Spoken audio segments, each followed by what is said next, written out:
Good morning, and thank you all so much for joining us. This is something I am super pumped about. Joined here with Steve Beeman, our founder and chairman, our 24-hour live stream Stand with Small Business. Steve, thank you so much for joining us today. I am super pumped about this. John, what a pleasure it is to do a marathon support system and structure for the small business heartbeat of America.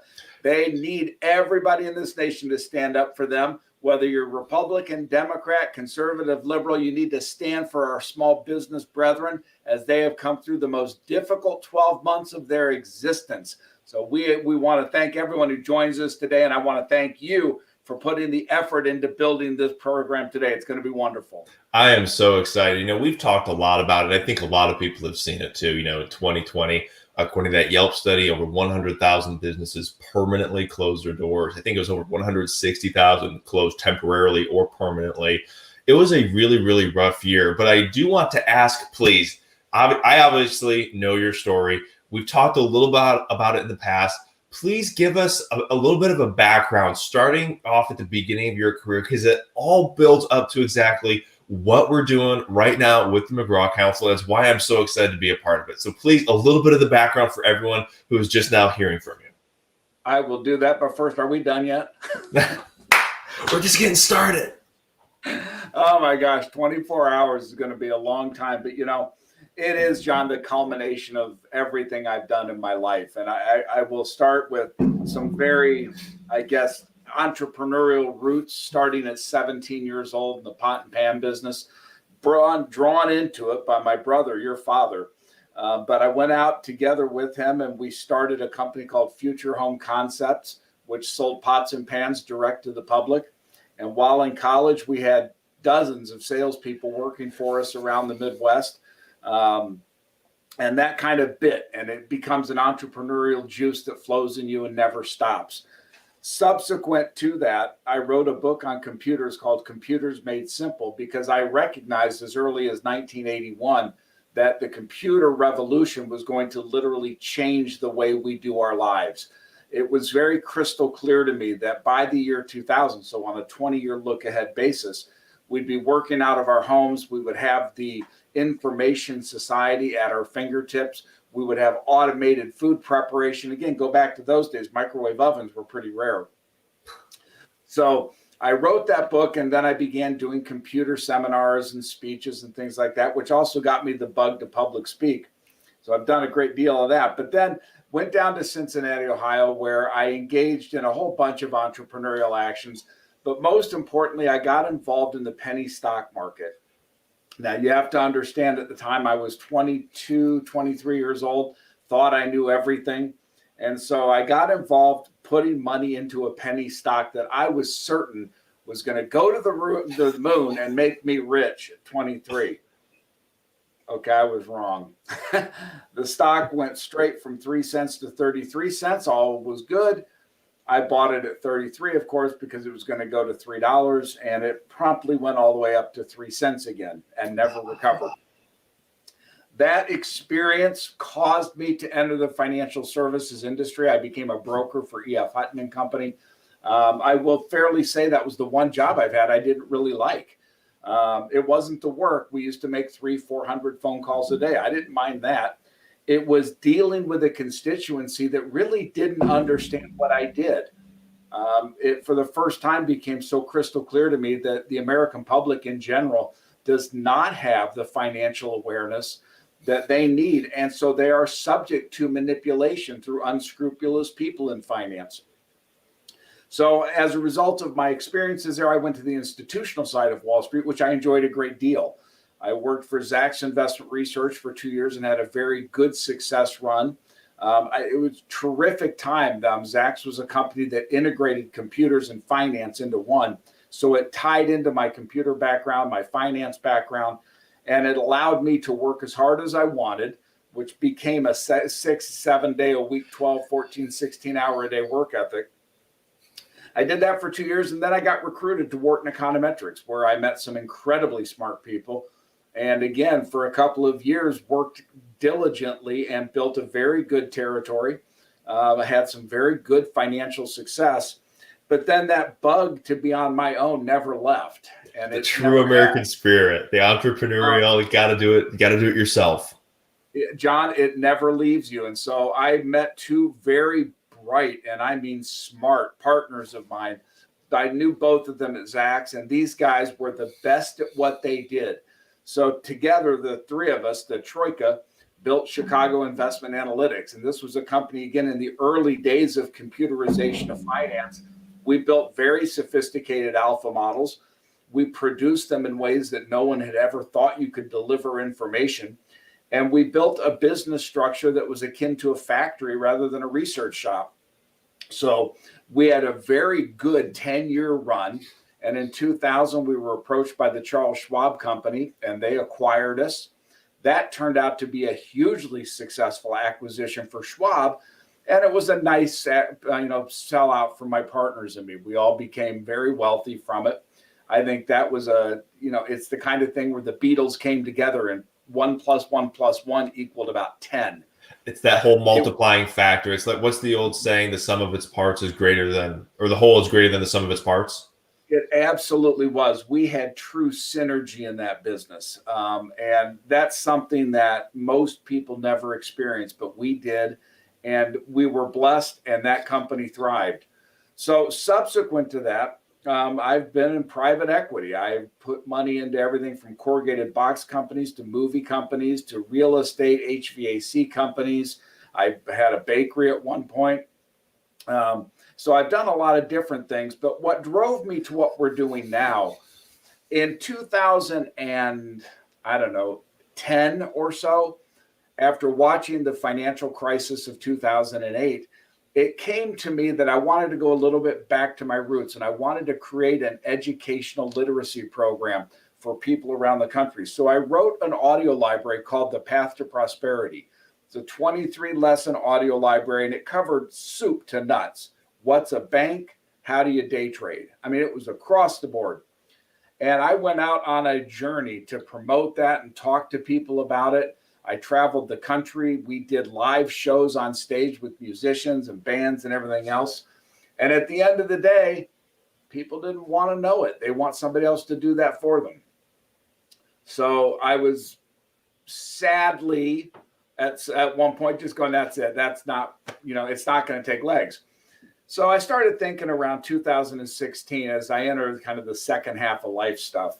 I think I'd turned 50 back around there. And I was like, what am I going to do? What do I really want to do? What's my driving passion? And when I boil it down, my driving passion is small business. I absolutely love it. I love the innovation. I love the energy. I love the passion. I love the creativity. I love the synergy. I love all that is in small business. And when I, now having been on the big and the small, understood it, the big innovation is very structured and very an improvement on what exists. It's the small guys who come up with the brilliant ideas. Orville Wright, Steve Jobs, Henry Ford, CIA, all of these things done at the small make the big possible. And so, go ahead. I was just going to say it's so true. I mean, I'm a little bit of a young gun, but I've gotten to watch small business and see exactly what it does. And it just relates to me so much. I grew up in that small business environment.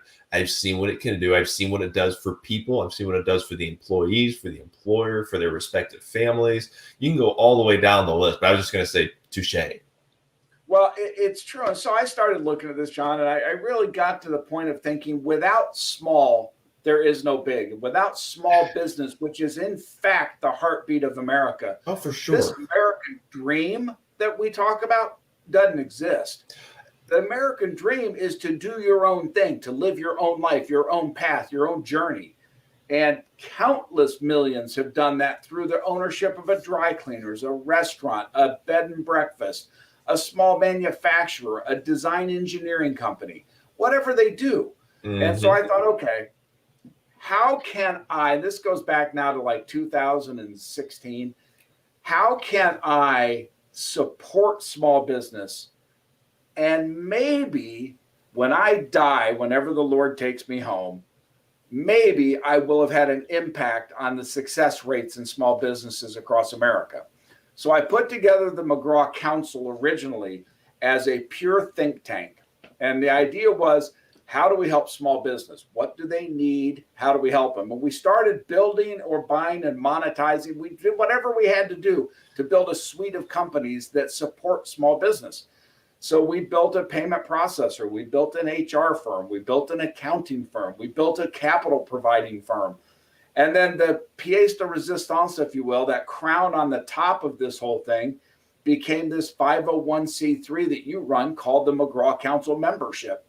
And this is truly the crowning jewel of the council, because we are bringing together 30 million small businesses to sing with one voice in one concert as we march forward into an era, and COVID being the best example of this, where we actually can get the small business community to stand together for their own survival.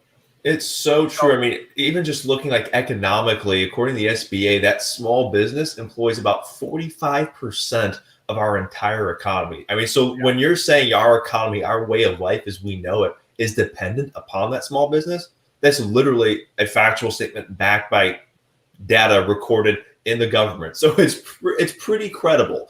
It's not made up. It is a fact. Exactly. Then, to your point about the membership, when you first told me about it, Pat, this past summer, because we're just coming up on our 6-month mark, we're still super young. I was really excited about it, but I remember going through it with you, and we're like, okay, well, let's look at the competition. Let's see what's out there. Is there anyone really doing this? And ironically, there's really no one out there doing everything that we do. I mean, you'll find one entity doing one part of what we do. You might see a crowdfunding thing or, informational thing or something like that. But there's nothing that really brings that small business together into one platform. And when we bring those resources together in one platform, this is where I get excited, because I get to see this every day. We are able to bring resources from California, New York, Florida, Illinois, Texas, bring them all into one platform under one roof. And that's where you can really get some awesome stuff done, because you get perspective that you never would have known about. You get access to resources that you didn't even know existed. You get to talk to small business experts in a wide variety of industries from a wide variety of geographies, and you get to bring everything together into one platform. And it's truly something amazing. I think so. I'm excited about it. Again, there are groups like the Chamber of Commerce, which we wholly support. And the Chamber, they've done a wonderful job supporting, I'll say, even the mid-tier companies. They're out for legislation that benefits them. They're out to network them together to promote their interests, and they do a really good job. The NFIB has done a great job trying to advocate on behalf of small business. But what we're trying to do is a holistic arrangement of networking, education, advocacy, and community. And it's in that community that we're going to find that kind of synergy that can drive the next generation of both entrepreneurs and existing small businesses. Exactly. It's actually a perfect segue too, because I do quickly want to bring up, for all of y'all watching, please stand with us, help us support that small business community. And as we're doing this, you can help in 3 key ways. Number 1, in the comments, tag a small business you know and love. Say thank you, we love you, and we support you. Let's give them a little boost in their algorithm reach, so on and so forth. Second, share the live stream to your Facebook page. We're going to be talking about a wide variety of topics. We're going to be having small business experts join us on our live stream and talk, starting at 9 a.m., going through tomorrow, 8 a.m. So please definitely do that. And then also sign up as a platinum member.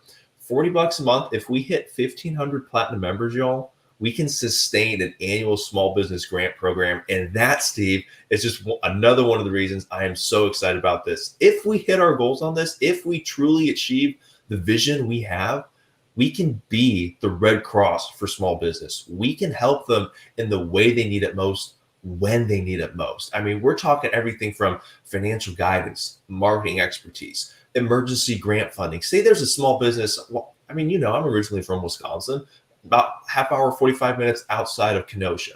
When those riots came through and businesses got burned to the ground, it wasn't that business's fault. Yet they're stuck in a situation where they're at a deficit of cash, very limited, and there's no one that could say, here's a little bit of cash to get you back up on your feet. We can be that entity. We can go to businesses that were burned in California by those wildfires and say, you had a good business, you didn't do anything wrong. here's a little bit of emergency cash to get you back up on your feet. We can go to those hurricanes in Southeast Texas, in Southern Louisiana that got decimated by hurricanes. Hey, they had a good business. They didn't do anything wrong. They didn't make a bad business decision. It was dumb luck that wrecked their business. We can go in there when we achieve our vision. We can go in there and say, hey, here's a little cash to cover that deductible, to get you back up on your feet again. Let's keep the American dream going. That's the vision that we see here, and we will achieve it. And that's the fun part. We are achieving it. John, a couple of things. First of all, the fun of people watching this, they get to see all of our flaws. These are glasses. I need them as I look. And the other thing, for anybody watching, we have our cell phones, and we're as addicted to these as you are. When we have other business issues that come up, we have to respond to them. So bear with me on my please. Okay, that's fine. I'll take care of it. No worries. You go for it. I'm going to quickly take this moment to share this to my personal page and host a watch party.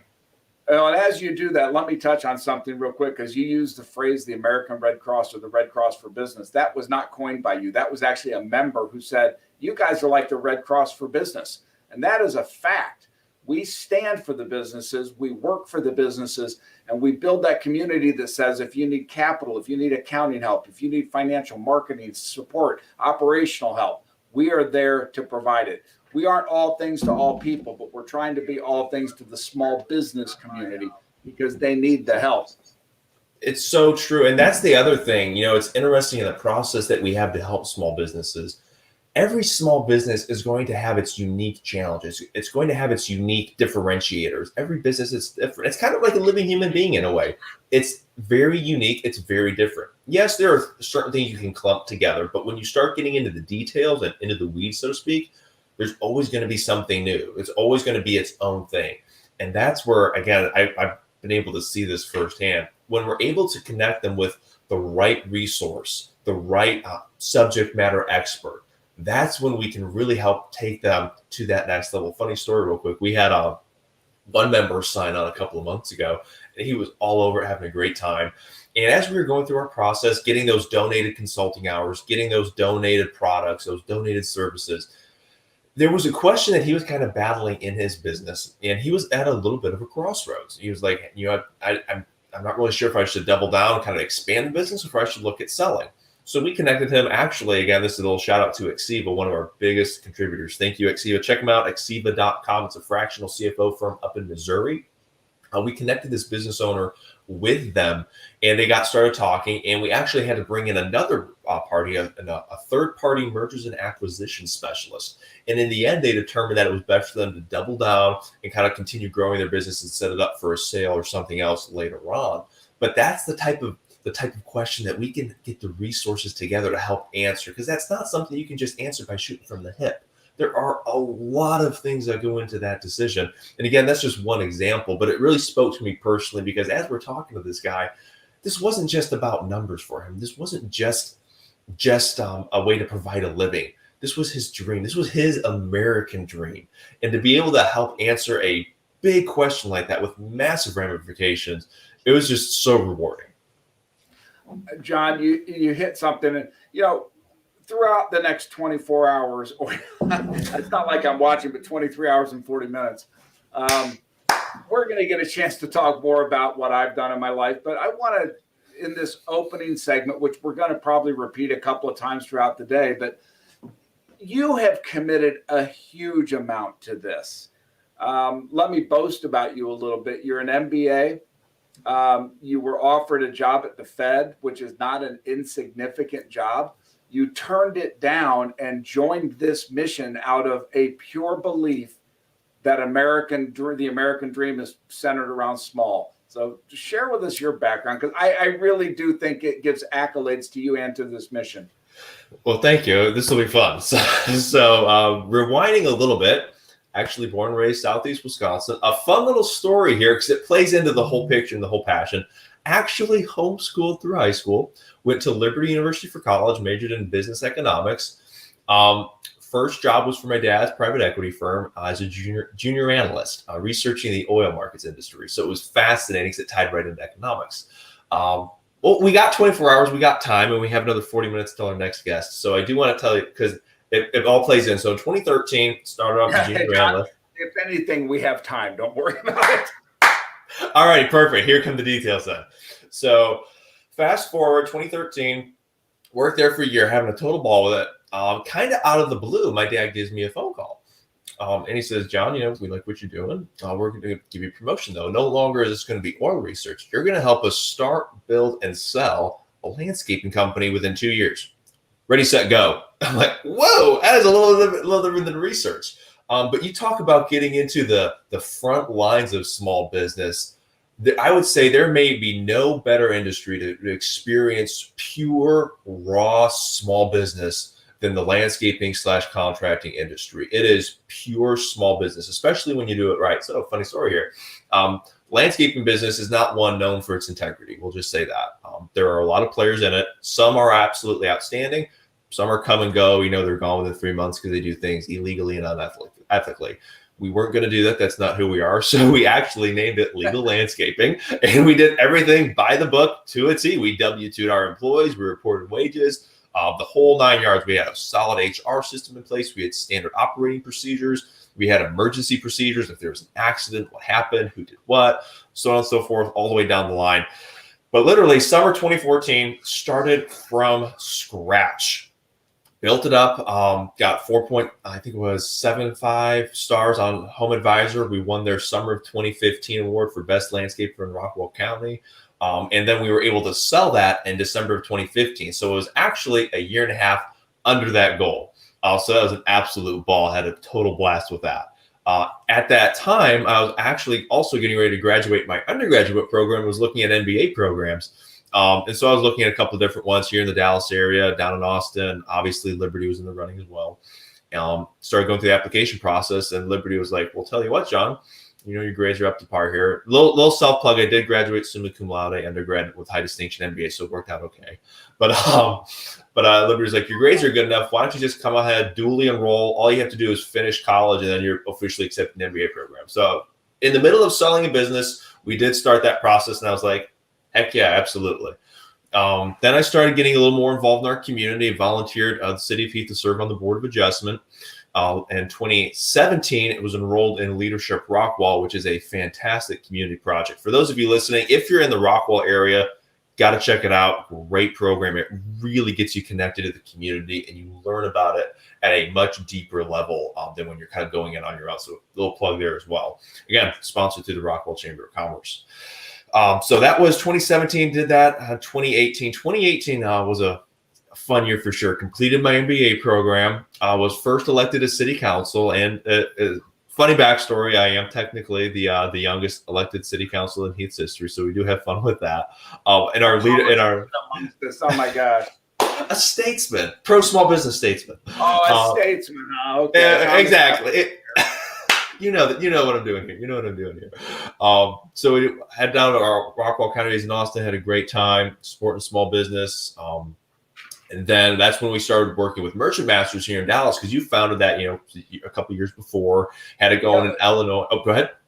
But real quick, you talk about bringing integrity to a business. The payment processing business, anybody out there in small business land knows it is not the highest of integrity. When we started Merchant Master, the entire mantra was bringing integrity to the processing industry. So I relate with your landscaping experience. It's so true, because it's very much a needed service. I mean, almost every business is going to have some sort of electronic / card payment collection. There are a few businesses that can do it all ACH or wire. Vast majority are going to have a credit card processing system. Hey, real quick, just so that you know, John, and I've mentioned this to you, but as much as we're doing 24 hours to stand for small business, I still work in small business. So I get things from time to time that I have to sign and scan. So you'll forgive me if I'm doing that while you speak. Absolutely. And real quick, I want to take a quick break to talk about that too, because we even note that in our podcasts, we keep it very, very casual, real, because we want to show the real side of small business. There are a lot of misconceptions about small business when people are thinking about it or they get going in it. I mean, there are a couple I'll talk about real quick. One is people often confuse the terms revenue and profit, and they are two very different things, very different terms. The other one. Oh, and by the way, the funnier one? People get hung up on titles. Because I'm president of my own company, I no longer have to do the work. Other way around. That is so true. It's like one of those things when you start a business, it's not taking a seat back. You're doubling down. And many times people go without a paycheck for about a year just to get it going. It's that type of intense. That's the other one, a perfect phase. And people are like, oh, you just started a business. You must be swimming in cash. And I'm like, yeah, right. Yeah, no, it takes a grind. I mean, what's the statistic? This is part of what we're out to change. 80% of small businesses go under in their first year, like another 50% go under in year two, and it just keeps going down. It's a grind. It takes most, I think in the past decade, it takes about a year to reach profitability. The last 5 years, correct me if I'm wrong, but I believe the statistics are now showing that it takes 2 to 3 years to reach profitability. All that to say, owning and being in small business is no easy task, and they play it's a funny joke. It's never before would I have thought I'd want to work 60 hours a week, have sleepless nights, financial pressure out every side of my life, all in return for just being on my own boss. It's supposed to be good, right? No, working for companies is a lot easier than doing your own deal. And that's, again, back to your early point. Small business is about the passion of it. That's what drives it forward. I mean, there are a bunch of business quotes out there on passion and having faith in what you do, believing in yourself, believing what you do, so on and so forth. But it's that passion that fuels the American dream, which in turn fuels our entire economy. As the small business community goes, so goes the entire economy. By the way, I don't want to get political, Mr. Politician, but I will tell you one true fact of life, and anybody who runs a small business, whoever sees this video will understand this.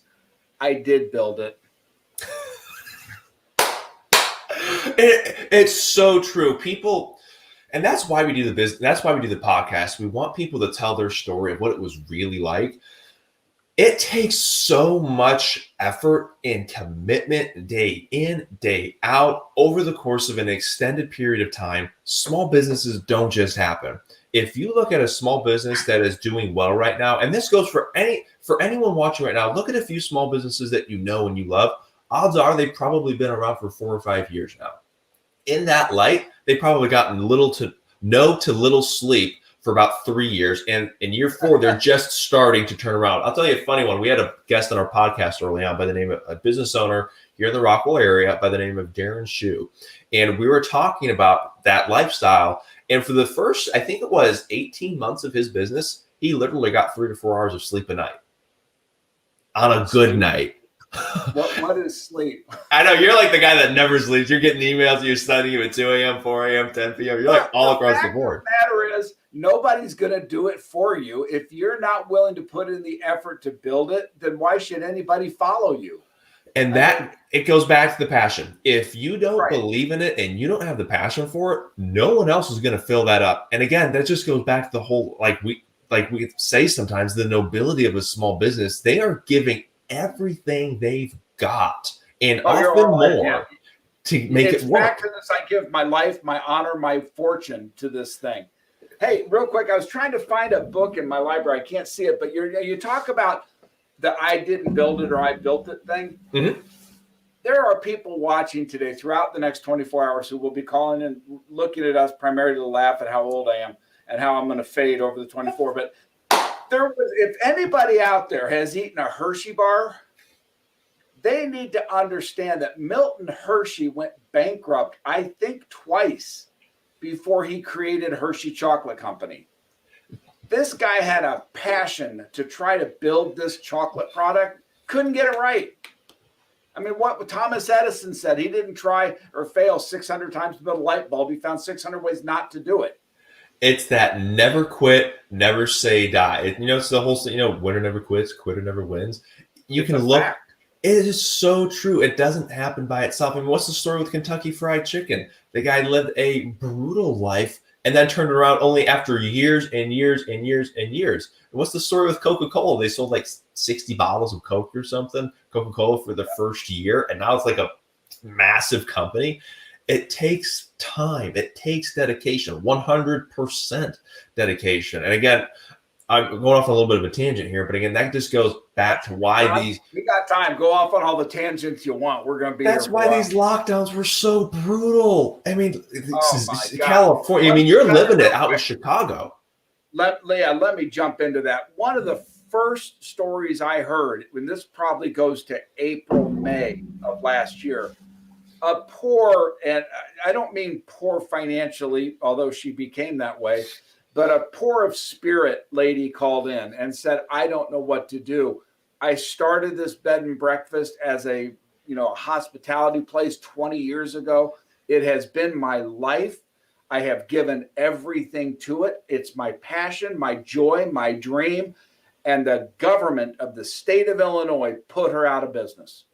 It was tragic. It's ironic you bring that up. I had one of my Merchant Master clients called me last summer, and she was literally crying her eyes out. You could hear her over the phone. Just like, my business went from doing well, growing. It's only a couple years old, but I'm living the American dream. I'm growing it too. I'm shut down by government mandate. This wasn't a voluntary. It wasn't the 14 days to flatten the curve that killed people. It was when it extended way beyond that. And she lives in Dallas County, which again, it's a 501c3. We don't get into politics, but it was on lockdown, and the restrictions are far more extensive than a lot of the surrounding areas. Well, John, real quick, we don't get into politics, but I am a free American with my own opinions, and I'll get into it. You go for it. Take it from here. Well, yeah, and I go on this for 24 hours straight. The fact of the matter is, we empathize with the people who've suffered under COVID. We respect that people have said it's a bad flu. It's a respiratory flu that transmits like a cold. It's a bad deal. We get it. 400,000 people have lost their lives because of this, and our hearts go out to them. It is a tragedy of gargantuan proportion, and we get it. However, on the other side of this counterbalance, you have screwed the lives of 30 million Americans who have lost their jobs, lost their businesses, lost their hope. Look at suicide rates. Here in Illinois, we just had another young person commit suicide because the non-schooling had messed with his football career, and he didn't know how to proceed with that. Yeah. This has been a poorly handled situation at the federal and state level. You can blame both parties if you want, but you cannot but see a funny coincidence that now that an election has taken place and an inauguration has taken place, all these states all of a sudden are opening up. Well, I'm not going to speak to intent, but it's a strange coincidence. But it's those 30 million people that you and I are standing for today. Amen. Amen. Those 30 million businesses, those 100,000 that weren't able to make it, for the ones that are still standing, that's exactly why we're not just doing, we want to bring awareness to this. We're not just live streaming for 24 hours. We are standing with them to show that we stand with them and that we truly support them. People need to understand this. When you talk about 150,000 businesses going out of business, you're looking at 1 million employees who no longer have jobs, who no longer have a career, no longer have food on the table for the family, no longer contribute to the taxes in society. That's the segment. It's crushing to this economy, and it went on wrongly handled. So true. I was on an interview for Biz TV Texas a couple of weeks ago, and we were talking about it. When a small business goes up, I got to take this one, but you keep go for it. Go for it. I'll talk to those who are listening here. When a small business goes under, it's not just one person that loses a job. It's all of those employees that lose their jobs, and consequently, they stop spending. That's when it starts getting really bad because they stop spending for their cars, for their rent or mortgage. Yes, sir. We have the chief operating officer of McGraw who'd like to join us. Can you talk to him about how to do it? Let me email him the link. Fabulous. So Craig, he's going to email you the link. This is live stream stuff. This is unscripted. Okay. But anyways, we were talking about, the economic death spiral that you get into. And it gets really difficult because it's a ripple effect. You have people that lose their jobs, so they stop spending, which means that other businesses start losing their income and they have to cut spending, often leading to cuts in employment. And it's this economic downward death spiral that's really hard to get out of. We talked about the ecosystem of business. It's not as simple as you just take this home. The big one, here's an obvious one. We shut the restaurants down. What was the side effect of that? Farmers They couldn't sell their meat. So we put farmers out of business because we shut restaurants down. There were dairy farms in Wisconsin that had to throw away and just waste thousands upon thousands upon thousands of gallons of milk because of it. And again, there's a big misnomer I also want to address real quick too here. Being safe and running a business go together. They're not mutually exclusive. Because they're very much together. You can absolutely run a business safe. And that's another where it gets into a political argument. And I want to be able to take the politics out of this because this isn't a political issue. This is common sense, guys. We have to have the economy open. We have to have it driving forward. Yes, absolutely be safe. And if you don't feel safe going out, don't go out. That's totally cool. However, you can't shut the entire economy down because you kill jobs. You kill consumer spending. Stop with that. We didn't shut the whole economy down. We left Walmart open, Home Depot open. Pick your Fortune 100, 200, 500 company. We left them open. It's the mom and pop store down the street we shut down. It's the local hardware store we shut down. It's the local small business we shut down. They bore the brunt of this whole thing. And that's part of the disparity and the unfairness we see in it. To your point, we are not political, and I don't want to get into intent and motive. I can only speak to outcome. What we did is we put a disproportionate burden upon the small. And we took out entrepreneurs. We took out the restaurateurs. We took out the people who were trying so hard to build their own thing. We didn't shut down Walmart. No, it's so true. And that's why we're so excited again for what we're doing here at the McGraw Council membership, because we can bring those 30 million businesses into one place under one platform and truly have a true community there. Because to your point, when all this started, we could have brought those businesses together and say, hey, we got a real issue going on. What can we do to combat the virus, but also keep you guys open and keep it working well so we can keep the jobs going? Reaction to this, to your point. But we've got other things. Again, we are not a political organization, but we do, and by our charter, advocate for the small. You've got a national mandate coming in for $15 an hour minimum wages. That's not going to hurt Walmart. They don't care. And again, to the Chamber of Commerce, they're going to support that because it will help. Well, it's not bad for Walmart. Who it's going to hurt is the local mom and pop store, the small business who's trying to run a hardware store, a landscaping company. California, they basically outlawed 1099 laborers. What does that do to the musicians? We don't think about them as the entrepreneurs, but they are. It kills them. And we'll be talking about that late into the night as well. We're going to play some seminar clips from different experts, one of which is that HR firm that the McGraw Council has, Jobformance, which, by the way, a little quick plug. Thank you, Jobformance, so much for supporting us, for keeping us going, and for all of what you do and donate to our vision and mission as well. As you well know, our members, by the way, get a free job fit assessment so they can test that tool and how it can affect their employment.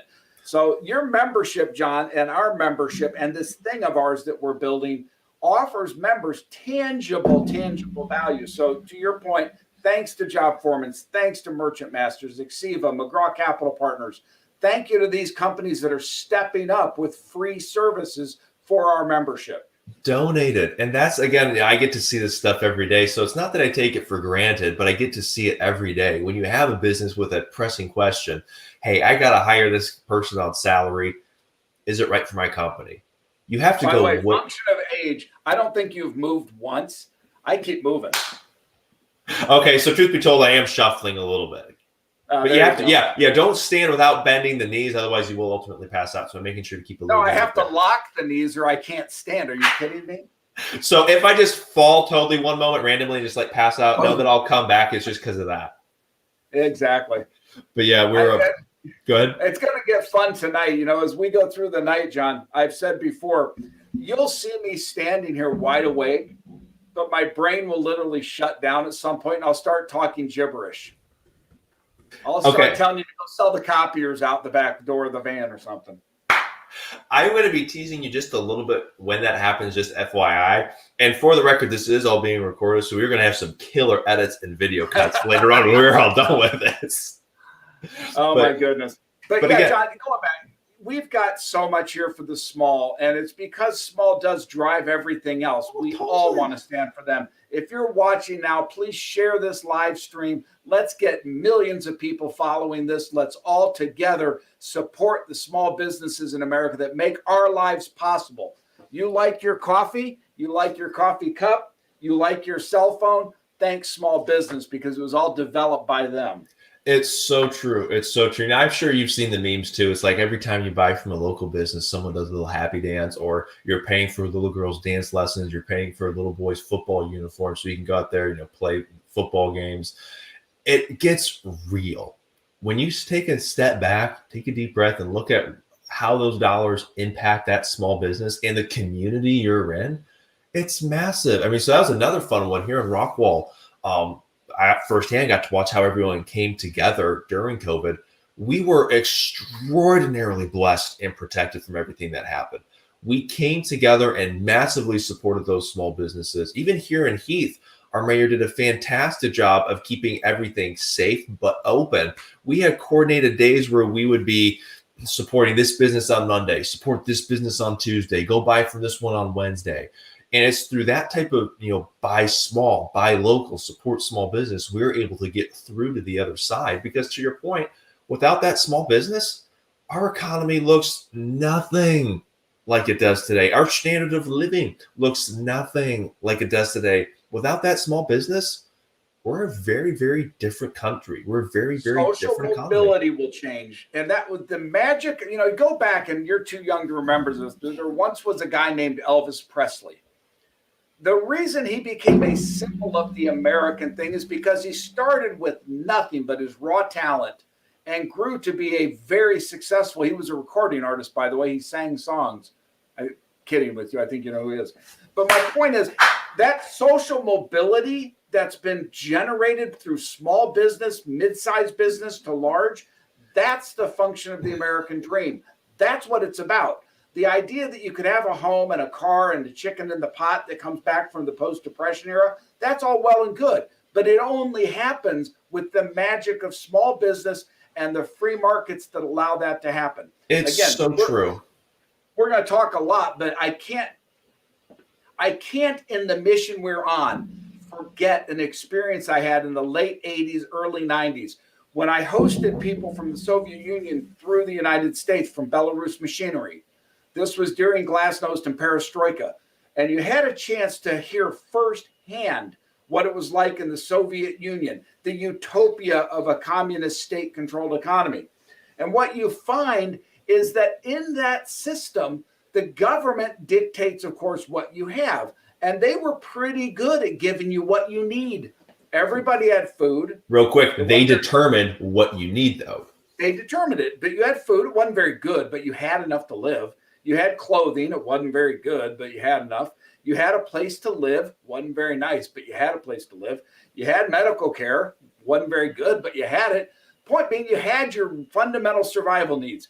What the system didn't allow for was the creation of a want, because there was no mechanism through a person with a creative mind and a work ethic could provide a want to people. It didn't facilitate.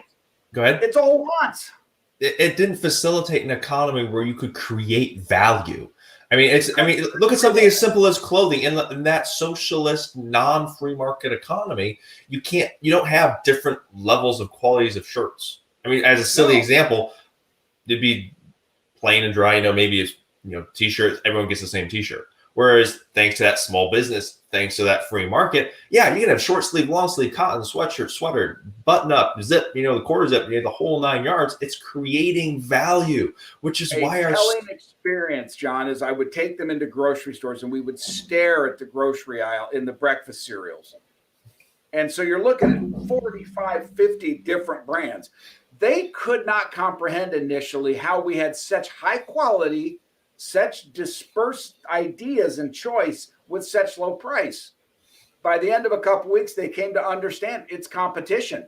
It's a free market. It's this group competing against this group to give you more value for lower price. And I want to go to a statement, and throughout the course of the next 24 hours, I'm going to repeat it 1,000 times, I think. when younger people especially get told this idea of a socialist utopia, what they're missing is that socialism by its very nature is the most selfish institution ever employed. The reason for that is you're fighting for limited resources, and therefore you're always looking out for your own interest getting those resources.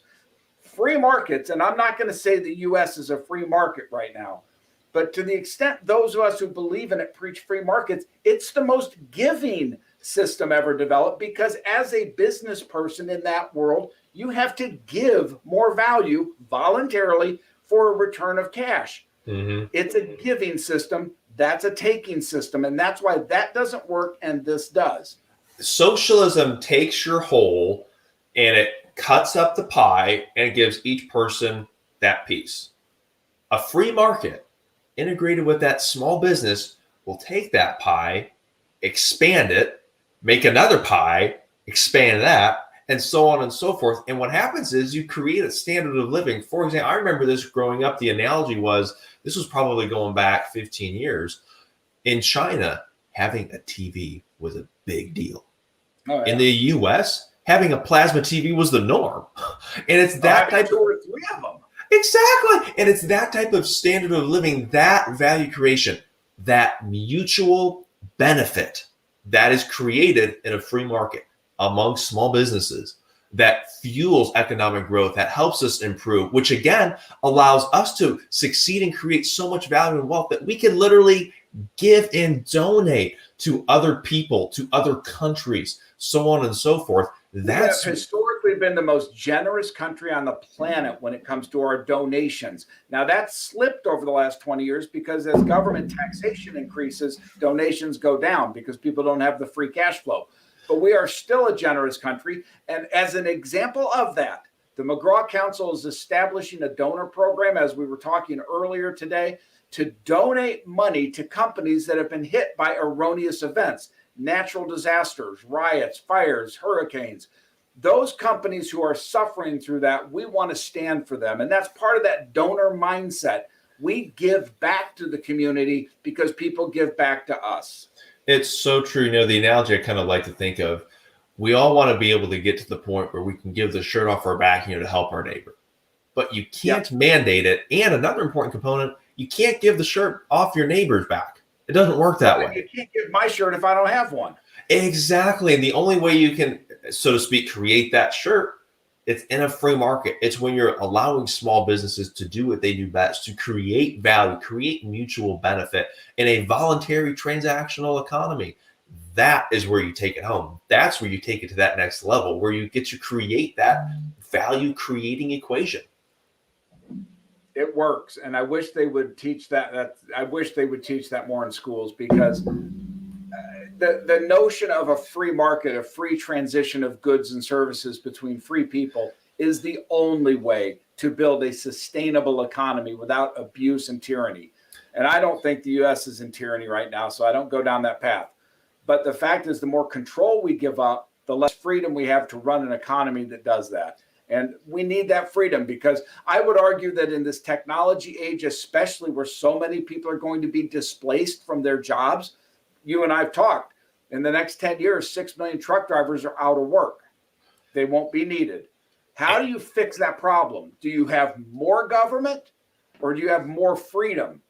And I would make the argument that what we need is freedom, because we need to unleash the creativity in those millions of people to solve the problem they have. And free people, given a free exchange of ideas, will solve unbelievable problems. The people that are going to solve those problems, as you said earlier, it's going to be that small business owner. They're going to be on the front lines. They're going to know the situation better than anyone. They are the ones. The microeconomy, that's right.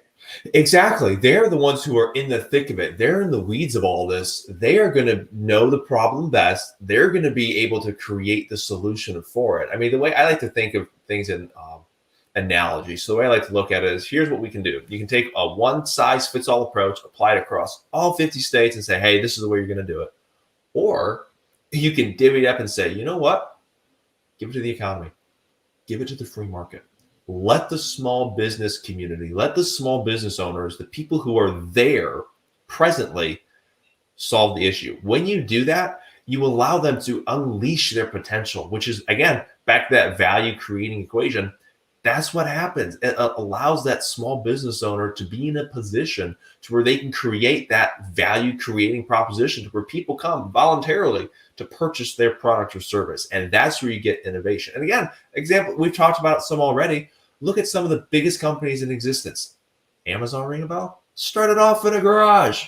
And you can go all the way down the list. Small business is where innovation starts. Small business is where value is created. And that's why we're so passionate about supporting the small business community. I'm wondering how you stand with your knee slightly bent. If I do that, my thighs will kill me. That's where those leg workouts come in. There's okay. A little shout out to Doc Ranigan and my brothers Sam, Caleb, and Nathan. Always encouraging the squats and leg workouts. So coming into effect, hopefully all those leg workouts keep you going for the next 23 hours, 9 minutes, and 8 seconds. Or it could just be sheer heart. Again, back to the passion.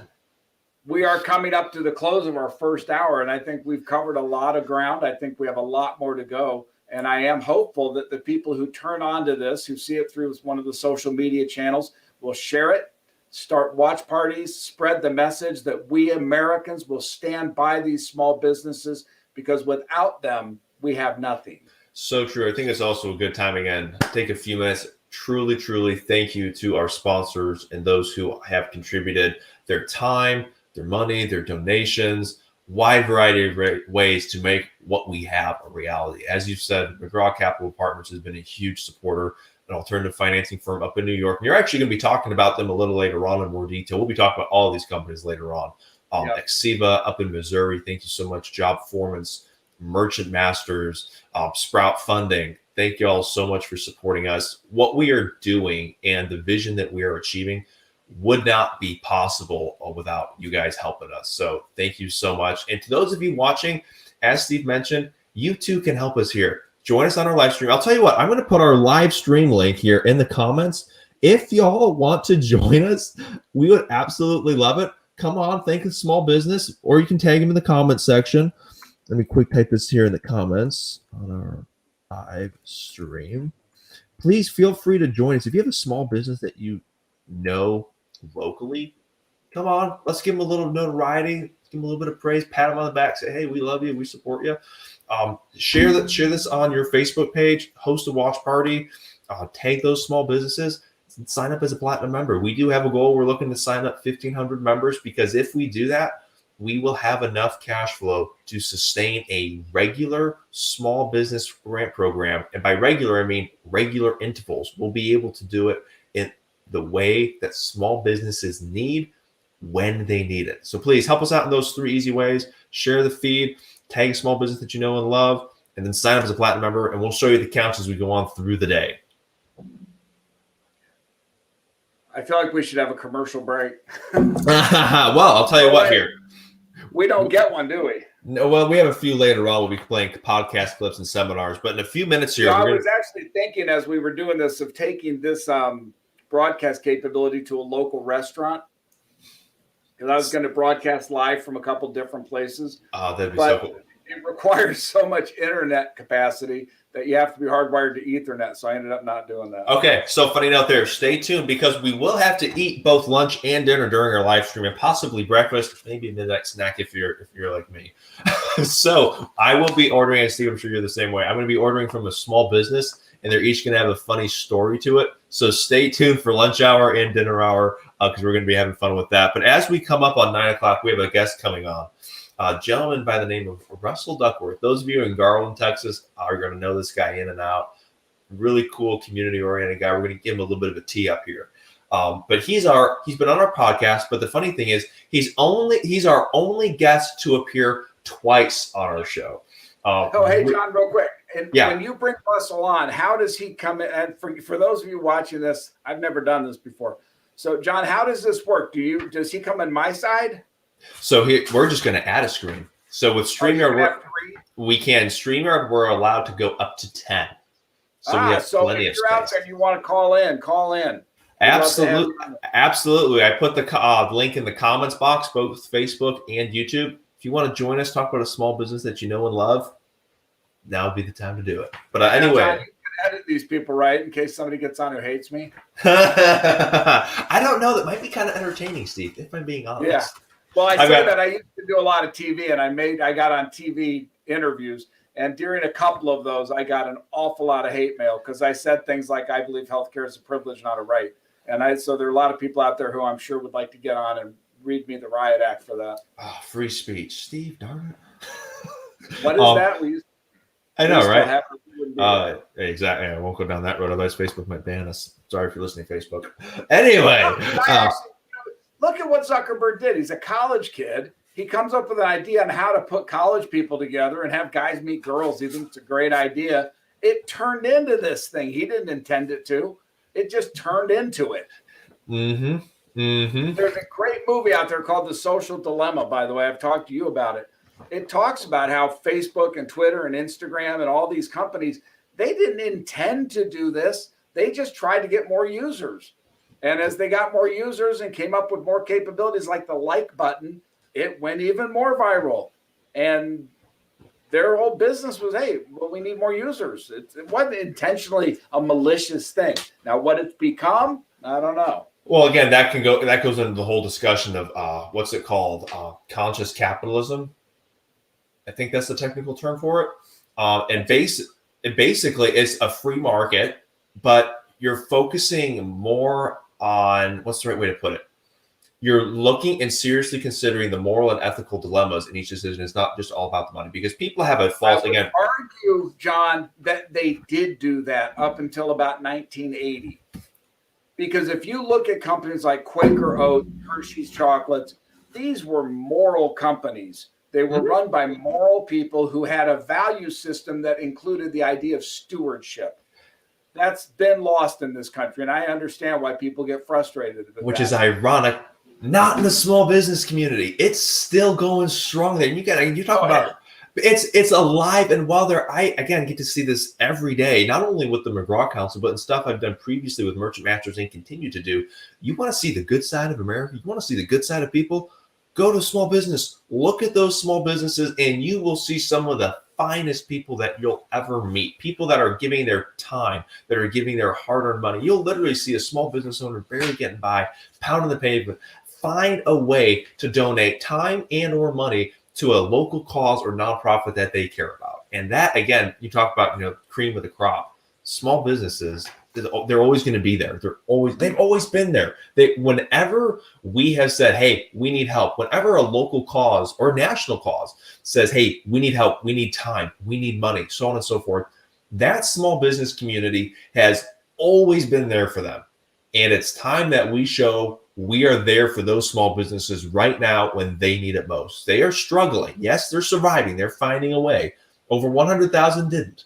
We do not want to forget those that are still standing. That's why we're doing this event. We are standing. If one of those 100,000 is watching us today, I hope they'll dial in, because you know who I'd love to see? I'd love to get that 100,000 people in an auditorium and have that group of entrepreneurial people come up with some new ideas. I guarantee you, they won't keep those people down. They will come back, because it's the heart that drives them that matters. They'll figure out something new. And again, it's that American dream. It's that entrepreneurial spirit. It's why, and again, America's been a breeding ground for that, which is the beautiful blessing of it. It's why we've survived so many massive, what's the right word, catastrophes, whether it be the Civil War, the War of 1812, World War I, World War II, the Great Depression, the Great Recession in 2008. It's why we're able to rebound. It's that never quit, never say die attitude that keeps getting back up and hitting it and hitting it and hitting it. I was reminded once of the punching thing. Now, and I'm a kid. When I was a kid, I go way back. We used to have these punching bags that were blow-up things, and you could punch them, but they'd just get back up. You couldn't keep them down. And that's kind of the story of America. You can kick us, but you can't keep us down. So we're going to fight back every time. We're going to fight back better and stronger. And I believe in American small business. I believe we're going to fight back better and stronger post-COVID. Amen. Amen. And with that, we're coming up on 9 o'clock, and we are going to welcome in our first guest, Mr. Russell Duckworth. Let's bring him into the studio. Testing. Can you hear us, Russell? Check. Can you hear me? Booyah, we got you. Thank you so look at much that. for Also, joining good us. morning and welcome to the second hour of the McGraw Council's 24-hour marathon. Hey, Mr.'s beaming. Look at that. Exactly. We got yes, sir. We do have multiple beams floating around. How is I like it. 2021? I feel a little outnumbered, but we'll work with it. It's all good, man. How has 2021 treated you, my friend? I have no complaints, mainly because nobody likes to listen to me do that. So we're very positive about our forecast for our team in 2021. Our business is great. Family is strong. We're having a good time out on the high plains of Texas, doing our thing, and love coming into Dallas and the Dallas area to be a part of the excitement here every day. And real quick, too, I do want to give a quick apology. I should have introduced you as the Honorable Russell Duckworth. Oh, yeah, thank you. Thank you very much. Wait, We'll see you after the election. Whoa, stop. I'm just a normal American Joe, right? I'm the blue-collar guy who made money. What's honorable? Oh, that's the honorary title for someone who serves in an elected position. So Russell is a city councilman in Ladonia, I believe, Wait a minute, right? because you're a politician, you're honorable? I'm not sure politician is a correct description of what we do at the city council level most of the time, but yeah, I guess guilt by association, right? Well, honorable Mr. Duckworth, I'll concede the point and refer to you as the honorable Mr. Duckworth. No, just once is fine. Thank you. So the honorable John Beeman and his brother Steve. We're not brothers. I'm two. Are you kidding? He's half the third my age. Oh, okay. Well, Uncle. I'm literally old enough to be his dad. time has treated My you brother kindly. is his The dad. genes in that family are strong. So please, Russell, you've been on our podcast a couple of different times. Talk a little bit, please, about what you do, your industry, kind of like an abbreviated odd life story. And then also as we wrap up, that 15-minute mark or so, we can go a little over to a few of those local businesses that you Hey, Russ, we got 24 hours. Take your time. Unfortunately, I have a meeting across town at 10, so we're going to try to stay on schedule here. But Oh, dang it. There goes everything.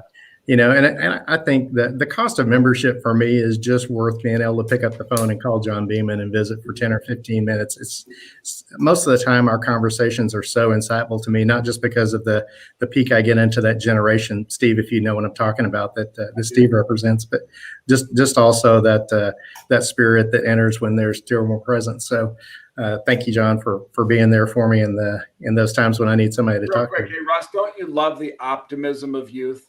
I do. As someone wiser than me has said a long time ago, it seems to be wasted on the young in some cases. Indeed. But I don't want to bash too hard on that. I love that generation. My kids are of that generation. So looking forward to the great things that they're going to do once they get their feet under them. That's been the challenge of this last year, I think, for a lot of them, is coming out of school and into the reality of what something like this does to the economy. And been interesting to watch you guys talk about, the effects of the last year on small businesses. And, John, my rule number one is show up, and if you show up every day and make something happen, no matter what it is, you'll get in the habit of showing up and making things happen. So Russell Duckworth, I was born and raised in the Dallas area. I always tell people that Jesus had a larger geographic footprint than I did. I went to Baylor for a few years and came right back to Dallas. So my geographic territory has been somewhat limited in my adult life. But I work for American Bank in the accounts receivable financing group. And what we do for small businesses, especially those B2B businesses, is we help them get paid faster. And I think some of the most insightful economic advice I saw at the end of last year was, once the pandemic is over, what's the next big challenge that businesses are going to face? And it's that lag between the time that they're performing or sending their products out and getting paid for it. And that's just, most businesses have to make 3 or 4 pay cycles before they see the check come in the mail, and we can actually help accelerate that.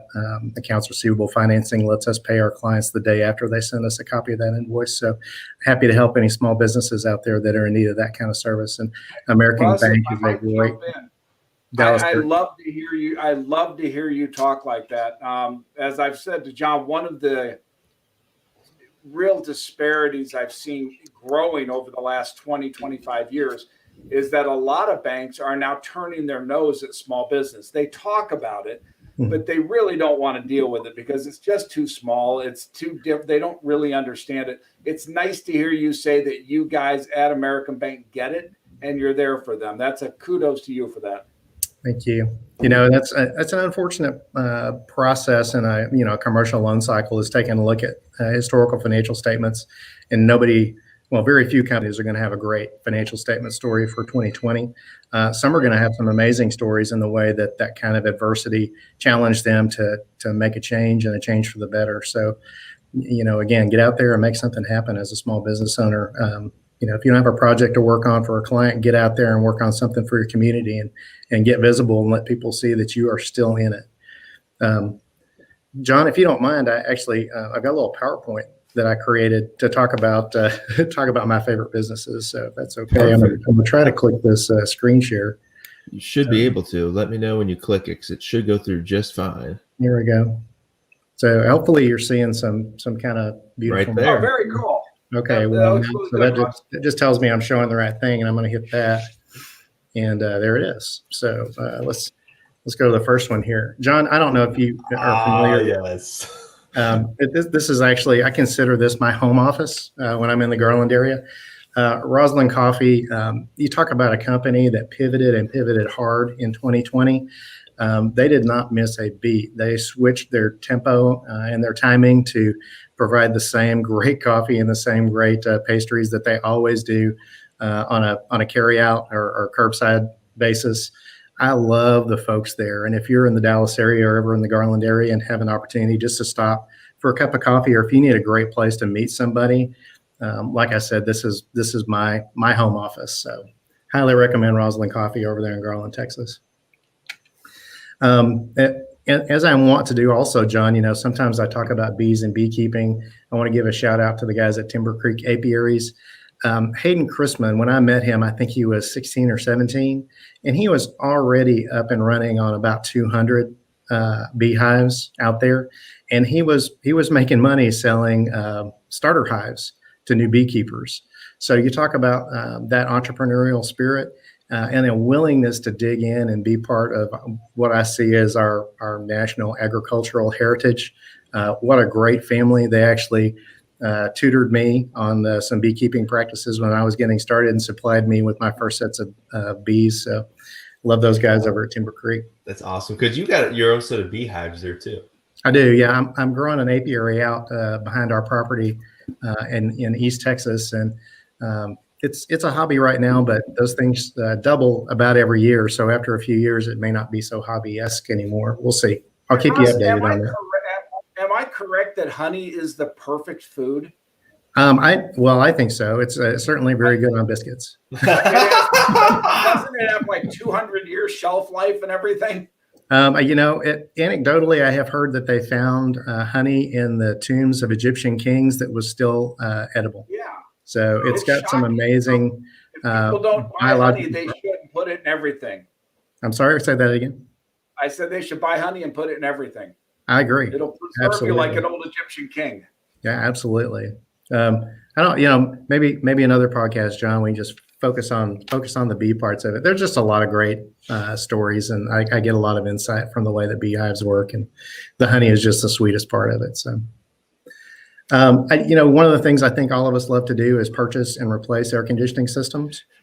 It's been the highlight of my life on several occasions, and I say that jokingly, of course, but if I have to buy air conditioning systems or deal with anybody from an air conditioning company, Liberty Air and Heat in the Dallas area, they are some of my favorite people anywhere. They show up in the community. They serve in our chambers of commerce and in our communities. And these guys are great. I have literally heard them singing and telling jokes as they're in an attic and it is 130 degrees up there. They love what they do. And I can't actually think of a great way to describe the beauty of the ductwork that they will hang in your attic. It looks like something that NASA would do. So anyway, shout out to Liberty Air and Heat, some of my favorite folks in that industry. Here's one that's a little odd because you're going to have to go somewhere to get there. But actually, if you look at it, you know how they say all roads lead to Rome. This is actually the restaurant that's in our hometown in Ladonia. It's called the Pig and Whistle, and I swear if the Michelin people ever get through there, they will get a star. The food, Russ, how far is that from North Dallas? it's about an hour and 15-minute drive. Next time I'm down there, I may make that drive. That looks absolutely spectacular. It is. Ian and Leslie White and their daughter Abby are in the kitchen. Their staff is amazing.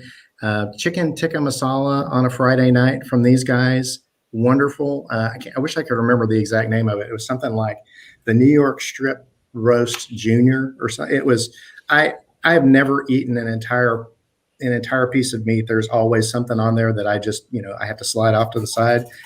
There was nothing left on my plate after that thing. It was the tenderest, most flavorful dish I have ever had. They run a special for lunch almost every day. They're open Friday nights and Saturdays for lunch and Sundays for lunch. So if you come, if they deliver around the country, like by overnight delivery, I'd have to ask them. I suspect not. These are, I was one time on vacation in Hilton Head, and I had to order ribs from Chicago and cheesecake from New York. That's the way to do it. Well, if you're going to order cheesecake, New York's a good source. That looks absolutely spectacular. John, find out if they can ship me some of that up here in Chicago. Duly noted. I'll make a note of that right now on my little to-do list. So anyway, if you're coming to Ladonia, if you're going to the Fossil Park out there on the Sulphur River one day, plan to stay for lunch on the weekend. John, you made these guys out in Rowlett, Golden Rule Auto Care. When you talk about getting your car worked on or serviced, again, that's just one of the things people love to do is deal with auto repair issues. The Golden Rule folks live up to their name. They absolutely treat you like they would want to be treated. I have never had a bad experience with these guys. So anyway, hats off to the Golden Rule Auto Care guys in Rowlett. A couple of medical / dental items here.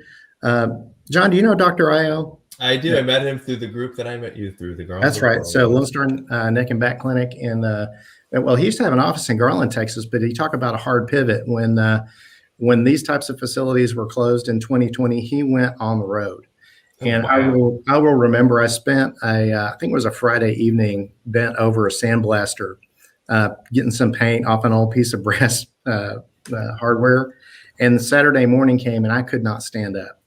So I called Dr. Io and I said, "Hey, what can we do?" He said, "I will be right there."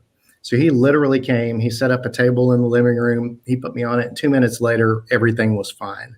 So if you had talked to me about doing anything chiropractic 10 years ago, I would have said, no, forget it. I'll go to the doctor and get some, back pills. I am a believer, and Dr. Io is amazing. So Lone Star Neck and Back Clinic, again, in the Dallas area. And then no coincidence, the last names are identical here. His brother, Dr. Femi, at Wiley Dentistry Company. Again, for the most part, people don't care to think about dentistry. They don't, enjoy that process very much, especially if they've got repairs that need to be done. But Dr. Femi and his staff and Wiley, amazing. They have a client for life. They treat you right. They treat you with care. And I have no complaints about any of these businesses. Fantastic small businesses. That's awesome. Thank you so much for sharing, Russell. Well done, Russ. How was it? Did I aim too high? Did I set the bar too high on that? Oh man, you totally knocked out of the ballpark, and we're only on hour number 2. Well, John and Steve, I think so much of what you guys are doing. I am a believer. We are a believer in the American dream, as you can imagine, in American Bank. So my hat's off to you guys. You're doing good work. And thanks for letting me have an opportunity to come in here and talk about some of my favorite businesses this morning. It's nice to meet you, Russ. I pray that you have a wonderful day and blessings to you and your family. You too. My hat's off to you guys. Thank you so much for joining us. Thank you so much for your time and, of course, for being part of our membership. You stay safe and stay blessed. Thank you. Y'all have a good day. Thanks. You too. Talk to you soon. Cool guy all the way around. It's funny. I met Russ. Super good. Yeah, I hope we get a lot of those done. I mean, that was really wonderful, and it was nice to learn about those companies. And I'm not kidding. I want to see the Pig and Whistle menu because that just looked so good. I was actually at a dinner party Saturday night, and the guy actually made a really good brisket. But Pig and Whistle sounds like something I need to do. I can probably find an excuse to drive an hour 15 minutes east to go get some good brisket. Oh. Anyone that knows me knows that I love a good piece of red meat. So I'm like, and in Texas, an hour drive is nothing. Oh my goodness. It's hysterical. The state of, funny little trivia here, going way off topic, but it'll be fun. The state of Texas is a little bigger than all Europe. It is a ginormous state. Joke, if you fold it over, it goes all the way to the Atlantic Ocean. It's massive. And here's the other funny thing. It's so big. Here in Texas, we actually have subcultures. You have North Texas, Central Texas, West Texas, East Texas, Southern Texas, and then also what's called the Valley / the border. So even though it's one state, there's another one called Austin. Well, okay, so you're going to appreciate this. Well, no joke. One of the reasons why, and I'm going to plagiarize this one, I'll give credit in a minute. One of the reasons why I love Austin, it's not too far a drive after I leave the country. I think that actually technically comes from. Do you need a passport going into Austin? They're on the border there. I'm telling you. I think it was Dan Patrick who said that. It was Dan Patrick. I hear it all, and I can just see you guys down there. You have to have a real ID to get into Austin because it's a foreign country. It's a little bit. It's its own thing. It's its own thing. But I do want to talk a little bit about as we're waiting for our next guest here. At the end of every podcast, we ask our guests to have a few tips for small business owners based on their experiences. And I want to talk about Russell's here because he did mention one of them. Show up. It's funny, Steve. You and I were talking when we had our big board meeting in Chicago recently about everything you did to meet people, to show up, to be engaged. It's one of those things. It's not hard to do. It's not rocket science, but it does take dedication. If you don't show up, you're missing out on so much. It's a mindset. The small business person especially is their own best promoter. So they need to be out at networking events. They need to be out at seminars, conferences. They need to be online. They need to be everywhere all the time because they are the promoter that has to be of record. So to your point, back in the old days, I was everywhere all the time. Now I rely on young guys like you to do that. But it's all about building those business relationships. I mean, that was the other funny thing. It was fascinating. When I was first trained for Merchant Masters up in Chicago, it was a very, very different economy than what we see here in Texas. Obviously, you can speak to this. Obviously, business relationships are going to be important everywhere. But Chicago was much more transactional. And here in Texas, it is extremely relational. I'll give you a funny example. I've met a couple of different people, actually.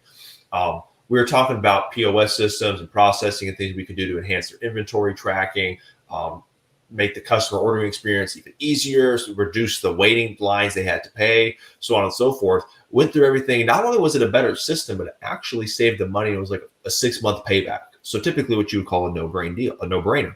And we were approaching the end. He was like, look, I really like you, John. I love what you're doing. I love the product. I've been using my guy for 20 years. He's a good friend. And I was like, in Texas, I totally get it, so I didn't push him. But that just speaks to the importance of showing up. That business had a great relationship with their customer, with this other business. And because of that relationship, because of showing up, because of engaging and retaining that relationship, he secured his client. And again, it just goes back to Russell's point. If you don't show up, you never have the opportunity to do that. Show up, and engage. Exactly. It's another interesting one. Another one of his tips that he has for us. Do it today. Don't procrastinate. Oh my goodness. I can get thrown into this one. If it's not important, if it's not urgent, it can get lost in my to-do list. And I think that's something, if you as a small business owner have something that needs to get done, just do it today. Don't wait for tomorrow. As soon as it hits tomorrow's to-do list, we all know what they say about tomorrow. It never comes. It's always tomorrow. It's tomorrow. It's tomorrow. If you don't do it today, you're missing out on so much opportunity, so many different things you can do to take your business to the next level. Because again, you're not the only one out there doing what you're doing in all likelihood. There's someone out there doing something at least very similar, and they are going to be just as hungry. They are going to be just as passionate. And you cannot slack off, even if you're doing well, even if things are going well and you're growing and all that. Get it done today. Don't wait. There's someone out there or multiple people out there looking to take what you've got. And the only way to stay out in front of it is that persistent attitude, that persistent passion, doing it today. It's so important. Well, there is no tomorrow for small business. You can't predict tomorrow. No. You can only predict today. And this idea that I'll get to it tomorrow, no, it won't. Exactly. No, and that's, another great point too, kind of highlighting like Steve and what they do for our membership. They have this financial health check, which also includes a financial plan for those businesses. You make plans knowing that there will be things that change, but you do it. You execute today. You have a plan for tomorrow, but you execute today. And I think it's just, again, one of those life lessons, whether you're in a small business, an employer or an employee, it doesn't really matter. If there are things to do, get it done today. Yep. It just got to be. John, what is our schedule for the next hour? I have this in front of me, but I need to get my glasses to read it. Great question. Let me tell you what we have upcoming. At 9:30, we will be joined by a gentleman by the name of Tim Nichols, who's a small business owner and basically, in a nutshell, relationship marketing guru. At 10 o'clock, at 10 o'clock, we have a business coach joining us. And then at 10:30, we have president of a chamber of commerce joining us. At 11, we have a doctor joining us. And then at 11:50, this is all Central Standard Time, by the way. Both Steve and I are on Central Time, so all the times that we're referring to will be on Central Standard Time. Then we have a gentleman from out in California joining us at 11:50. He's got a lot of stuff going on, so it's going to be brief. But I'll show you a clip of the podcast that we had with him because he's done a seminar for us and a podcast. Outstanding guy, rock solid, knows his stuff, especially in the world of digitalization. I've been impressed with the people you bring in for these podcasts, by the way. Oh, thank you. It's fun. I get to meet people from Arizona, California, Texas, Missouri, New York, North Carolina, Washington State, Florida.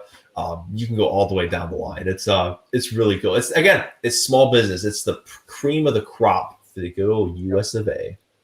But then anyway, we are also, this is something I'm super pumped about. We have the honor of our state senator, Bob Hall, joining us at 12:20 Central Standard Time. We'll talk about it when he joins us, but he has definitely been a champion for small business and advocating on their behalf in the legislature down in Austin, state legislature down in Austin. So definitely tune in for that one. That'll be fascinating. Lots of other small business experts, 12:30, 1 o'clock. Jim Owens is going to join us for a full hour of job forums. Y'all, if you haven't had a chance to hear Jim Owens, life of the party. Do not miss it. He's the minister of fun. It's so true. It is so true. He's an absolute fun guy to have fun with. Then we're going to be joined by a CFO, Roy Hinkamper, later in the afternoon. And then we're actually going to have a little bit of a Rockwall legend by the name of Jared Gynes joining us from Rockwallian. I believe that is at 3:30. And he'll be joining us for about half an hour to talk about some of his local favorite small businesses. Jim's going to join us. Jim Renko with Merchant Masters, Scott Aratam. He's also presented in our seminars previously in our virtual reality. We have some marketing gurus from up in Illinois. We have another Chamber of Commerce president joining us tonight around 7 o'clock. And then as we go on through the night, we're going to be talking about some of our favorite small businesses, Steve, some of the ones that we know and love, some of the stories behind them. We'll be playing some podcast clips, some seminar clips. And as we get into the wee hours of the morning, we're going to be talking about topics like relationship marketing, digitalization, HR, servant leadership, which is going to be a fascinating discussion. Definitely. I know it's going to be really late, but if you find yourself awake and you can't sleep in the middle of the night, tune in. It's going to be fantastic. And then more small business stories all the way through and through. How's that for a summary? That kind of answer your question? I think it's going to be fabulous. I'm actually doing a quick business text. Again, this stuff never stops. For those of you who are engaged in the world of small business, it don't stop. It comes in, whether you're busy or not busy, it just comes in. And for me to take 24 hours out of it just doesn't happen. It's so true. It's so funny. Even on our podcast, we've had small business owners get phone calls. Literally, we had someone enter the room and everything to get something that they needed in the room. And the gentleman was like, I told you, I was busy in the stream. He's like, I know, I'm sorry. I just need this stuff. We go, okay, here it is.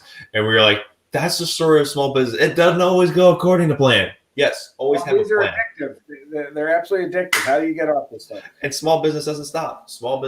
No.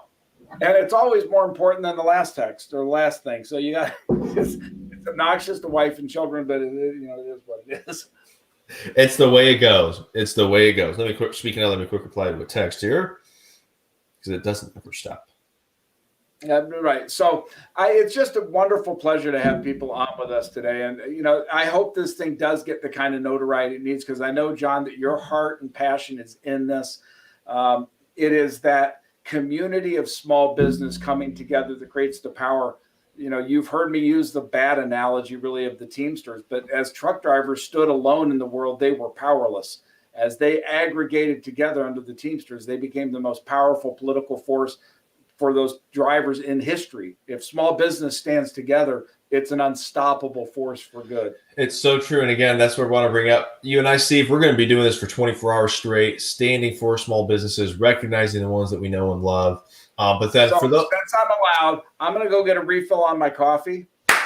You do that.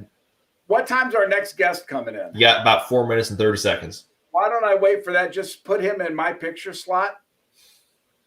If you got can do that. Absolutely. And then I'm gonna get a refreshed cup of coffee, because I've only had 18 today, and 20 is the magic number. Well, I brought my coffee pot into my office, so I literally only take one step to the side here to refill, which I'll be doing shortly. Go for cup number 2. You're a gentleman and a scholar, and we've just begun. We're 90 minutes into a 24-hour marathon. For everybody joining us, all we ask is that you share this with your friends, share it with your communities, especially to the extent small business people. Have them come in and join us. We are standing for them today. It is a marathon session because they have been through a marathon year. The least we can do is acknowledge them with 24 hours of our lives. It's so true. That's exactly why we're doing this. And if you can't stand for 24 hours or you got stuff going on, totally get it. That's why please help us help those small businesses. Share this feed, comment about it, tag a small business that you know and love. Say, we love you and thank you for all you're doing and we have your back. And then sign up as a platinum member. That's what helps fund us. That's what keeps us going. That enables us to launch this small business grant program. And I do want to quickly bring up this statistic here and see what we've got. Our goal is 1,500 for the day. We are currently at 48. Thank you all so much for joining us, for signing on, for committing to our vision. Let's keep building that number up. We're going to hit 1,500 over the next 24 hours, and we're going to get the cash that small businesses need when they need it, so we can help them keep their American dream alive, which fuels our economy, which keeps it going, which helps us sustain that American dream, which has been so good to our country and economy as a whole. So please tag us. When we come back from this next guest, I want to share with you a quick story that will demonstrate both my age, but also the extremity of what we're trying to do here. But John, it is important. Again, we've talked about, and we will talk about these statistics that affect the business community. All of us need to understand that you're touched by a small business every day of your life, whether it's a baker who bakes bread, a farmer who creates grain for the bread, the company that does the trucking to get the bread to you, the box company that ships the bread. Across the board, the innovation these people bring to the table. One of the people I met early in my life invented refrigerated trucking. He was a small business person who had a problem. How do I get radishes to market without them spoiling? He invented refrigerated trucking. I mean, those types of innovations come out of the small. They get bought by the big and oftentimes made better, but they are innovated by the small. And so we stand here today with our heart, our mind, and our soul and our bodies committed to the small business community. So all of you watching, share this with your friends, share it with your small business people. If you know somebody running a small business, you want to give them a shout out, jump on in. It's not that hard. Come on in, tell us about it, just like Russ just did, thankfully, that he put those wonderful companies up here. And I want to thank real quick Salerno's here in St. Charles, Illinois. And, that's a fabulous little Italian restaurant that survived through this COVID nightmare.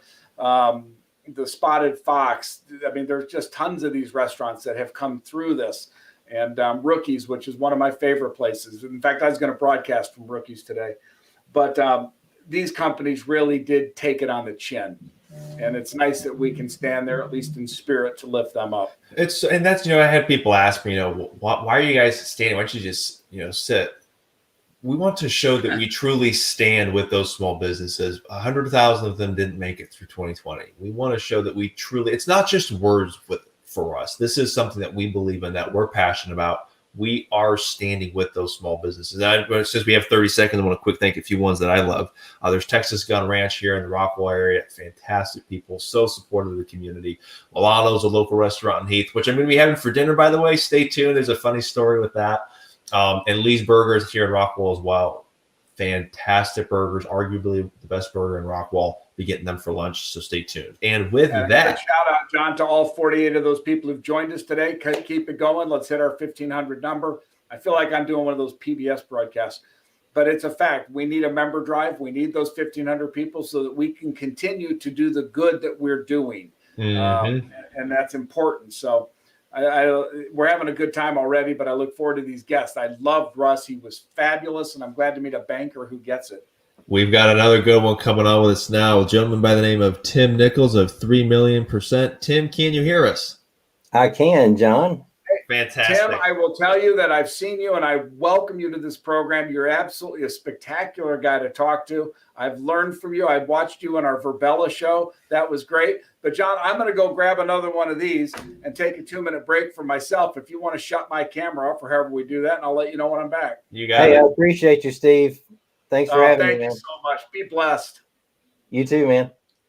We're going to remove Steve from the broadcast temporarily. Tim, thank you so much for making time for us. How has 2021 been for you? Fantastic. We are launching some higher level type programs to actually help businesses grow faster. So our whole thing is to accelerate business growth and to build community in that. So we are doing really well. Actually, Excellent. 2020 was fantastic for us. Good for you. But we actually are in the business of helping businesses grow and building community around that. So we actually saved a lot of our businesses from going under just from the feedback we're able to provide too. So That's good awesome. year. Please tell us a little bit more about that. I obviously want to hear about those small businesses that you love, but tell us a little bit about what you're doing and how you're helping those small businesses. So what we do is we create referral generation. The whole idea was to focus on business owners and licensed professionals to help them create a referral generation machine. One thing that we discovered is they have five problems that they face regularly. And I've lived those. As 17 years as a financial advisor, I lived all of these problems and came up with my own solutions. They worked so well, others wanted to know how I did it and what I did. So those 5 problems were finding strategic relationships, creating new ones, regenerating old ones. The strategic relationships were a big challenge. Then there was marketing confusion as far as how to spend money and where, what that looks like, what the most effective type of marketing was. So we addressed some of that. Then the networking frustrations. People go and they network and they feel like they're working really hard. Yep. And they're not getting anything done because they're not doing the right things, whether in the moment or outside of the moment. And so we work on those things. We give them tools and strategies as to how to do that. Then we deal with trust. A lot of small businesses have credibility issues. I actually saw this meme yesterday in one of the food Facebook groups that said, it doesn't matter how many times McDonald's makes a mistake. They could make thousands of mistakes and you keep going back. But one local business restaurant, one locally owned restaurant makes one mistake and they want to crucify them on Facebook. That's so true. So there are trust issues that both the business owners as well as the consumers have, but we want to help those business owners overcome those trust issues as quickly and efficiently as possible. And then there's isolation. So many of these businesses feel very isolated. They feel like if they were to go to another business and say, hey, you know what? I am really struggling. I heard Russell Duckworth on here earlier say, hey, I'm really struggling to get some people to pay me.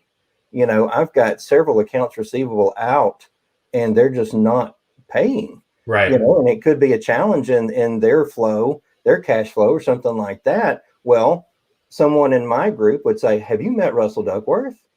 You know, and so we actually can help build community around those that need each other. But here's the challenge. Nobody's talking about it. They don't talk about how isolated they feel. They don't talk about how they feel like they're making decisions in a vacuum. So what we've done is we kind of took the the large church concept where they have the small groups, the mastermind, small groups, the life groups, all that kind of stuff. And we infuse the mastermind concept where they speak hard truth into one another. So we meet in small groups to go through a structured format of curriculum, and they have time structure, everything. So the whole idea behind it is to implement all of the strategies, learn them as you go, and create referral generation for one another. And the whole thing, the whole concept came down to a Zig Ziglar quote: you can have everything you want in life if you'll help enough other people get what they want. So as a financial advisor, when I had my practice, I took that and ran it as a business model. So the faster I could help you grow, the faster I could grow. So that's just my take on it. It's so true. And, you know, we are actually part of your 3 million% group, and I've had the blessing of going through the program early on in its inception, and it's a huge help because the point you make about feeling isolated, that's a shockingly common problem for small business owners. I mean, what's the old saying? It's very lonely at the top. When the buck stops with you, it's very easy to get isolated, and that is a very dangerous position to be in. That's right. And, you know, some of our curriculum that we talk about are how to deepen relationships quickly. That helps on the strategic relationship part. And then we talk about elevating your profile within the community, with engaging leadership, with memorable visibility, with creating some virality for yourself, right? Mm-hmm. Then we talk about leveraging networks and what borrowed credibility looks like. And, as far as connecting, transforming, and then being an influencer. Then on the trust part, we talk about what borrowed credibility looks like, and what implied is, and what applied is, and how it applies to you, and how to create that credibility. But we build community around that with these small groups, and then the small groups rotate every 90 days. And so you basically operate in 90-day implementation plans to grow your business organically. And so it works beautifully. And in that, they build community around that. And that community is so, so important. It's one of those things. I remember when I went through your program early on, there are questions that you don't want out there public. There's some very gut checking questions where you're like, okay, I got a real question here and I don't know where to go with this thing. If you don't have a community or support group or mentor group or whatever you want to call it there for you, you gotta find one. I remember early on, I think I did your program back, was it 2018 or 2019? We started it in 2018. Okay, so it would have been 2018. There were a few really pressing questions I had in our sales process for like the point of sale, processing stuff. And through your group, we had some great discussions on it. And there was one person in particular, he was like, John, I know exactly what you're doing wrong. I've been there. Here's what you do. And it really helped improve our sales process. And we did see increases from it. And obviously the relationships that you build become strong referral points. And, so in our situation, it was anytime someone would make a comment about their processing system or the point of sale system, that person from the group would always be like, you need to have a conversation with John. He knows his stuff. And it's that type of community to where you're feeding into them, they're feeding into you. And then it turns into natural, authentic lead generation, which makes a really easy sales process. You know what I love about the whole credibility part of that is, so I remember that meeting where you took that into consideration. I saw you use it immediately. You implemented immediately. Well, what I love about this whole process is that when others were running into that, you knew exactly what to tell them. You had experience immediately with your implementation of it, and you could speak into that. Mm-hmm. And so what that did, though, was that built your credibility with them immediately, and they started referring everything back to you because they're like, John knows his stuff, right? And so it's almost like a chain reaction throughout the program. And you know what's funny, John? I have never appointed a single leader in the whole program. They just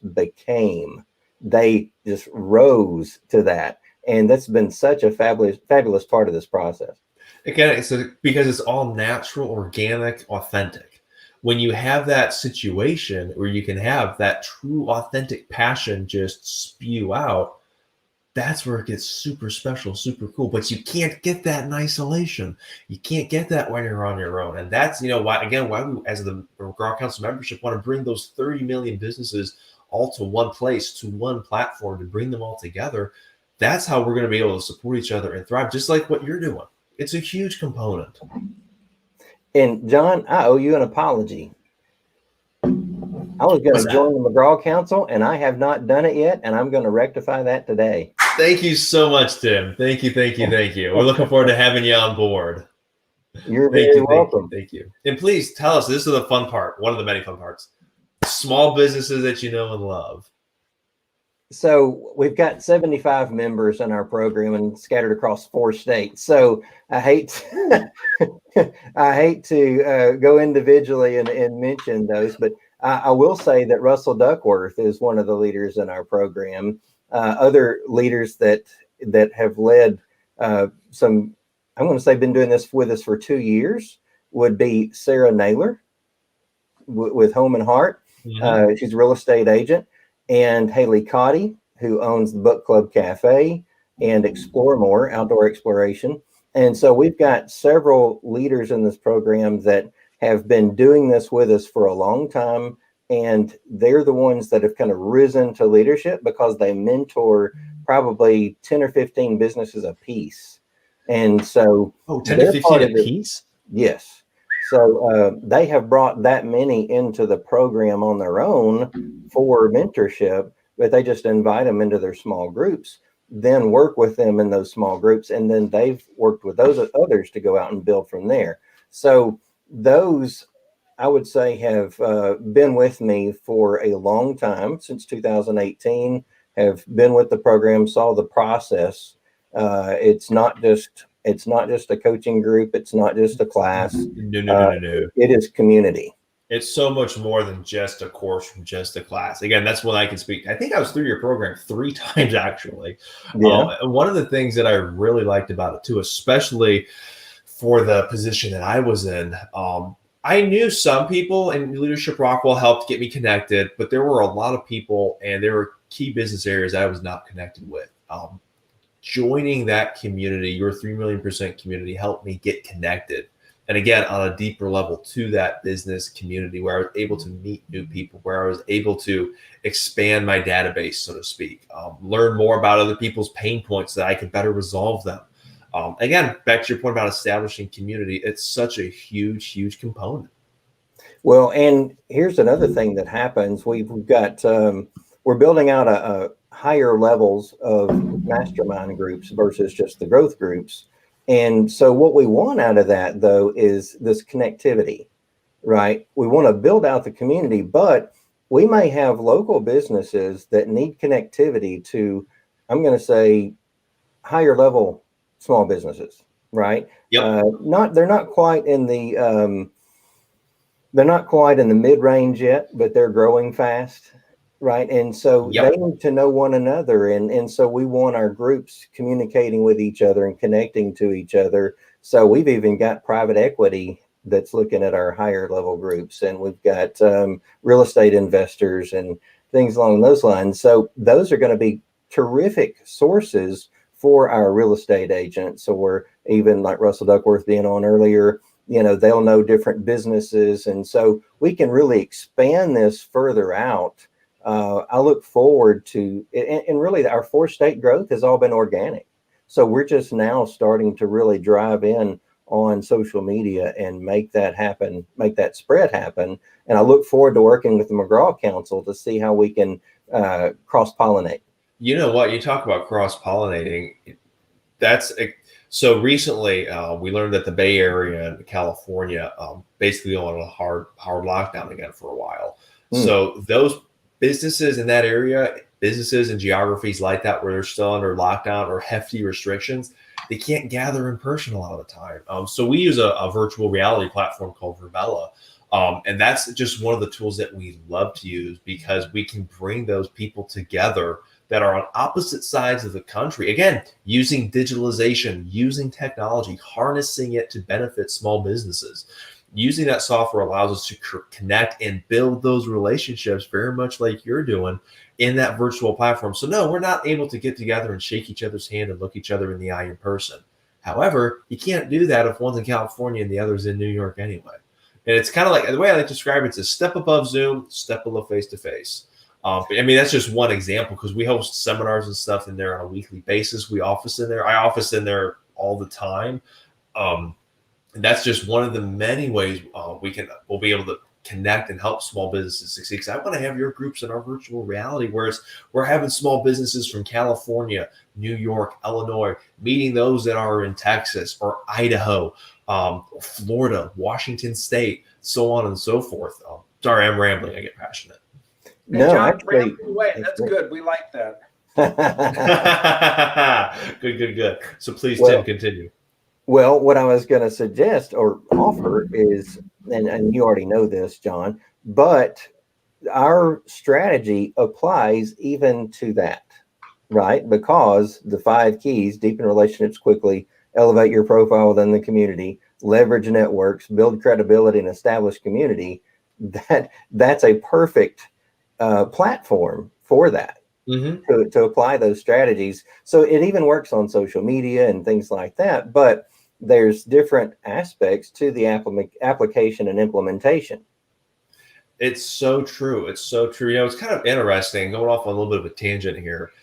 We wanted to make sure that we practice what we preached, which is why we adopted the virtual office and why I was so excited about it. One of the trends that I saw that really took off in 2020 was digitalization. That was already well on its way. But even in like the payment processing industry, where you're talking about online ordering, integrating an online e-commerce store with an in-house inventory tracking system, those things were already on the way and were going. But when COVID hit, bam, it was like a light switch that just flipped, and it went from 0 to 100 miles an hour right off the bat. And virtual officing, with all the lockdowns, with all the restrictions, the stay-at-home orders, it was like, okay, this is kind of where we're headed. But rather than seeing a glimpse into the future, we actually got thrown into it like right off the bat. And so we wanted, at least I wanted, to really make sure that everything we're talking about at the membership, whether it's virtual ethics, virtual leadership, virtual officing, relationship building, that we're practicing what we preach. And that platform is just, again, one example of it that enables us to build community, to network with each other, to mentor each other. Because even though COVID hit, even though stay-at-home orders hit, the economy has to keep going. And in some shape, way, or form, it will keep going. The sooner small business owners are able to adapt and pivot, like the people you were talking about, that the small businesses that you know and love, odds are they were able to find ways to pivot and survive. And when we get through this thing officially, not only are they going to exist and be there, they're going to be stronger on the other side of it.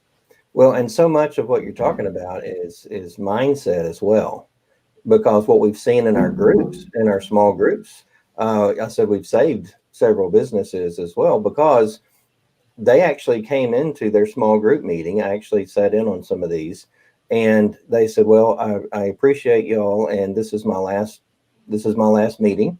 I have to quit the program. I can't afford it anymore.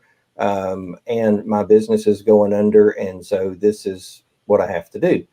And the group did not accept their resignation. And they said, I'm sorry, we can't let that happen. And so they started going into the assets of the business and said, what assets do you have to work with? Mm-hmm. And so they took note of that. And this is all peer advisory is what we call it. So it was all peer advice. And they're saying, what assets do you have to work with? Who is your market? Who is your niche? Who's your target market? Who's your most profitable client? And how can we help you reach those? What kind of money does it take to turn this around for you? And come to find out, there was a lot of personal stuff going on in that person's life as well. And they're like, all right, well, how do we find you help in that? And so they came around this particular woman as community and just started connecting her with people, speaking into her.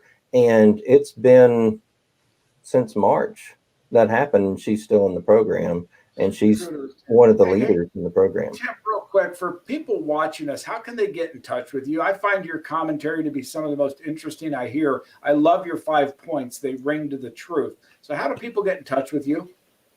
So they can reach me at tim@3millionpercent.com. They also can connect with me on Facebook.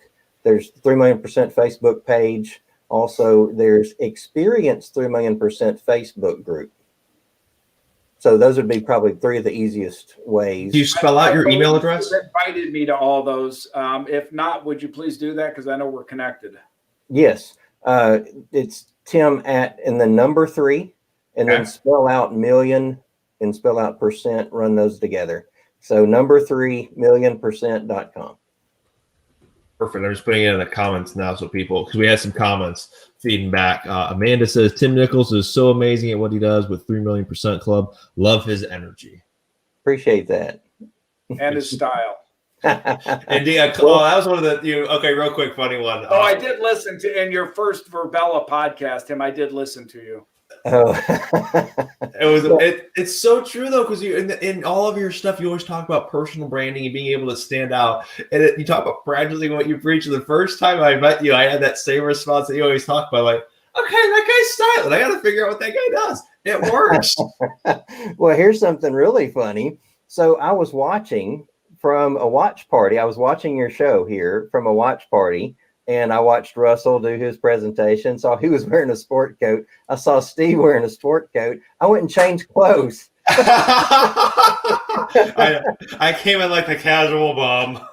So when saying that, I had on a vest, and I just thought, hey, if Steve and Russell are wearing sport coats, I'm going to go wear mine. Well, and what y'all don't realize is up here, if you looked out my window, it's cold out there. So a sport coat's appropriate. We got about 6 inches of snow and it's 20 degrees. Real quick, Steve, you just made me such a proud man. You just said y'all. Can we please give a round of applause for this man from Illinois saying y'all? I have been Texified. He probably was hearing it too much in my talk. Well, y'all may know I have a daughter down there. She's a law school graduate from Baylor, and she's an attorney in Dallas. And I'll be doggone if she doesn't hit me up with y'all about every other moment.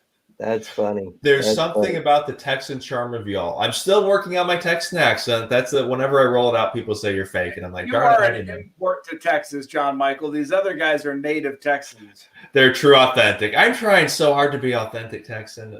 I got the y'all down. I'm just working on the draw. Hey, it leaves us trying to overcome credibility sometimes.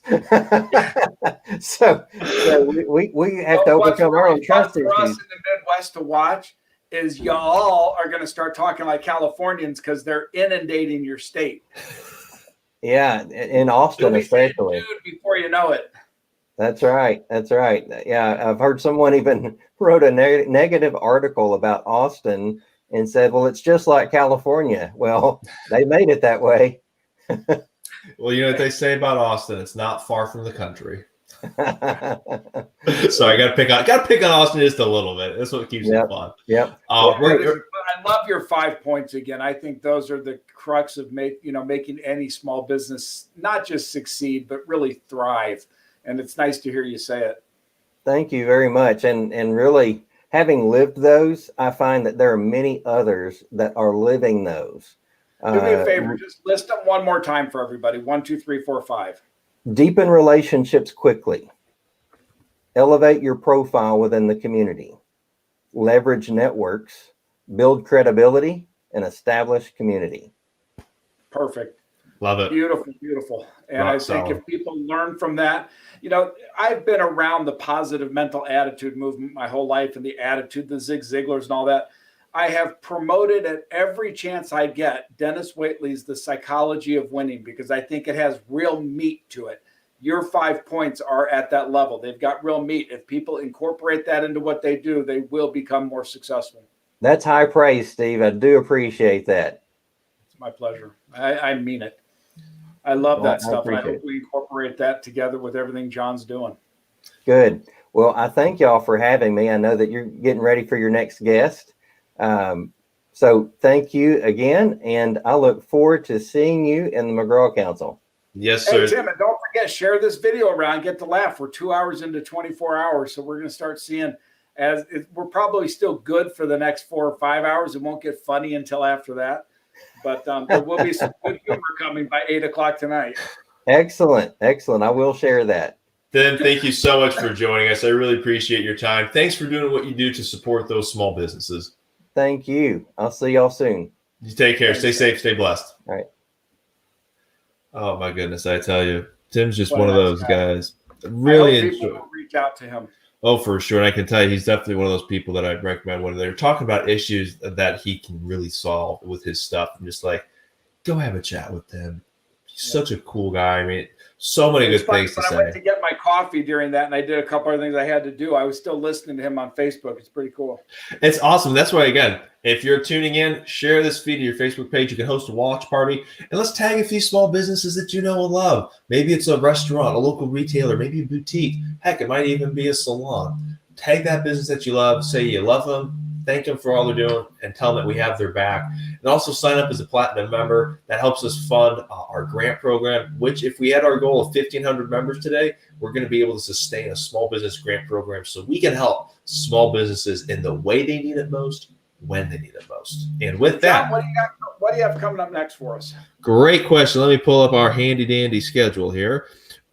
Coming up next, we have Coach Brad Clark with us. He's done a couple of seminars for us, been on our podcast as well. You talk about a guy with insights. Always have a blast talking to this guy. He knows his stuff. He knows business. And one of the more fascinating seminars that he gave, it was about improving profitability. And he literally laid out a roadmap to where you make 5-10% tweaks, just a little bit here, a little bit there. And literally over the course of 4 months, you double your net profit.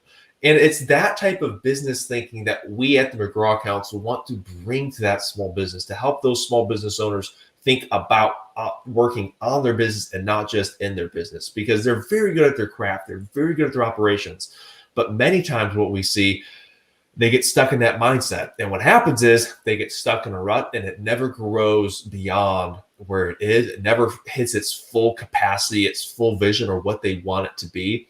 And again, these are the resources. Coach Brad is actually one of the people donating a coaching session that costs regularly $2,000. But our members are getting, he's donating it to our membership for free. $2,000 product for free. And it's that type of resource that we want to bring in from across the country into one platform. And again, I've seen it work personally. I've seen people go through it. Heck, I've been through it myself. It is so insightful, the feedback that this guy has, that other people have in their donations and contributions. It gets me excited. I can talk about it all day long, which literally, no joke, we're going to. All day long. So save all that. Hey, have you reached out to our good friend Tony Gieri to see if we can get one of those guys on here? Let me do that. Let me quick fill up my coffee right here. Step off to the side. I wasn't kidding when I said I had my pot of coffee ready to go here right next to me. Brought it into my office. My coffee's in another room. I have to go over and get it. So no joke, I planned it, and I brought my coffee maker into my office last night. Put the coffee grounds in, brought in the water, started heating it up this morning. Oh, so before Tim came on, I was going to tell you kind of a funny analogy again about what we're doing. For those who are my age, and I'll be 60 this year, so I grew up kind of in the 70s era.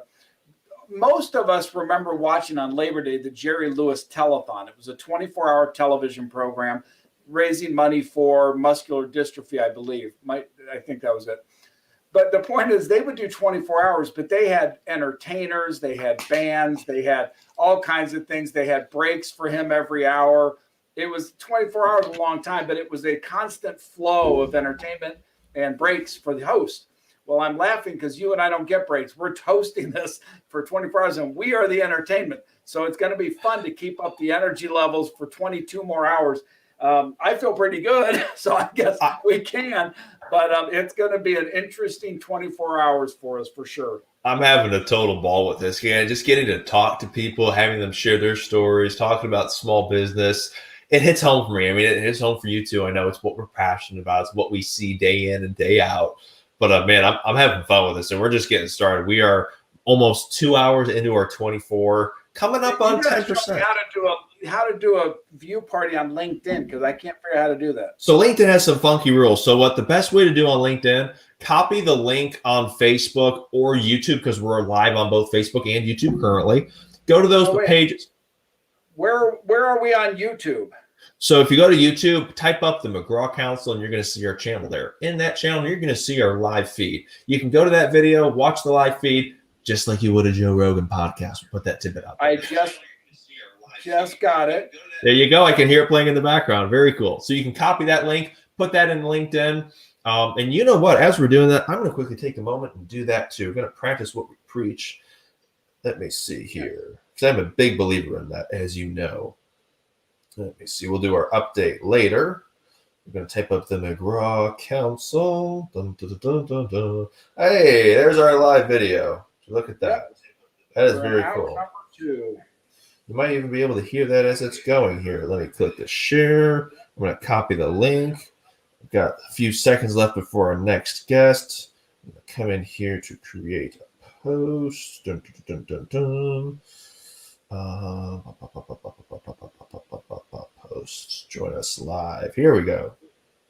Right, copy. There we go. That is rocking and rolling there. And we are here officially at 10 o'clock. We are going to welcome in our next guest, Coach Brad Clark. Testing. Can you hear us, Coach Brad? Uh-oh. Nope. We'll be waiting for him. He'll be coming back any moment. But that's how you share it on LinkedIn.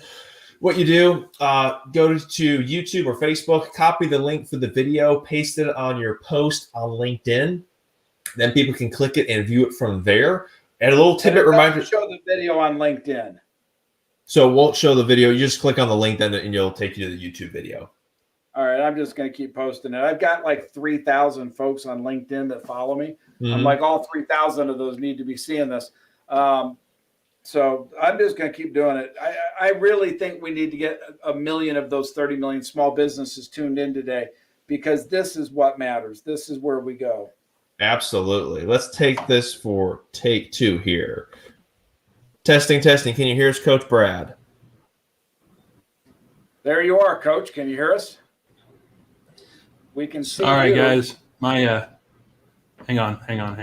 We hear you. Look, we hear you now. We got you. Wow, we're having a little technical difficulty. Testing. Let me see. You're real choppy on my end, though. I tell you what. Let's. Yeah. That's so strange. We can hear you just fine. So tell you what, because small business live stream, living life on the edge, I am going to text Coach Brad and ask him to talk a little bit about his background and talk about those businesses that he loves. So give me just one moment here. So, Coach, can you hear us at all?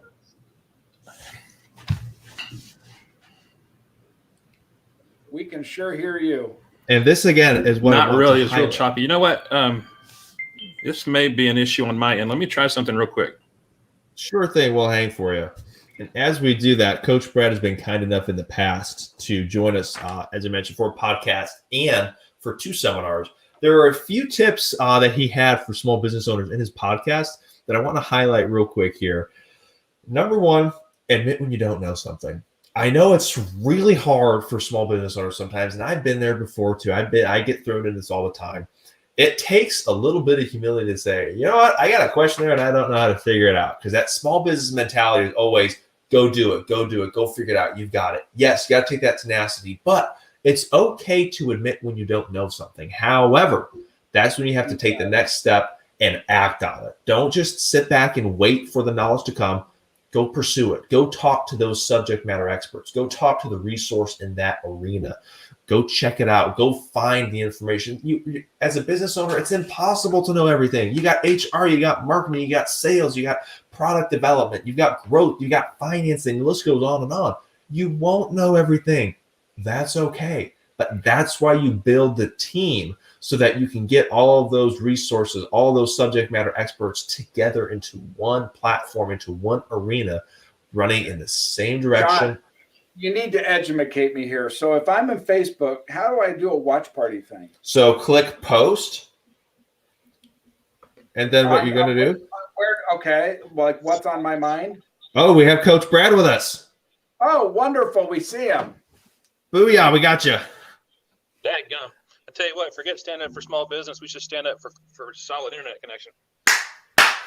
Well, Steve's ripped into me a couple of different times. He caught me working on a virtual platform on Wi-Fi rather than Ethernet. Yeah, there we go. We like that one. We'll all go sideways. Sideways. That's awesome. But Steve, to answer your question, what you do is you go to post on Facebook. As you scroll down, you'll see a bunch of different options. Click watch party, go to the live tab, scroll to the right a little bit, type up the McGraw Council, and you're going to see our live feed. Click that button, and you'll be hosting. Okay, hold on. I'm doing it. We'll wait just a minute here for Steve to host a watch party, then we'll get started. Coach Brad. Look at all these pretty beaming people. Oh, we're Hey. having fun. We're just starting hour number 2 out of 24. We're Okay, now feeling good it's so added far. to my queue. Is that what I do? Is that Yep. all I do? Yep, you're Say golden. something about our watch party? Come You're on golden. in. Wait a minute. Come on in, y'all. Do you see my watch party? Or are you typing that? I just typed it in. There you go. Steve, I'm so proud of you. Tim, you have to understand, I've been taught to say y'all. There. Well, then somebody educated you well. Wonder who is doing that. Only one. All right, there we go. So, Now I have to plug my phone in, though, because the battery's going to die. So, Coach, it's nice to meet you. I've not met you before. I've heard about you. Well, I've heard about you as well. glad to get the introduction here. Coach Brad, please tell us a little abbreviation of life story background, what you do, and your favorite small businesses. So you're asking me to be brief? You serious? Don't be. Well, we got time. I mean, if you want to stick around longer. No. Stretch as far as you can. Well, so John and I have known each other, gosh, pushing 4 years now, John. Yes, I sir. think. And so my background, just real quick, is I'm actually a graduate of the finest institution in America, Texas Tech University, Guns up. in the great West Texas town of Lubbock. And if you've ever been there, never been there, you're I not missing have. much, so don't worry about it. Me and Buddy Holly. Holly, yeah, our one claim to fame is Mr. Holly. And he didn't stick around long enough. So Oh, but my no, I God. went to school out in Lubbock, graduated with a degree in laboratory medicine of all things. Spent about 4 years in clinical setting and decided, you know what, I'm not a lab rat. And I'm more of a Then what are you closet, doing on air with us? Exactly. So Sorry. I actually went to work in various forms of leadership, operational leadership, sales leadership. And I guess in 2016, I decided I was grown up now and needed to figure out something serious to do. And I was like, well, you know, I'm tired of relying on other people. So let's try this business thing out. And got into coaching. So the rest is kind of history. I've been coaching since 2016, came out of training in 16, did a hard launch in 2017. And I've just been living the dream ever since. Hey, Brad, who'd you train with? So I'm a franchise owner, and so I bought my license through a company called Action Coach. And I know of them. Yeah, Action Coach is we're based in Las Vegas now, but we're originally an Australian company. Started in Brisbane. You and I back in could go 93. all day about this, Brad, because I'm a big fan of coaches and of what you do. I mean, show me a pro athlete who doesn't have a coach. It's that simple to me. If you want to be exceptional in business, get a coach. Well, I tell you what, Steve, if you don't have a day gig, then I'm hiring a marketing person. So Steve, would you like to tell one or two of the things you're doing? Well, Coach, here's the thing. I've actually looked into coaching, but I find that I'm much more of a consultant than a coach. It's very hard for me to coach them to learn the solutions. But under the McGraw Council, which I started out of a true passion for small business, I absolutely believe in the heartbeat of America. I believe that we need it. We need to support it. We need to improve it. So we started the council. We now run 4 operating businesses under it. We provide capital to small businesses, HR assistance, accounting assistance, processing assistance. And through this membership, which I've referred to as our crowning jewel, we try to build community and network people and educate people. And I think what you do is dead center on one of the things we ought to be more actively doing. We've you're not seen gonna it. get any argument with me. We've seen it time and time again. And He Coach took Brad, this thing out of his ear when I talk because he was tired of hearing me talk. I actually put it in. I just got to get it to work. we've talked about a lot in the past, but Coach Brad, can you talk a little bit about the difference between, Steve, you highlighted it, difference between a consultant and a coach? Yeah, and it's you know what, I tell you, I think probably this is the first time I've ever had a conversation where somebody's actually led with that, and I didn't have to do it. So thanks, Steve, for the tee up there. Honestly, and I'm just going to take this out because apparently it's not going to work. We're just going to be technically challenged all day today. So the main difference is, and I like to put it tongue in cheek, is a coach is a lazy consultant. And by that, a coach is a lazy consultant.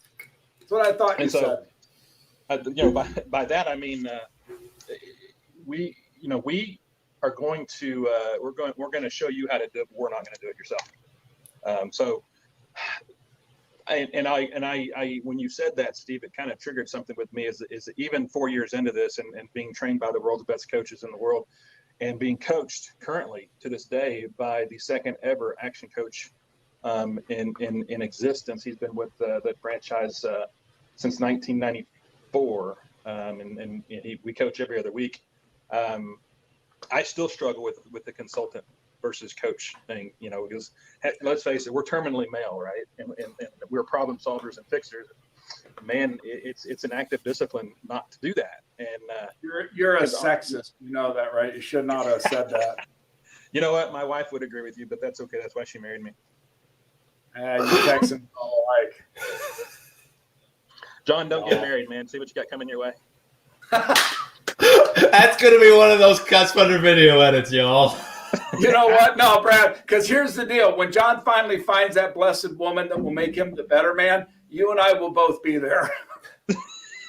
Fair enough. As long as I get the invite, I'm good. Oh my goodness, you got hey, put it on public record, y'all. Y'all got it coming. Look at this, Bing Crosby and Bob Hope. We're actually doing humor. I know. You never see. This is one of the things I love with this group. Real quick, you never know what's going to come out of a conversation. It is awesome. So please, Brad, let me tell you again. I've got a little background. I was a big fan of the Tech Group when it started up in Milwaukee, which became Vistage. I know of other private coaches. We're friends with Tony Geary International down there in the Dallas-Fort Worth area. Obviously, I was talking earlier about Dennis Whitley and the stuff he's done in the psychology of winning. There are just a lot of good guys and good efforts in your world trying to make people do their jobs better. Yeah. And I tell you, the reason I elected to do or opted to do a franchise versus doing it on my own is, there's to me, there's no price that can be put on having a system that's in place that's turnkey, and I don't have to go out and create it, right? Our founder is a gentleman named Brad Sugars, and he started us up in '93. Brad is one of these guys that so he's my age. In fact, he's about 3 months younger than me, which is somewhat irritating, but we'll let that go. The thing with him is he's just an absolute beast of a learner, right? And so what he's done is not necessarily taken a bunch of unique and creative ideas, but just gone out into the plethora of education and knowledge base that there is in business and in motivation and in sales and marketing, and consolidated it to a fantastic system that we've now got proprietary use over. And so there's not a coaching entity out there that is more prepared than we are. And that's what I really liked about it. And that's kind of what sold me on the whole franchise versus trying to create it on my own, situation. So big fan of, not recreating the wheel. I think that's a great small business lesson too. To your point, Coach, don't recreate the wheel if it doesn't need to be recreated. You can take something and make a small tweak to it and really get something good going. You don't necessarily have to turn it upside down or start something totally unseen, unobserved, whatever you want to call it, whatever term we want to use. That's why you have the franchise model. There's a model in place that works. You have that product or service, but then you're growing it in the way that you see fit. Give me a little leeway here, guys. I'm going to throw in a really bad analogy, but I think you'll get the point. On a guitar and a piano, there are only so many notes, right? When you create new music, you're not recreating the wheel. You're recreating how to use the wheel. And that is the magic behind what most of us do. We don't have to create the new thing. We tweak what is to make it better. Absolutely. And, you piggybacked on there's a couple of things anytime I'm starting a dialogue with a prospective business, and if I heard it once, I've heard it a billion times that, I'm unique, my business is unique, and this is not going to work on me. I'm like, well, I'm going to use that analogy from now on. It's like, well, you know what? There's only so many chords on a guitar, yet there's different kinds of notes that can come out of that guitar, right? And you do know that, like in terms of very popular rock music, I think there are 5 chords that they use. Yep. And yet, how many variations on that? Right. So it's funny and that's where I think we're the power of coaching, the power of business coaching, and not necessarily in the difference between that and consulting is that we focus in on those fundamentals that aren't taught every day. I mean, the John's heard me say this 1,000 times. This country, from an academic standpoint, is phenomenal at training up employees. Woefully inadequate at training entrepreneurs and business owners. And we train up good operators. We don't train up good creative entrepreneurs.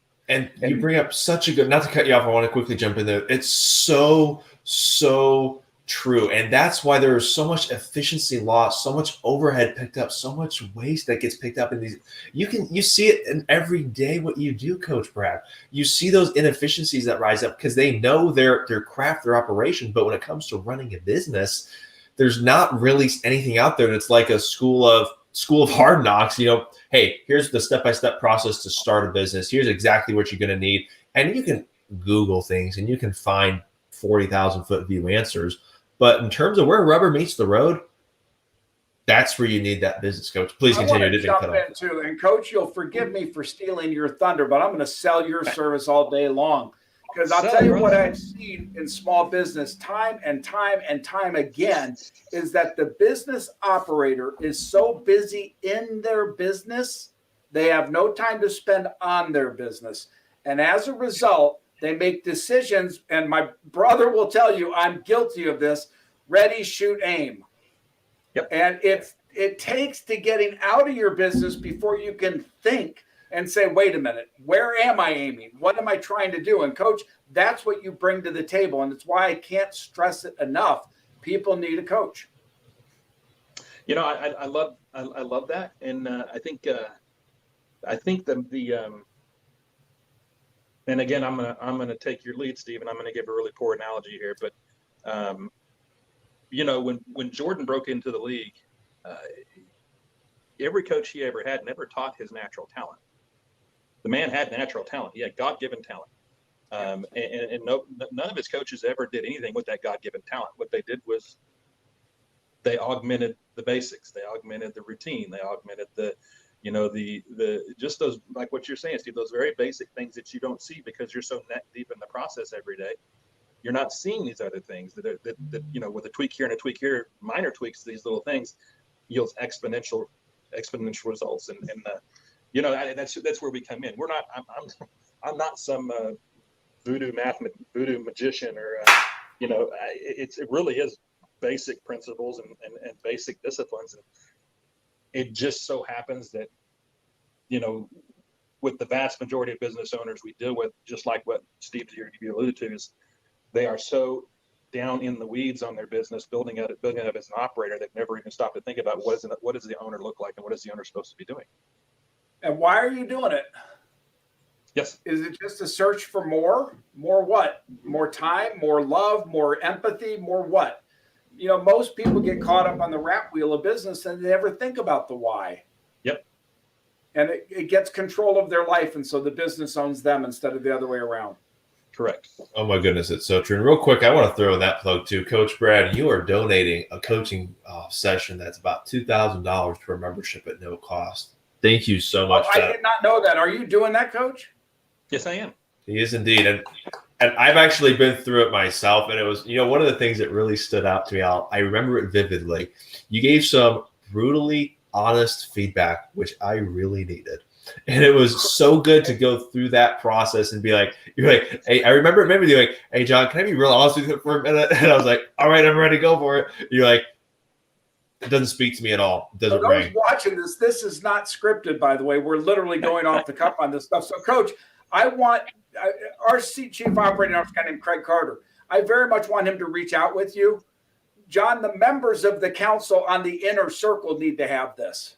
Absolutely. I'll make sure I send a follow up to them and take advantage of it because it's a killer product / Did you service. guys ever watch the show Billions? I did. Oh, I love Billions.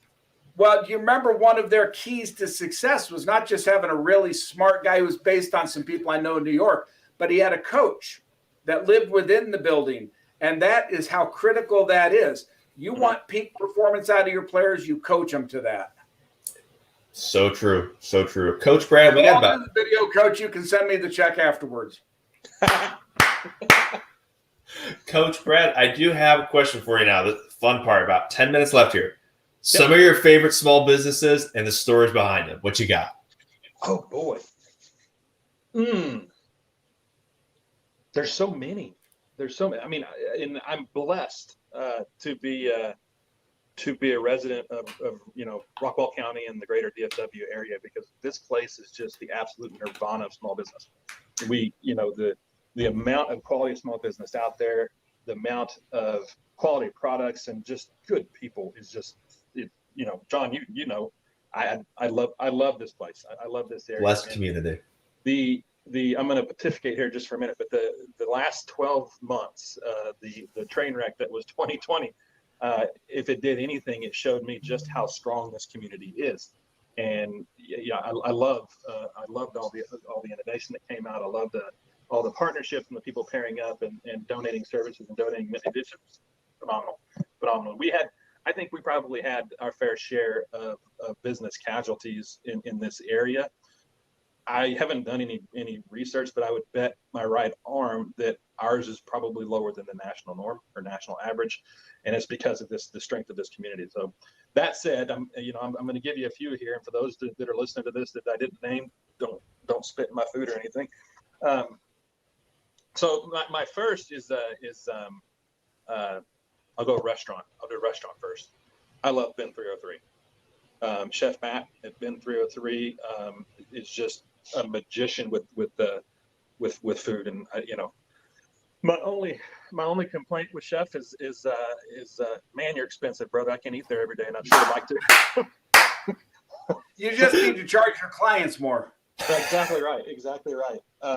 And I'll tell you my next favorite, and we are in the process. I just shot we did the first recording for a podcast that I'm launching later next month.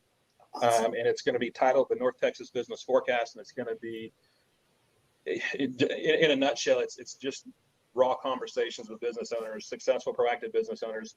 What are their struggles? What did they go through to get where they are? What can they offer the business community?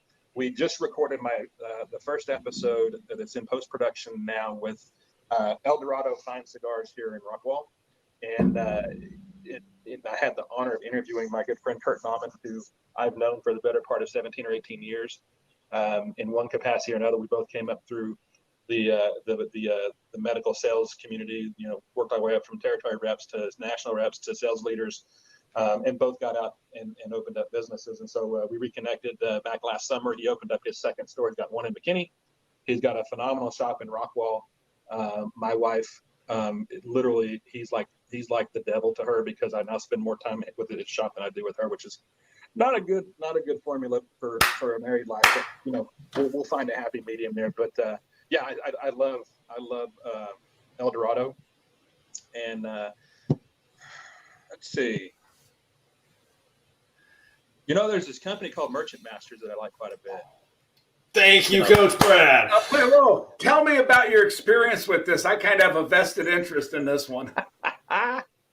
So, Merchant Masters and Action Coach, or at least my franchise, we went through some iterations there, John, over a year or two, and I was just too picky I was too much a pain in the butt of a client that we just couldn't figure out the right mix for me. But he set up.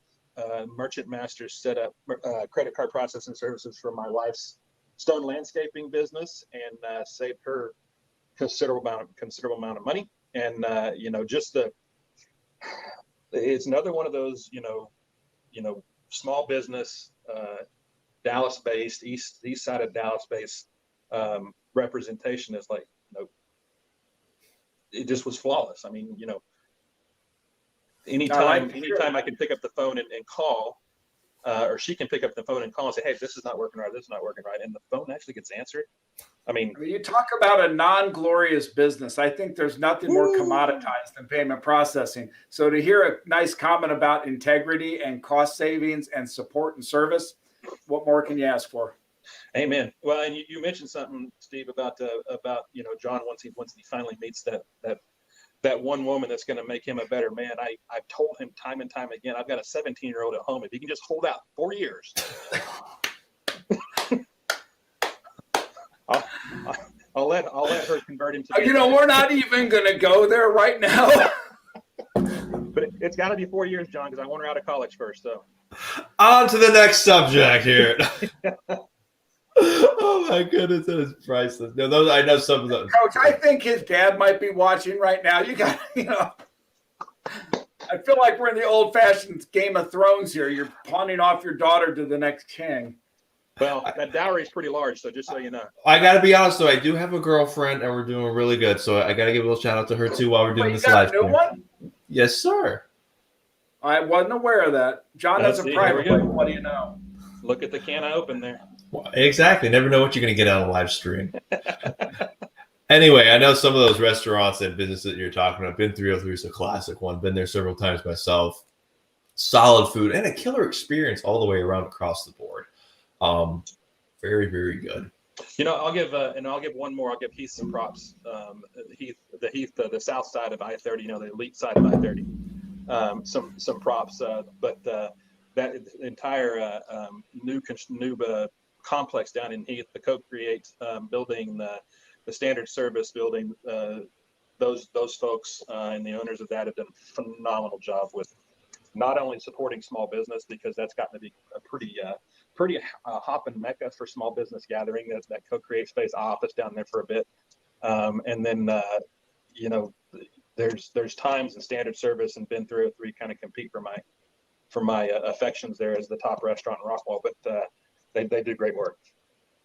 Phenomenal. Coach Brad, we're coming up on our time here, but hey, man, I cannot thank you enough for all that you do for the community, for being so involved, for being a member of the council, for donating your time, your energy, for helping the small business community. I mean, again, you're one of those people where it's not just words, it's a lifestyle. And thank you so much for living that out. Hey, Coach, thanks. It's nice to meet you finally again. I've heard a lot about you, but keep up the work. I mean, what Nice you to do meet you is guys, valuable. Just know that what you're doing with the McGraw Council, I hear good things all the time. And this particular endeavor you've taken on here, God bless you, man, because I don't have the patience for it. But over the next, I guess, what is it, 21 hours, 22 hours, 22 30 minutes? Best of luck. Believe me, I got a clock running. I feel like I'm at an Apollo shot. I got the clock going. So, Coach, if you feel like dialing in around 2 in the morning, 3 in the morning, we'd love to hear from you. You know what? Wait for me. I'll be there. There you go. Well, I'll be I promise expecting you. we'll be here. We're not going anywhere. That is But what a pleasure, Coach. Keep up the good work. And you and I both know that attitude is everything. And you got to get perspective on your life and your business, and you got to run it for your own purposes and nobody else's. Yes, sir. God bless you both. You too, my man. Stay safe, stay blessed. I'll see you around soon. Okay, so this is the part where I officially came. I'm rolling up the sleeves. It is getting a little toasty in here, standing up, so I'm going to get comfortable. You know, John, you keep bringing guys like that on. This will be a fast 24 hours. I'm telling you, again, it's that small business community. It's such a good group of people, down to earth, living the American dream, looking to serve others, donating their time, their money, their resources, looking out for each other. It's the American dream. It's everything coming true. I got a text from someone that I really respect, who actually suggested, as we're going to be standing for such a long time, we should stay properly hydrated. So I'm showing my coffee because that's my source of hydration. What is that? Water. No, that's in the coffee. Water with caffeine, right? So truth be told, I did come prepared. I've got a full pot of coffee. I got a couple cartons of energy drinks. And I also have my pre-workout that I can dip into if I start getting really low on energy. So the way I figure it, I might have a couple of grams of caffeine over the next 24 hours. And John, trust me, with 2 hours behind us and 22 to go, we've just begun to fight. We've just begun to fight, and I'm having a total ball. I am having the time of my life. The guys you've brought on so far, whether it was the gentleman from American Bank, Tim Nichols, you know, these people you're bringing on are really good resources for members. I did not know that you were able now to give away that hour coaching session. That is enormously valuable. I think the tangible benefit of people joining is like $2,500 in free stuff, all for $49 a month. I mean, it's an incredible value proposition. All the while they get to stand for small business, which is the cause behind it. I just think you've got something really special here. And to your point, I'm hoping we pick up over the course of this day, 1 million, viewers to this thing. We need small business to stand together, and we need them to stand behind you. Absolutely. I couldn't agree more. We're still at 48 out of 1,500. We're on our way there. Y'all share this link on your social media page. Tag a small business that you know. Say thank you. We love you. We got your back. And sign up as a platinum member. Because if we hit that 1,500 member mark, we're going to have enough cash flow to support a small business grant program continuously so we can help that small business in the way they need it most, when they need it most. And with that, I have the honor of welcoming Vanessa Stahl with the Royse City Chamber of Commerce. Vanessa, can you hear us? I can. Can you hear me? We can indeed. Thank you so much for joining. To this very nice 24-hour marathon. How nice it is to see you face to face. You too. How are you doing this morning? Doing well so far. Well, I have heard such good things about the Royse City Chamber. I'm very thrilled that John's a part of that. It's a laudable effort you're doing, and what a partnership we two together bring. Yes. We love John. He sits on our board, and I mean, I could just say great things about him between the McGraw Council and Merchant Masters. I mean, we scored big time with him. He's never leaving. Don't tell him that. Why would I want to leave? Y'all are my people. He's stuck with us. I think the Royse City Chamber, it's a really unique, special chamber. They're very young in their growth stage. And it's just a fantastic group of people. You talk about small town USA at its finest and really having a cool community. Royse City's got some special stuff going on. I still remember, when Buc-ee's opened up. Okay, so if you're listening in and you're not from Texas, Buc-ee's is a very real and big thing here. I didn't realize it until after I moved to Texas. But Yep. Steve, have you been to a Buc-ee's yet? I have not. Okay. So next time you're in DFW, let me know. We're going to take you out to the Royse City Buc-ee's, and you'll get a little flavor of Texas road trips. Because every road trip you go on, you got to stop at a Buc-ee's. Funny is, I've never been to a Buc-ee's myself until the Royse City one was built. Like we were told it was coming, and I drove down to Austin a few times and passed it, and I said I can't go until Royse City is open. I just now I waited this long that we're gonna wait until Royse City's open. So, and my little boy, he's 5, and every time we drive past it, we have to go in, even if it's just to walk around. For sure. So please, Vanessa. I look forward to that treat. Indeed. Vanessa, please tell us a little bit about what's going on in Royse City, some of those businesses that are setting premier examples, and some of the fun stuff that the chamber has going on. So Royse City, as John mentioned, is a unique little place. We sit in between Rockwall and Greenville, which are about the same size in population. I think Greenville is spread out a little further. Right. Rockwall is more condensed, but population-wise, they're about the same. And Now, is Greenville east of Rockwall? East of Rockwall, and so Royse City sits about 30 miles east of Dallas, and then Greenville's about another 15, 20 miles east. I've driven through there, I believe. I'm sorry? I've driven through there in my trips to Dallas. I like to drive, so when I come back on what I think was my eastern route, I think I go right through there. Yeah, and Greenville's very spread out as well. Now, Royse City, we have the beauty of sitting in 3 different counties. So we sit primarily in Rockwall County, but we also sit in Collin County, which is a little north of us, and then Hunt County, which is east of us. And that's nice because with the Royse City Chamber, we can stretch out a little bit further. We're not just in one county. So, that is very nice. A lot of people forget that though. So my coworker, Ashley Burke, and I are constantly reminding people, we sit in 3 counties, Well, again, because again, we don't get into politics at the McGraw Council because we're 501c3, but you're working with a lot of different entities because in Texas, you've got the county governments, you've got the city governments, you've got the ISD, which is its own taxing entity. You got a lot of different people to get playing together in the same sandbox. And now, whoa. You can't even go there. I'm from Illinois. We have a taxing district for each block. So I can tell you this much. The Royse City Chamber of Commerce does an absolutely fantastic job of getting everyone in the same room and having great discussion and conversations and supporting those small businesses. Because you talk about small business in Royse City is small business. Vanessa, I've heard good things about you. As John and I have talked, in many cases, the larger chambers of commerce focus on, especially at the national level, focus on issues that face the big company. Right. Everything from immigration to national, vacation day law, all the rest. And it's nice to see a chamber standing with small because they need your help and they need these kind of efforts to sustain their agenda in the state and city leadership areas.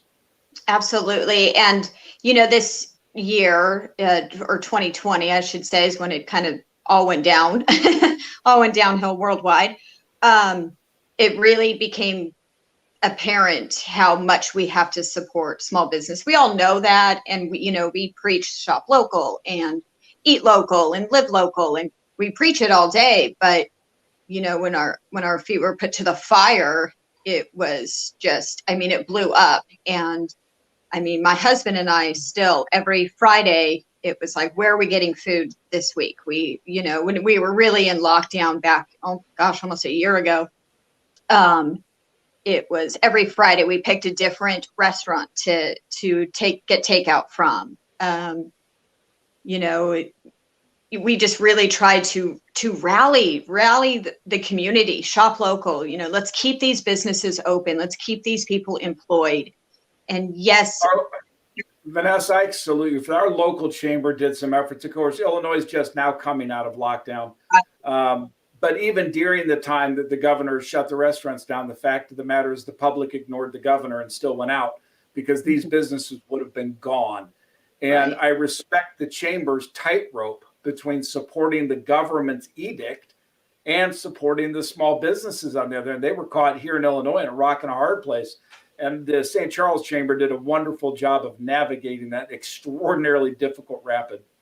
Yeah, I drove up to Michigan back last month. My in-laws are from Michigan. So we drove through Illinois and it was just remarkable. After we got out of Texas, it gave me a completely different view of what the rest of the country is going through when we talk about lockdowns. And I probably shouldn't say this, you but guys in Florida pretty well opened up. Compared to the rest of the country, I'm from California, so all of my friends are on the West. I grew up in Southern California, what I thought was a small town, until I moved to Texas and realized, oh, this is actually a small town. 150,000. Where in Southern Cal are you from? I'm sorry? Where in Southern Cal?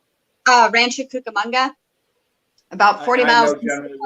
I used to travel out there quite a bit, and anyone who's from California knows this was God's country. It's got the most beautiful everything under the sun, and it's just gone downhill. It's just I'll always be a California girl, but I'll never move back. I love it. I love visiting, but I'll never move there again. But it really gave me just a view of what the rest of the country is going through in these lockdowns, and just supporting local, and it goes beyond just shopping at the boutique or eating at the local restaurant. These are our neighbors. These are our friends. These are, our children go to school together. And so it's just, you rally together and you support. And I am a big believer, what you put out in the world comes back to you. And so just supporting those mom and pops, shops, it's their bread and butter, and they support our community, and it's just our way of giving back. And I am a firm believer, and I have always shopped local. I also lived on Maui for a little bit, where we did not, when you live on an island, they didn't have chain, which is funny. They don't really have chain stores, but I worked for Tiffany and Company, which is an international company. However, when you live there, you really only shop local to those also mom and pop shops, those little itty bitty boutiques and whatnot. And that's where you shop, because that is your only option. I mean, it was 2015 before they got a Target. I mean, so but I mean, even growing up in California, I remember going to the same pizza joint every Friday night after my dad's baseball game. And that's what we did for years. And that's pizza place is still going. And it's funny, during the lockdown, they were suffering. And I saw a Facebook post that they were suffering, and I called them up and made a donation. I mean, I don't live there anymore, but I want them to survive. I don't know how far I think it was like $20 went, but hey, if it kept somebody employed for another day, so be it. It's the old thing, right? A tidal wave starts with a very small wave. Mm-hmm. By giving and donating money to that, by people joining places like ours, that little bit of money aggregates up where it makes a very real difference. And frankly, Vanessa, that $20 may not economically do a lot, but from an emotional support standpoint, it meant the world. Because part of this problem is they feel abandoned. Who's looking out for them? And I don't want to go political, but the fact is, on both sides of the aisle, they talk about small. We love small. They don't do anything for small. They always go to the big guys because that's where the money is. It's these small people who've been abandoned. They've been left behind. And through people like you stepping up like that, they know they're remembered, and that's what counts. Yeah. It's important. It's so important to the Walmarts of the world. Walmart's going to survive. Costco's. By the way, Walmart started as a small company. It did. And what's funny is it's the only grocery store here in Royse City. I know you're up in Illinois, but the closest grocery store is 20 minutes either direction. So, I mean, my husband works out in Greenville, so sometimes he'll shop out there before he comes home. But Walmart is maybe one of the more interesting studies. I've talked to people on both sides of this thing. There's this one side that says Walmart has been terrible for small business. And in one regard, they've shut down local retailers. But on the other side, no company more than Walmart will embrace small manufacturers. If you come into Walmart with a unique product, they'll put it on their shelves. They're very good about supporting the small. And so you have a double-edged sword there. I agree. And CVS is kind of the same as well. Our local CVS here, as soon as you walk in, they have all Royse City ISD stuff. I don't know if the ISD is getting any money off of it. But I mean, they're doing, we're the bulldogs here. And we work really closely with the ISD here, which is just, their leadership is just top notch. I mean, talk about taking care of their entire staff, from the educators to custodial staff to bus drivers. I mean, just, it is so nice to watch and see and get excited. I could go on and on about the ISD, but. So that's a perfect segue. Perfect segue out.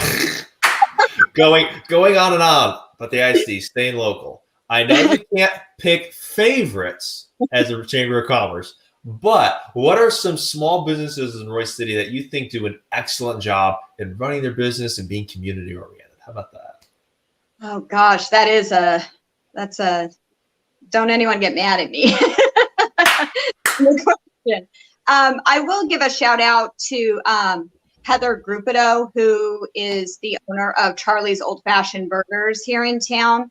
She really stepped up when COVID hit.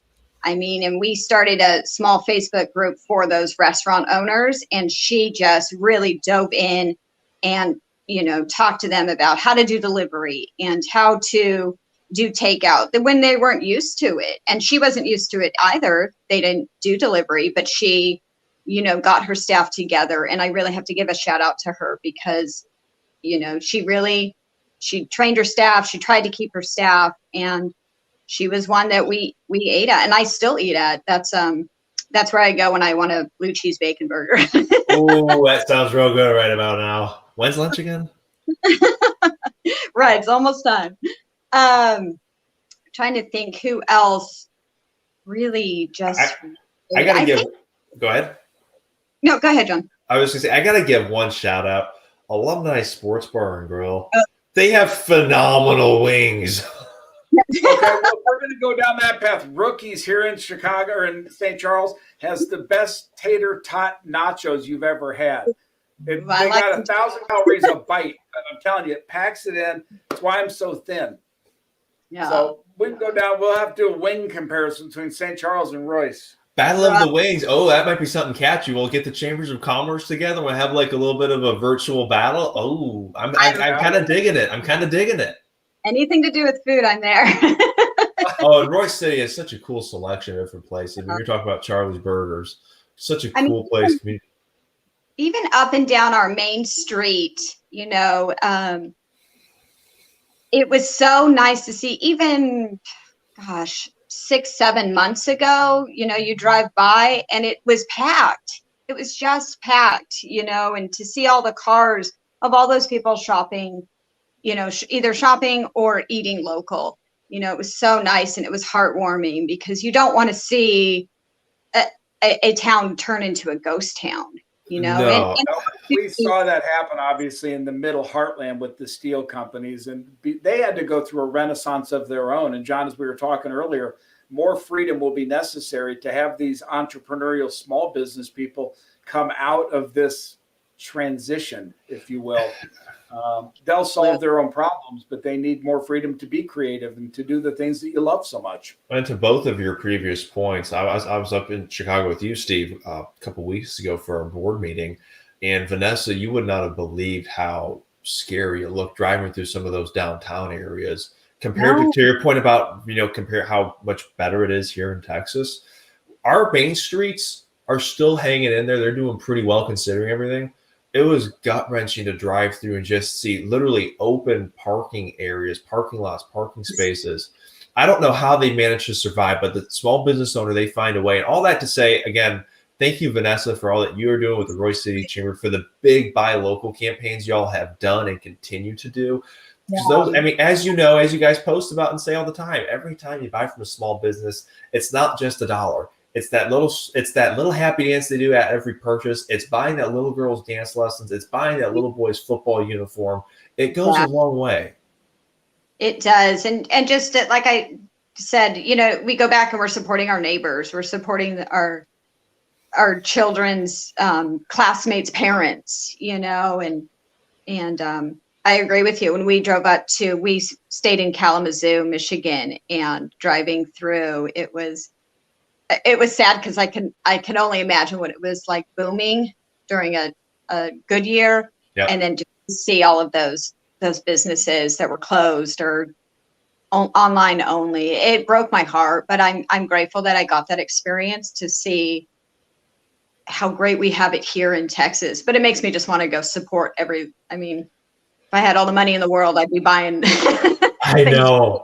And that's why we're so pumped to partner with y'all at the Royce City Chamber, the McGraw Council, because we can bring some of that national dynamic that you're talking about. We can take the local special elements that Royce City has, bring it into a national platform, connect it with those businesses out in California or Idaho, Illinois, say, hey, this is something you probably want to know about. They have this business practice in place, or they have a super unique product/service. And it's that type of partnership. We're partnering with a few different chambers of commerce. We want to do that to bring those businesses together, because if we can truly unite those 30 million small businesses in the U.S., can you imagine how much better we'll be able to support each other? Imagine a time like, we know something like COVID will happen again. It might not be for 100 years. It might not be for a decade. We don't know. But if we can have that integrated structure in place before then, we'll be able to get through it even better. And that's the John, vision I get that a we kick see. out of it because when you talk about those once in 100-year events, they seem to happen about every 10 years. Well, to your point, you got the Great Recession of 08. You had COVID 2020. I'm a little worried about 2021, but we'll see.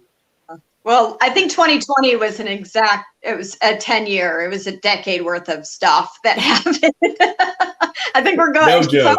No Fingers joke there. No joke there. So real quick, Vanessa, we got a few more minutes here. Where is the Royce City Chamber and community headed? And what can people do to help support those small businesses over there? Golly, I wasn't prepared for this question. Where are we headed? Just continuing to support, continuing to grow, to bridge, we are the bridge between the community and the businesses. We want to bring those community members that might live south of 30 that don't even know we have a main street. We want to make sure that they know what's going on, that, all the businesses that can bring them insurance, boutiques, restaurants. I mean, there's just a website design, all of that stuff. We want to make sure that our entire community knows that they can stay here in town and get the things that they need. And they might have to go a little bit further, but even the next town over, that's still shopping local. I was going to say, and again, it's back to that whole value, the whole impact of buying local. I've said it before. I'll say it probably 1,000 times before the next 24 hours is up. It's not just a dollar spent. It's staying in that community. It's keeping that business $1 alive. with a purpose. Exactly. Exactly. I mean, I shop both in Rockwall and in Greenville. I have friends that own businesses in both towns, and even if they were not my friends, I would still shop there. I mean, that's my duty as an American, I guess. And that's exactly why we came into existence. I mean, for the McGraw Council membership, everything we're trying to do, we want to bring awareness to those small businesses because that's the lifeblood of our economy. And we mentioned it earlier, according to the SBA, that small business employs about 45% of our entire economy. You talk about small business musicians, small business restaurants, small business everything. Retail. And Vanessa, I tell you, I'm hoping John keeps bringing people like you in because we're through the second hour of our 24-hour marathon. And standing here has made it a lot easier with folks like you being interesting. Thank you guys so much. This is fun. Thanks for coming on. I think you guys did already, but if you haven't done it yet, please definitely share the live stream on the Royce City Chamber page. And obviously, if there are people that want to join in the live stream, the link to do so is in the comments. Please feel free to share. If someone randomly wants to come on and talk about a business they love, bring them on in. We'd love to chat. Awesome. We'd love to have them. I'm sorry. All right. Bye, guys. Bye. You stay safe. Stay blessed. Bye. Oh, my goodness. Yeah, John, these 2 hours have flown by. We have 22 to go. I got to tell you, my legs still feel pretty good. I'm not even feeling it yet. I'm feeling really good. I'm having the time of my life. I'm having a total ball. I will say this is the young guy speaking out of me. I'm getting a little hungry right about now. So in about half an hour or so, I'm going to go ahead and place a DoorDash with the local business. And when it gets delivered, I'll show you what it is. I'll tell you the story behind it because every small business has a story. So stay tuned for that. It's going to be a good one. We love to have those people. And that's a way in which innovation, by the way, has really solved a problem. The one thing I'd like to see out of DoorDash or one of these delivery companies is if they could put an oven in the back of their car to keep the food genuinely warm. Because by the time I get it, sometimes it's a little cooled down. It's not bad. Talk about a small business opportunity. If you can find a way to improve that customer delivery experience. And we're going to be talking about the customer journey late tonight. Check in around 10, 11 p.m., midnight. We're going to be talking about a wide variety of great topics. And real quick, too, I do want to, again, thank our sponsors for making this possible. McGraw Capital Partners, an alternative financing firm, McGrawCapitalPartners.com. You have been a huge supporter and contributor. Thank you so much. Exiva, fractional CFO firm up in Missouri, donating products and services and time and funds to our mission and vision. Exiva.com. Thank you so much. Jobformance. Again, it's with Jim Owens. Great guy, great company. Been backing us and supporting us and trusting us the whole way. Thank you, Jobformance. Check them out at jobformance.com. And Merchant Masters, merchantmasterdfw.com. Thank you so much to Merchant Masters for supporting the vision as well. And Sprout Funding, they often partner with McGraw Capital to get special, very unique financing packages done. That's getsproutfunding.com. Thank you all so much for truly believing in our By vision. the way, mention that coach, because if we get free time for our members, that's an enormous value. Action Coach with Coach Brad Clark. You can check him out. He's got a Facebook page. You can find him on his website, and obviously he's part of our membership. So if you want to reach him, not only can you find his information publicly, send us an email at the McGraw Council. We'll get you connected. Great guy. He's donating coaching session. By the way, there's a little more to it than just an hour of time. It's a $2,000 product that he's donating for free. Again, by the way, John, just to restate this for people who are just joining us, you're joining John and Steve Beeman of the McGraw Council. We are on a 24-hour Standing for Small Business Marathon. We have been standing in front of these cameras since 8 a.m. this morning, and we intend to do that until 7:59 a.m. tomorrow morning. So we have a number of guests that we've brought or we're bringing on to bring you the best insights in small business. And we hope you'll share this with your friends, share it with the small business community. Again, if you're one of those people with a restaurant, you have a band, you have an entertainment venue, you have whatever that small business is, share it around. We need to band you together to bring power to your message. And John Beeman, the president of the McGraw Council membership, is the guy to follow on that. And there are 3 ways you can help us today, y'all. Help us achieve that vision. Help support small business. Share the live stream on your Facebook video or your Facebook page.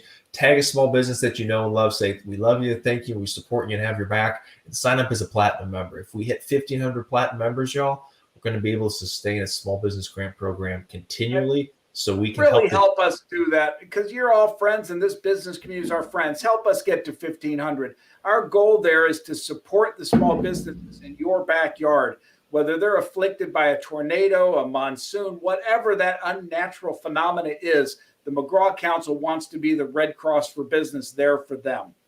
And I'm going to take that a step further and be a little bold here.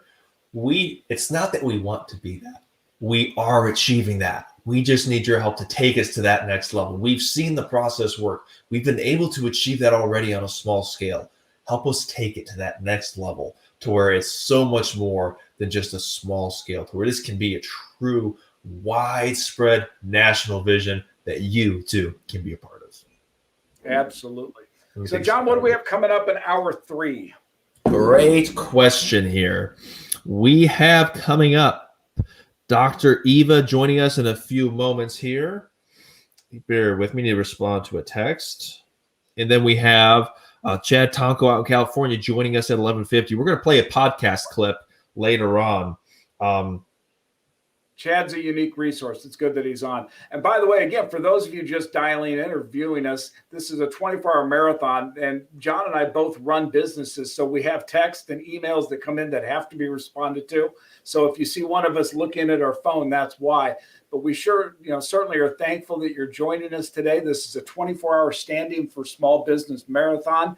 We are the McGraw Council, a membership of small business out to provide the tools and resources that business need.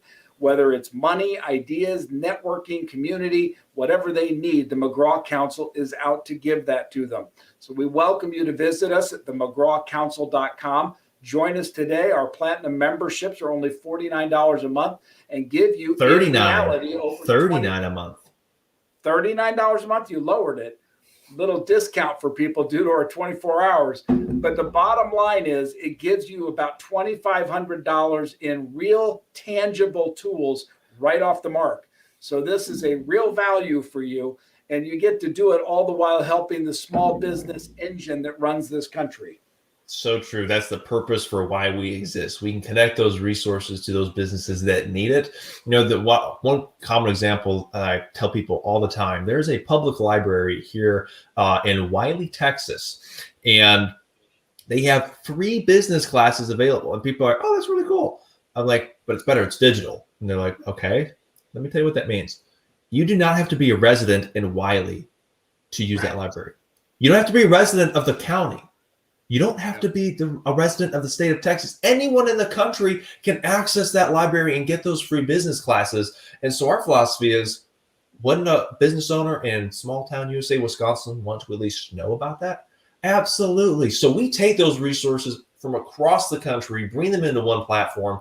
And then in our donated consulting hours that we're able to get from firms up in Illinois and Missouri, across the country, go through their specific needs and challenges and align them with the resource that they need. John, I can't think of a better way to support the small business community. Again, I've spent my life in that community. I feel like I know these people. I certainly relate with them. And what you're doing with the council membership is absolutely, without question, a necessary tool in their quiver of arrows to help them thrive and survive in a changing world. We are digitizing at the speed of light.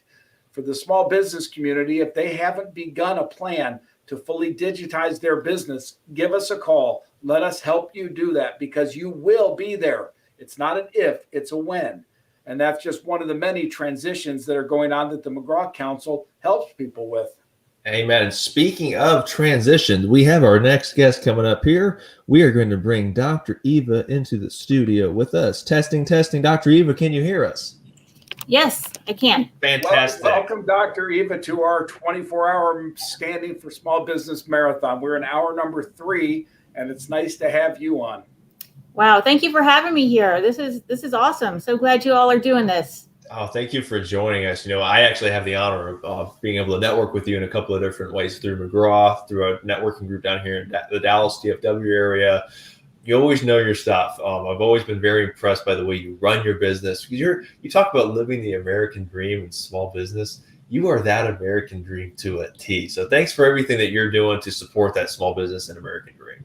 Yeah, you're welcome. My pleasure. My pleasure. So please, for those listening who have not yet heard your story, can you tell a little bit we got about 15 to 30 minutes. I know your time is precious, so I'll be very conscious of that. But if you can tell us a little bit about what you do, how you serve your clients, so on and so forth, and then some of your favorite small businesses, we'd love to hear.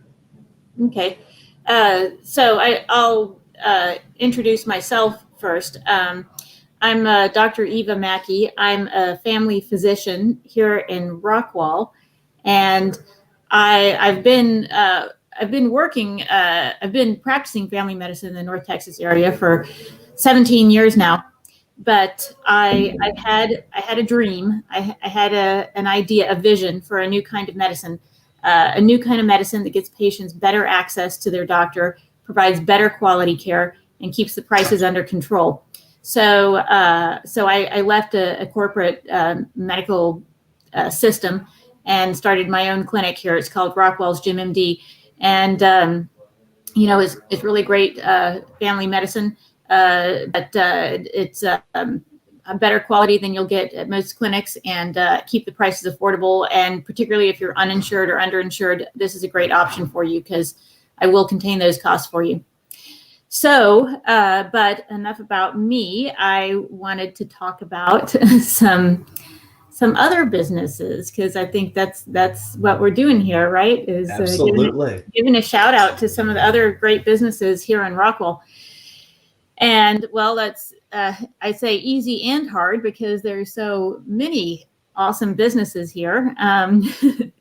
So it's hard to know where to start, but I have a lot to choose from. Rockwall is a really great place for small business. I'll start with the Rockwall School of Music. We have been customers at the Rockwall School of Music for maybe 4 years now. My daughter is taking singing lessons there, and it's really wonderful the way that they've worked with her, and I've seen her flourish, and she just loves singing. She loves musical theater. That's kind of her passion, and I've seen her grow and do so well with Rockwall School of Music. So, and I've seen that business grow. I've watched them grow from being a tiny little place in the strip center, off of Ridge Road, to having a really beautiful building of their own now. And it's been really wonderful and inspiring to watch how that business has grown and flourished. And they have really adapted well to the pandemic. They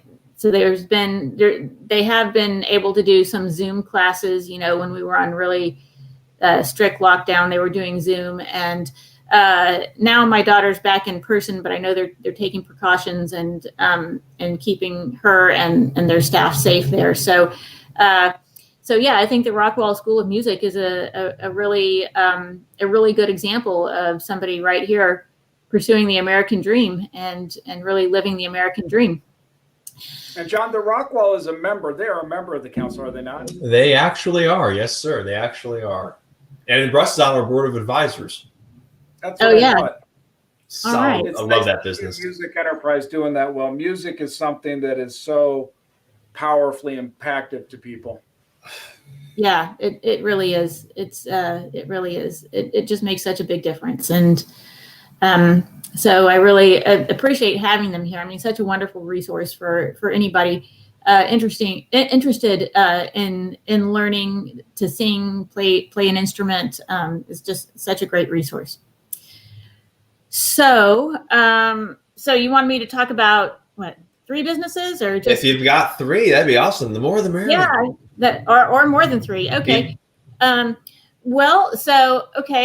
me talk about a few more then. So I really love the Lone Star Cafe. Have you all been there yet off of Rusk? Okay, I have not yet been there and I need to because I've heard killer things about it. Yeah, it is really amazing. You know, there's been a little diner there forever since, for as long as I've lived in Rockwall. Is that the old Route 66 diner? Yeah. Okay, yeah. But it changed ownership a few months back. And I've got to tell you, it's really awesome. I mean, the food is amazing. I mean, it's like comfort food, they've got all your favorites. They've got, all your favorites like chicken fried steak. And they also have, I love Texas. Yeah, I know. It's awesome. I love it. Also a lot of great breakfast food like pancakes and waffles and omelets. And it's a great lunch place, great sandwiches. So the food is really great. I've taken all my kids there several times now, and they love it.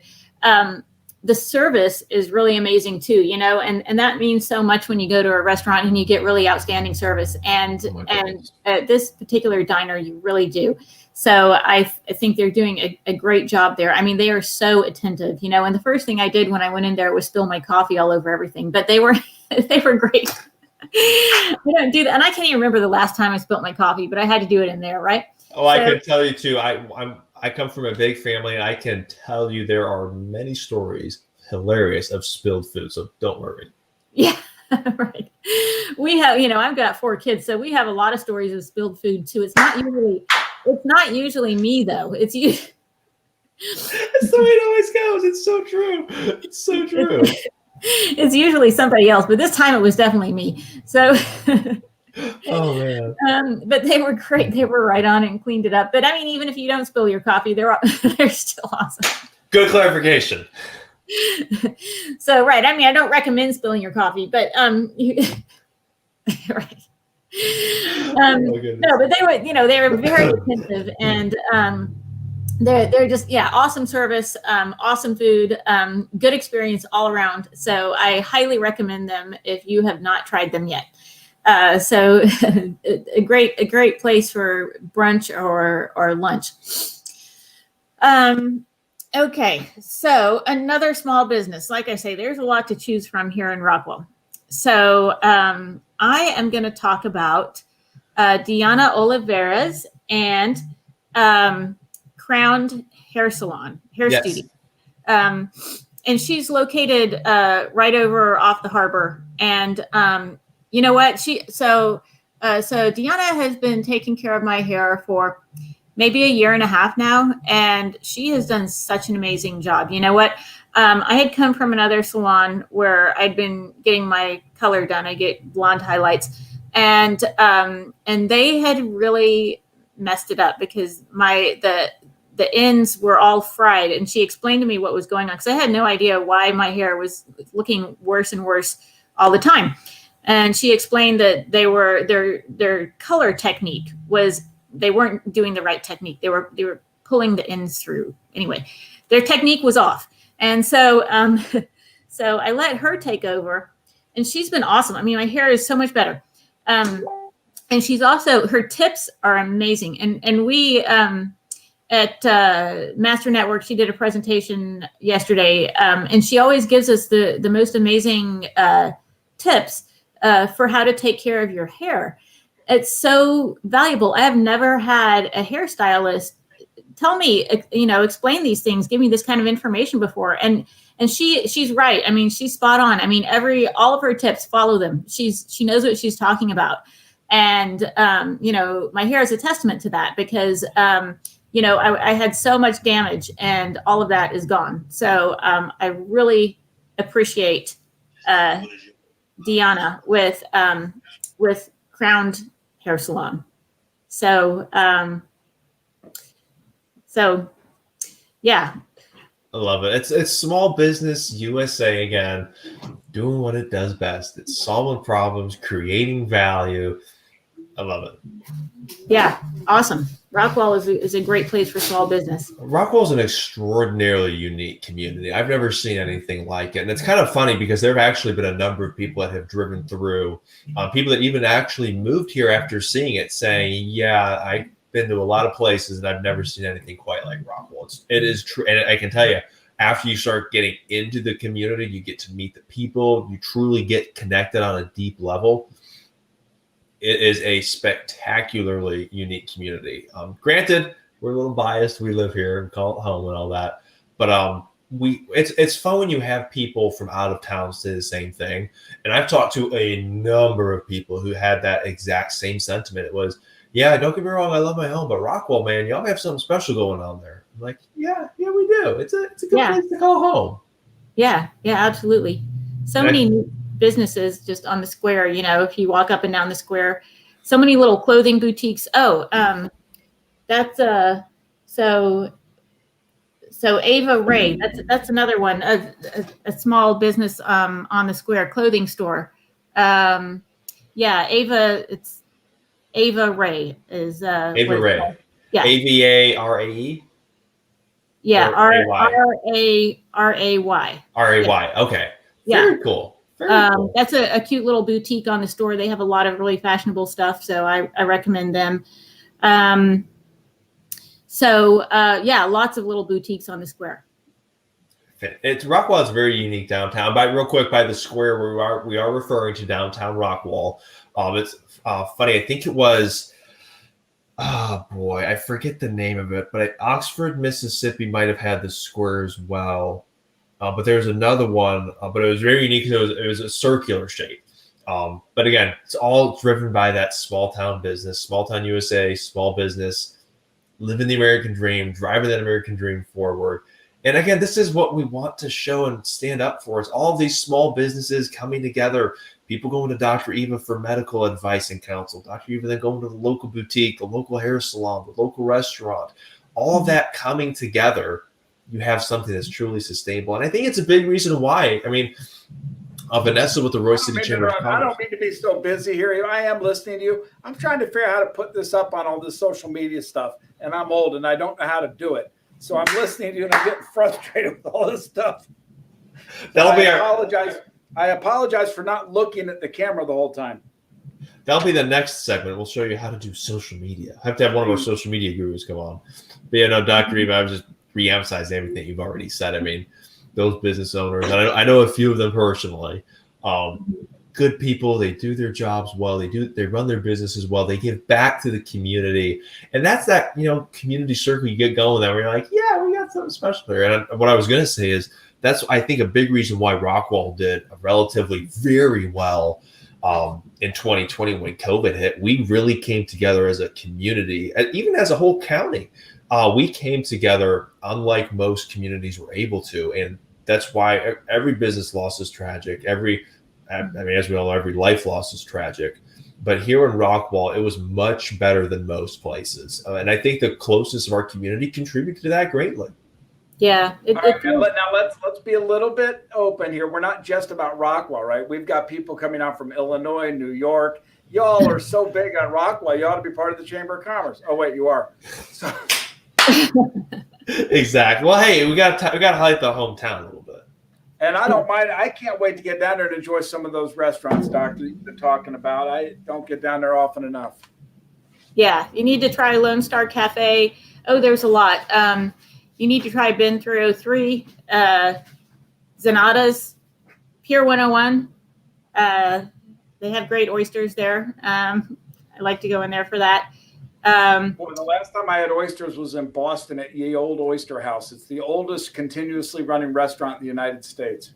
Oh man, really? Talk about getting The a bar taste of actually history. tips forward because for 200 years people have been leaning on the bar, so it actually slants forward. Wow. I That's digress. amazing. That's Man, amazing. that's legit. That is awesome. Dr. Eva, I cannot thank you enough for coming on. I know your time is precious, but thank you for coming on, sharing a little bit of the story background, talking about those small businesses that you know and love. It's why we all do what we One more do. time, could you give people contact information, how they reach out to you? Yeah, well, so the name of my clinic is called Rockwall's Gem. That's GEMMD. So you can find me on Facebook if you just search for Rockwall's Gem MD. If you Google Rockwall's Gem MD, you can find my website. You can call me at 972-961-4171. Beautiful. Thank you. Fantastic. All right. Well, thank you so much for having me. I love giving a shout out to local businesses. Absolutely. Hey, thank you so much for joining us in our vision and for supporting small business. Yeah, my pleasure. You stay safe and stay blessed. Yes, you too. Bye-bye. Okay, bye. Bye-bye. Steve, I want to take a minute here and read some of the comments that we're getting on Facebook and YouTube because they're all really, really cool stuff. Back on Coach Brad, we had a gentleman post, excellent overview of the difference between coaching and consulting. And then he shared his stream with his son, actually, who coaches executives in Durban, South Africa. He's breaking. This is getting out there. People are loving it. We have another one. Great insights, Vanessa. Thank you. Great value. This is so good, John Steve. We'll be back online later today. Keep going. And very much looking forward to some of our upcoming speakers here. And let me go real quick, pull up my phone here because we are live streaming in several different areas. We have a lot of different areas to track comments on. So I want to quickly pull up, if I can, go to my Facebook feed. Bear with me. I have everything logged in. So tell me, Steve, we were talking about sharing on social media. Which social media are you trying to share it to? Which platform? All of them. Let's see. Well, I'm figuring it out as we go. I've you never go. done a lot of these watch party things. mhm. So I'm sharing like the McGraw Council watch party on my Facebook site. I'm sharing the YouTube video all over the place. Excellent. We've got I'm people just sending saying out. amazing, looking forward to it. Everyone's having a good time. This is truly this is wonderful. This is awesome. It'll get more fun as it goes. We have one comment saying, "Get the man some coffee." Oh my goodness! Hey, no, seriously, which man are they talking about? You or me? Probably a healthy combination of both. Oh my goodness, this is too funny. Let's see. Let's pull up some more. Another one says, "Coaches and mentors are keys to greatness." So true, so true. And we I talked agree about with that. We talked about it with. Go ahead. Guys, that was really enjoyable. I mean, these guests have all been superlative. I mean, just superb. And when you talk about value to the membership, again, for those who are just joining, it's a $39 a month membership. It gives you about $2,500 in tangible products as a gift. And all of that money goes to help support small business. So we urge everybody to join us. Once again, we're now in our 2.5 hours into our 24-hour marathon where we're standing for small business. I think the best comment I've gotten so far is that we should stay hydrated. We got a long way. I will give you a boost of encouragement, though. We're almost 3.5 hours in. Is it that much already? Isn't it funny how fast it's gone? Time flies when you're having fun. And I am, John, to your point, I'm enjoying this immensely. We have some seriously good guests that are coming on. I've gotten a few comments from a friend of mine saying they've enjoyed it and they're enjoying watching. The fact of the matter is we're doing this for all the right reasons. It's a stand up for small business 24-hour marathon. And we are going to do that because we believe in the American dream. We believe in these small businesses. And as our motto says, we are, in fact, bullish on the American dream. It's so true. And again, we talked about it earlier. I'll talk about it again. I've been able to watch small business firsthand growing up. My dad owned a manufacturing company for a while. Then, later on, I started a private equity company, so on and so forth, multiple different businesses. I've been able to watch and see what small business does for people. I'll give you a funny story. When he owned the manufacturing company, you talk about this is, again, small business just making such a big impact. It's more than just a dollar. It's a dollar with a purpose. He literally had an amazing cafeteria for the employees, an amazing gym in-house. He would have massage therapists come in like once every week or two. I mean, everyone that worked there absolutely loved it. It wasn't just a job for them. It was a purpose. It was a vision. It was a family. It was a community, right? Exactly. And that's what small businesses do so well across the country. I mean, first, I grew up in that environment. I got to see it firsthand, what it can do for the employer and his family, the employees and their families, the customers and their families, the middle managers, frontline workers, so on and so forth across the board. That's the beauty of small business. It creates such value. It's off the charts. And again, that's why as you were saying, that's why we're standing with those small businesses. We lost over 100,000 of them in 2020. But there are millions upon millions left standing. And we want them to know without a doubt, for a fact, that we truly stand with them, that we're not just words. We aren't just the typical blah, blah, blah, blah, blah, blah, blah. We truly stand with those small businesses, and we are going to do everything in our power, everything that we can to support them in the way they need it most, when they need it most. That's why we're having our fundraiser. When we hit 1,500 members today, we're going to be able to support and monetize, so to speak. Not monetize, that's the wrong word. We're going to be able to sustain that small business grant program. It's the notion again, John, that we've been labeled as the Red Cross for small business. We need the funds to help sustain that effort. We need to be able to donate funds to small businesses in need. We need to be able to sustain this effort to reach out and provide the tools that we do. It's a business with a benevolency, and it's not to say we're out for it to be a pure charity. We are a 501c3. But we have to be sustainable. We don't deny that. But we want to use the money coming in today specifically for our donor funding programs. So join us today. It's $39 a month. Make a difference for small business. We'll stand up for 24 hours. You can sit there and watch and laugh at us, but join us at the end of the day and help us do our mission. Exactly. Amen. So I want to quickly pull my phone up here. And I am going to place a DoorDash order for a local small business here. Let me see if I can pull up my app here. And it's Wells Cattle Company, Burgers and Pies. And they are renowned for their burgers and such. Let me see. When should we get this delivered? 12:30 to 1 sounds perfect to me. I'm already ready to eat. I can wait that long. Update that. We'll place the order. And when it comes in, I'll show you all what it looks like. It's a fantastic burger. I'm getting some fries with it, of course. And in Texas, you got to get a Dr. Pepper to go with it. So, hey, John, what's a goat? It's greatest of all time. Oh, okay. Somebody just called you that. I truly hope that it's greatest of all time there. I saw that comment from a gentleman by the name of Kyle. Thanks for the shout out, man. You are a killer, awesome guy. Man, my bar set pretty high. I'm working with the greatest of all time. So Kyle works with Texas Gun Ranch, and you talk about a good group of people over there. They are absolutely awesome. So welcoming, super friendly. They'll be like, text me randomly, hey, we're shooting some shotguns. Why don't y'all come on out and go shoot for a little bit? This is Illinois, so you got to see this. So in Illinois, our gun laws are tight enough that when we talk about guns, we have these. I got to get you to Texas. One of these days. This is my raccoon gun. So when raccoons come up on my deck, I hit them with a pellet. Scares them away. You would have fun shooting. We got a bunch of guys together. I can't get arrested for that. I'm allowed to show this on camera. It's a fake gun. See, here in Illinois, if I draw my weapon anywhere, I go to jail. So this isn't a real weapon. It's a pellet gun. Thank you for the disclaimer / clarification on that. Yeah, because I don't need the police knocking down my door from Governor Pritzker. Hey, that's another whole discussion, right?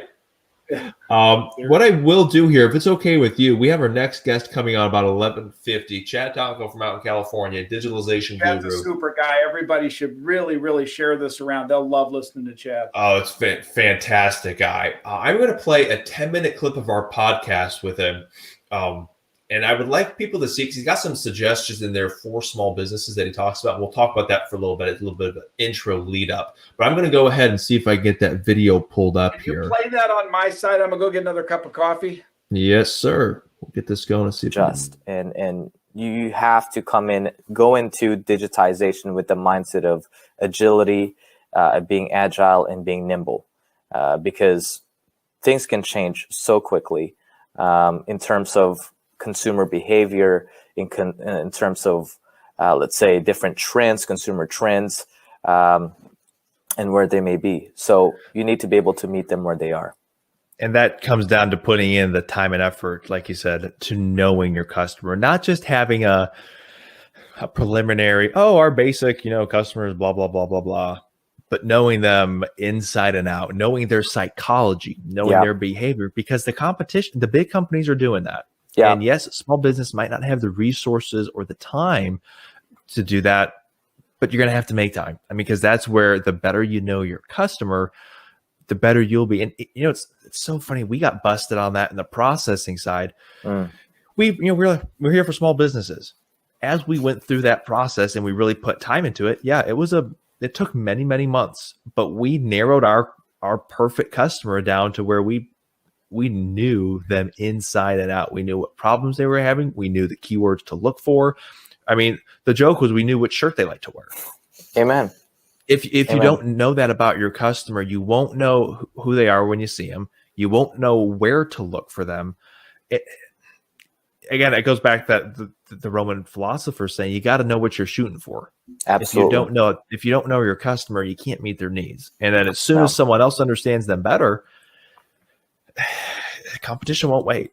I mean, especially in a free market, it's good news and bad news. I mean, it's tough for those who fall behind, but the cream rises to the top. Those who can serve the needs best will surface. And you just can't fall behind. And a lot of it can be prevented by knowing and understanding your customer, like you said, and keeping that touch, that pulse point. Yeah.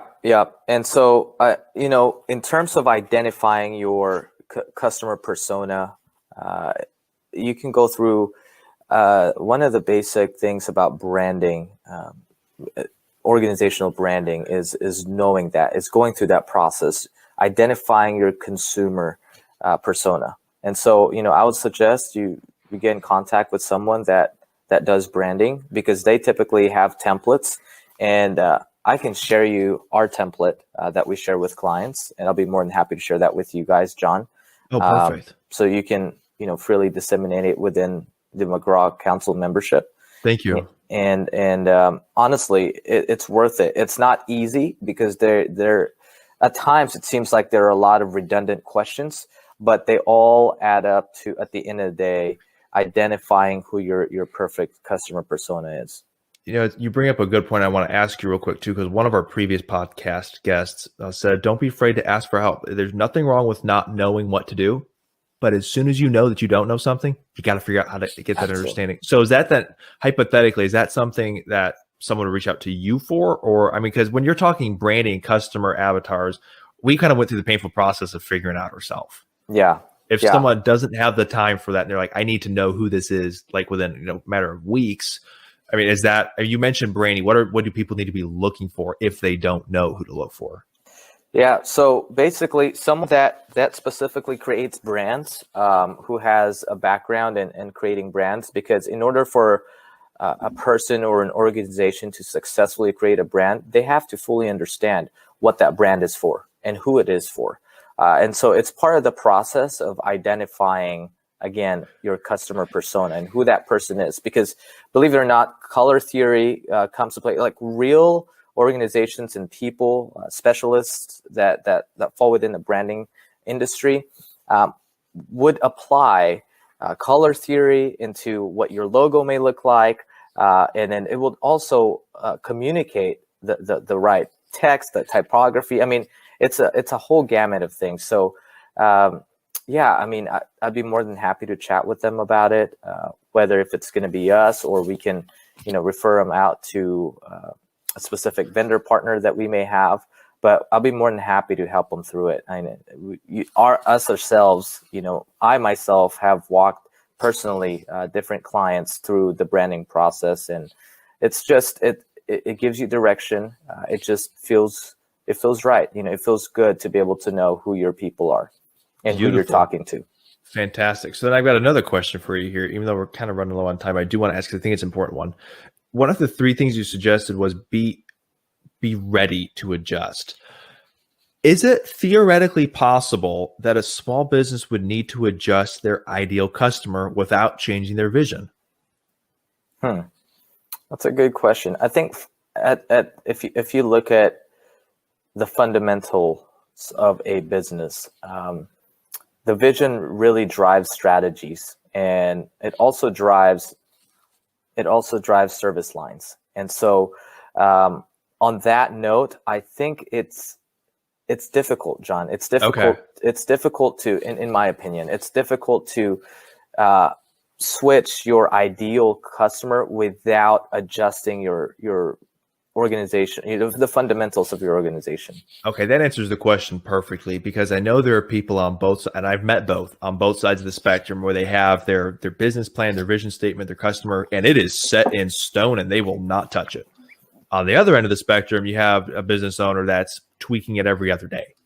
And I was just curious, so the vision, the mission, the ideal customer, they kind of go hand in hand. You're in general, is it fair to say you're not going to change one without changing the other?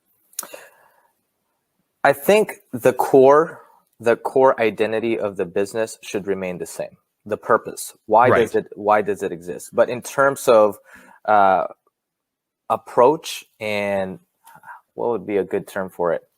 Words escape me at this point. I say just when it comes to, I mean, you don't need to change your business plan day in and day out, because that means that means that you don't have a solid vision for where you're going. But you do need to be able to adapt to the current market conditions. And so it doesn't necessarily mean you change your mission statement as an organization, but it does mean maybe looking into your service line and changing your service lines. So I stand with that, because I kind of, with Primaris, we kind of had to go through that, just in the last 6 months since COVID. Okay. Us ourselves, we thought that, we'd go in with a really strong presence and this really strong arm within like the digital marketing side of things. And, as we see COVID progress and how the markets are changing all across the United States, both regionally and interstate for us, there's a much larger need. And that's when we, our whole message, bringing digital strategies to life, evolved. It used to be transform, accelerate, and disrupt. And now it's bringing digital strategies to life. So, it really depends on the market conditions, in my opinion. I'm going to have to follow up with you on that one, maybe even for almost like a personal session here, because that's something that I think not only is important for us as an organization, but that might even be a future seminar, because that's touching on so many important points. Yes, a lot of detail that goes into it. Yeah, it's going to vary a little bit by geography, company size, and all that. But man, it's such an integral part of organizational direction and organizational strategy. I think that's definitely something that small businesses need to fully know and understand. Yeah. And just know this, in the creative industry, the photographers and the designers, interior designers, they call their community a tribe for a reason, because tribes tend to work with one another. Tribes tend to speak the same language. And so you need to, again, just be able to adapt and be nimble enough to adapt to your particular tribe in whatever industry you're a part of. And that way you can interact with them seamlessly. You can, chat with them, and also, more importantly, do business with them. Exactly. I like it. Chad, thank you so much for taking time out of your day. I know you got a lot going on. Thank you so much for sharing the life story, the expertise, the experience. It's all extremely, extremely helpful, not only to the McGraw Council as an organization, but to everyone who listens. I always gain that little tidbit anytime that we talk, you put on a seminar, and I know that there are a lot of other people. So Chad, thank you very much. John, it's such a pleasure and truly blessed to be able to do this with you. Thank you. I appreciate it. Chad, you take care, stay safe, and stay blessed. You too. Thank you.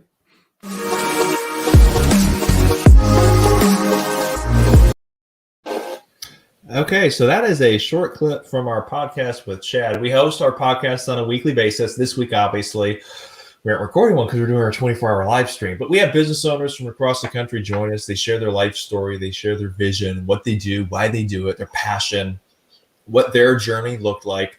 But then also they share 3 tips based on their experiences that they think would be helpful. And you heard them from Chad, but in the summary, I did make notes of it.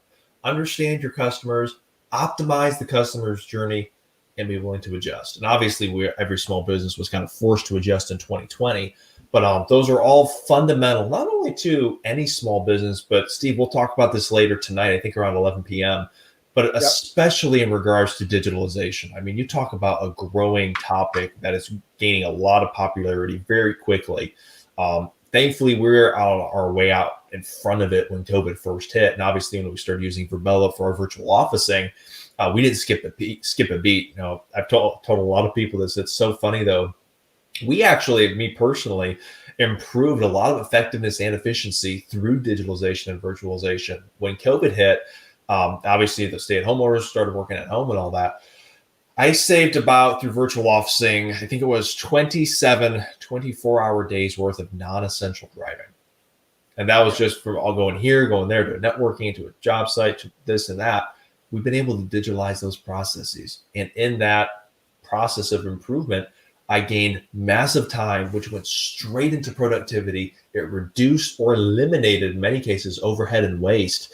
And it was spectacular. I mean, I'm loving it. Yeah, you're making traction. Again, I want to thank you, John, for putting these guests on here. You're bringing people in who need to be heard. This is such a powerful content driver for small business. I mean, rarely, if you watch something like this, do you hear real meat. And this morning has been filled with people. Again, your banker friend, your coach friend, your technology people, your network people, all of them are bringing real tangible value to the small business world. So kudos for bringing these guys on. I'm looking forward to Chad coming on shortly. He is a really dynamic guy. I've had a chance to meet him virtually several times. And I know this afternoon we've got people from the government of Texas coming on, which we're excited about. We've got people from Illinois, and we got people all over the place coming in. Speaking of, let me share a little bit of that upcoming schedule for those listening. At 11:50, we have Chad Tonka, who's out in California. We have small business owner here in Texas joining us at 12. And one of our state senators, Bob Hall, will be joining us as well. Super pumped about that because he's been a true champion for small business, really strong ally and advocate for small business. Another small business owner, 12:30. Small business owner in Illinois at 1. Small business owner in Missouri at 2. Really cool guy from Rockwall, Texas at 2:30. Another Illinois guy at 3. Another small business owner. Really funny story, too. You have to tune in at 3:30. Rockwallian founder. Those of you in Rockwall know exactly what that is. For those of you who are not in Rockwall, I'm going to let Jared tell the story. Stay tuned. Join us at 3:30 to hear that. What is a Rockwallian? So a little bit of backstory. I'll let Jared go into details later on. But basically, Rockwallian is an endearing term we use to describe the residents of Rockwall. But they found it over the course of literally a week. He started a Facebook group, and within a week, it went from 0 to about 40,000 members. And so it's shocking how he did it. And he's going to tell us a little bit about that, about his story and the businesses that he loves. But his thing was he just wanted to bring the residents of Rockwall County together. So people are always sharing their insights on it might be happening local in a neighborhood. It might be on a business. It might be a political topic. It might be entertainment. But it's just like a local chat group, so to speak. But a very, very interesting guy. You'll have fun meeting him. You're a Rockwallian then. Well, technically, I'm a heathen. So you're not from Rockwall? I live in the city of Heath, in Rockwall County, but I live in the city of Heath. That's cute. That took me a minute. I gotta give my love to We're not even 8 hours into this. I'm already missing your jokes. They're going over my head. Well, we're gonna have to keep that coffee flowing, Steve. We got another, 20 hours, 12 minutes, and 13 seconds here. Piece of cake. Not that we're counting. No, but I'm seriously having told it. I will say though, I am gonna crack a little bit here. I know we still have coffee left. Did you order your meal? I did. It's on the way, but a little shot of energy. You saw Jim Owens posted no pie. No pie. Darn it, I should have ordered some. So funny story. There is a local pie place here in Rockwall. It's been voted the best pie in Texas. Really? Bonafide pies. We'll have to send some of that up here to St. Charles. I'll send it to you as a gift after 24 hours. Hashtag well done. Yeah, hashtag it'll be fun when it's over. Oh, wow. Although, you know what? This is actually more fun than it seems. I don't think we've had an hour that didn't have interesting content. We're getting good comments from people. I think we're being shared around a fair bit. I'm glad to see it. And I think it's just an important day. And again, for those of you just tuning in, and this is kind of a refresher, we're on a 24-hour marathon, Stand for Small Business, because the McGraw Council, which is a 501c3 membership, stands for small business. It's been called the Red Cross for Business, and it's a small group providing tools and resources to the small business community. So we urge you to check it out at themcgrawcouncil.com. You can join us. I think it's $39 a month, but that includes some $2,500 in free services that you get. So it's a terrific value proposition. Including virtual officing capability. I mean, that's the other fun part. You get to connect with business owners from across the country and really help share your resources, get to acquire theirs, learn from them, see what they're doing. Because that's the other thing that we've really noticed too. When you think about it, a boutique in Bakersfield, California doesn't compete with a boutique in St. Charles, Illinois. Even though they might have same or similar products and services, they're serving two different markets. But you can bring those. Exactly. You can bring those businesses together and say, hey, what are you doing out there that's really working? What are you seeing in terms of consumer demand, consumer preferences, consumer behavior? That's another one I'm hoping to chat with Chad a little bit about. Like he talks about this customer journey all the time, and we're going to talk about it in depth later. But it is getting more and more scientific as to a sales/marketing process. And there are definitive steps in it that you need to know and understand to really leverage and maximize your sales as an organization. It has been said by those much smarter than me that we have turned artificial intelligence in on us, and we are now the product. There's so much truth to that, but businesses need to learn from that. I'm pleased that you and the council are taking such a leadership in the notion of virtual office space. I really urge people to write you. John, throw out your email again. In fact, you might even put it on that bottom banner if you can. Let me put it on this bottom banner. Give me one moment here. Yes. The reason for that, folks, John and his organization are really leading the charge into this concept of virtual officing. It's highly productive. It takes video conferencing to a whole new world. If you've done Zoom calls, you've done other things like that, the concept of a virtual office really does make you have more of an in-office feel, whether you're in a conference room, a boardroom, or a private office. So email John, let him take you on a tour of our private offices, let you get a sense for what it feels like. I think you'll be quite impressed. And I know John is working to always make that a better experience. But thank you, John, for putting up your email. Absolutely. Folks, reach out to John Beeman at McGrawCouncil.com. It's the McGraw Council, right? That is correct. TheMcGrawCouncil.com. You put it at McGraw Council. Oh, I'm sorry. No, the email. I thought you were talking website. The email is McGraw Council. John.Beeman at McGrawCouncil.com. I apologize. Folks, there's a confusion there because we have two licenses on the name. One is the McGraw Council. One is McGraw Council. So the website is themcgrawcouncil.com and the emails are McGrawCouncil.com. Go figure. Anyhow, that's technology at its finest. Good stuff. Good stuff. I'm going to quickly pull up our banner here too. We are currently sitting at 48 out of our 1,500. Thank you all of those 48 for joining us. So thankful that you're a part of our vision, that you're taking a proactive role in helping us support small businesses. For those of you looking to help support our vision, you can do it one of three ways. Share the live stream to your Facebook page. Thank you to everyone who has already done that. We see it. We see the engagements. We see the reach. You're helping us spread the message. So thank you so much. Tag a small business that you know and love. More than likely, they're going to have a Facebook page. Tag them in the comments. Say thank you. We love you and we support you and have your back. And thirdly, if you want to help financially, join us as a platinum member. When we hit that 1,500 number, that magical number, here's why it's so magical.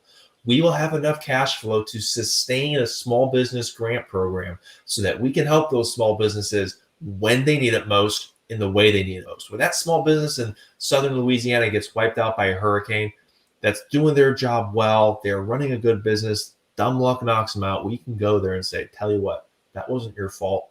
We have your back. We're here to help you. When that And by the way, if you want to just send John an email or comment on one of the videos about a small business you would like to talk about, you don't need to come on the live stream, although you're welcome to, but you can just let us know and we'll call that business out for you. be more than happy to. Thank you for mentioning that. Thank you for mentioning that. You know, here in St. Charles, again, I go to some favorite restaurants like Rookies on Main Street or Salerno's, an old-fashioned Italian restaurant. We have some beautiful restaurants. La Vida Cigars is a beautiful place if you like that. We have several good gun shops, GAT Guns up in Dundee, Illinois.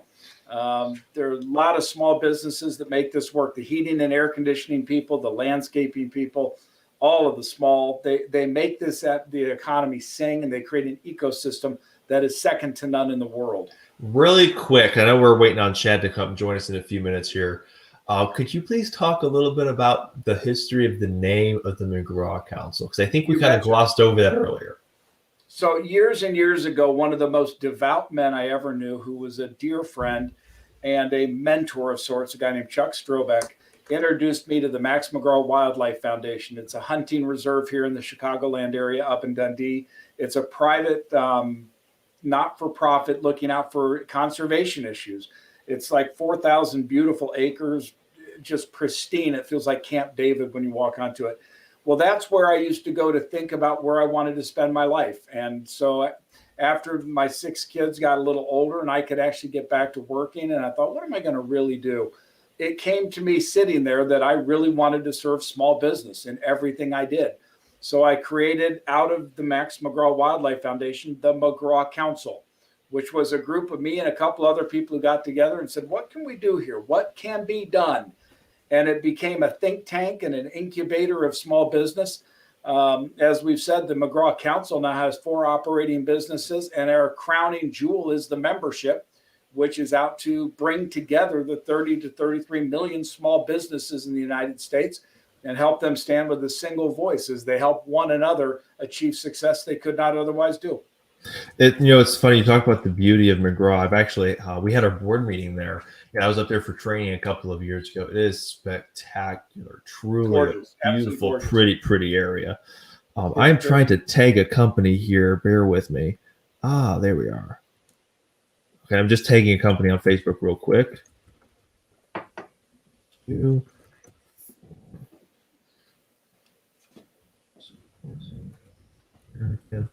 We had one of our members by the name of Darren tag a small business, Bonafide Betty's Pie Company. It's actually the one I was telling you about. Spectacular pies. Want to make sure we give them their due recognition, so to speak. Great company here in Rockwell, Texas. Great food, great people, and again, contributing to the community, that small business community. That's what we're all about. You know, and small, let's define it, because I think some people misunderstand that. They Great think about point. the mom and pop. You know, mom and pops are certainly part of that community, but sometimes small businesses can be $10, $20 million, and they're still shut out of the banking programs. They're still shut out of some of the basic programs they could get. Mm-hmm. So, through the council, we can get them a virtual CFO. We can get them the kind of resources that they can't get otherwise. And that's why we think of small, I think we've defined it as 20 million in revenues and below. Mm-hmm. And those are the people we serve. When you get north of 20 million, typically you can afford to get your own resources. You don't need McKinsey Light. But under 20 million, you need that. And you need the Red Cross at the micro level. But the fact is, the council's there to help you if you're from 0 to 20 million. If you're starting a business or you know someone who is, don't let them do it without first joining the council. There are so many. I was just going to echo real quick. There are so many mistakes that can be made in that startup process that, again, we bring the expertise and the resources to you so you don't have to make those mistakes time and time again. What's the old wives' tale that you and I talk about? A smart man learns from his mistakes, but a wise man learns from the mistakes of others. And that's the experience that we're able to bring through our connections, through our platform, and say, hey, here's some things you want to watch out for. Don't do this. Or here's some things that work really well. One of the characteristics not often thought of in the successful business people, at least the ones I've known, is humility. And that they're able to take criticism when it comes their way. They're able to take ideas from other people when it comes their way. they're confident enough in their position that they're not challenged by new ideas, but they recognize new ideas come from anywhere. Mhm. So I think one of the things we want to do with all of our small business members is really show them that so that they can learn from others' mistakes. You know, I think of the times I've made mistakes in my life, and the fact is I could have had someone else tell me not to do it. And it's much easier and less painful to learn from someone else's mistake than it is to make the mistake your own. Sometimes you got to burn yourself to know that the fire's hot. But boy, if you can learn from someone else who says, "Hey, don't touch the fire; it's hot," it really helps. It saves time, it saves headache, it saves stress, so on and so forth. So absolutely, to your point, if you're getting ready to start a business, you're thinking about it, go ahead and sign up. We'll be able to answer questions that you have, connect you with the resources you need, and help point you in the right direction, especially if it's a big unknown. Because that's why we exist. There are questions like that small business owners have all the time, but we're able to connect them with people like Coach Brad Clark, companies like Axiva. The list goes on and on. There are so many resources out there that are willing to help, and many times at no cost whatsoever. But we have that support system in place for those small businesses. Indeed, we do. And that, John, is the value of what we're doing. So, again, I welcome anyone new on our 24-hour marathon Standing for Small Business. We've been here since 8 a.m. this morning, and we will be here straight through tomorrow morning at 8 a.m. So we're glad you're with us today. And we hope that you'll find this informative and interesting and to some extent fun. And share it with all your friends in social media world so we can get as close to viral as we can get. The McGraw Council is bullish on the American dream, and that's why we're doing this. We want to stand for the small businesses so badly hurt in the last 12 months. Amen. Amen. And with that, we have our next speaker on. So I'm going to bring Mr. Chad Tonko into our live stream, which is why I've been looking down here. Testing. Can you hear us, Chad? Most certainly can. Good morning, gentlemen. Hey, Chad, welcome. It's nice to see you again. Hey, likewise. Good morning. How are you doing, my friend? You know, it's good. California is a little rainy and a little stormy, but things opened back up as of a couple days ago. So beautiful. Good to hear. Are you going back to 100% capacity out there, or are you limited? We're still limited, but okay. Dining has been permitted from good a level. So we're back, at least moving again, slowly but surely. Beautiful. Good. And I know you're super busy, so thank you first and foremost for fitting us into your schedule. You got a ton going on. But I was hoping to hear just a little bit. I know we got like 10 minutes or so, just a little bit about digitalization. We're going to be talking about it about 11 o'clock tonight. But a little bit about digitalization and a few of those small businesses that you love, please. Kind of what are we seeing in that world of digitalization? Yeah, so it's no surprise to us that COVID accelerated the need for us to bring our businesses to the digital commerce. And so that being said, digitization is simply the effort or the process of you bringing your products and services online so that people can access it anytime. Whereas, you compare that to a brick and mortar store, been heavily affected by COVID through the last year now.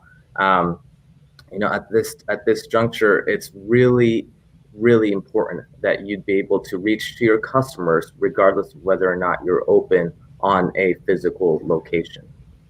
It's so true. Chad, you mentioned it too in your seminar you did with this back last summer, early fall.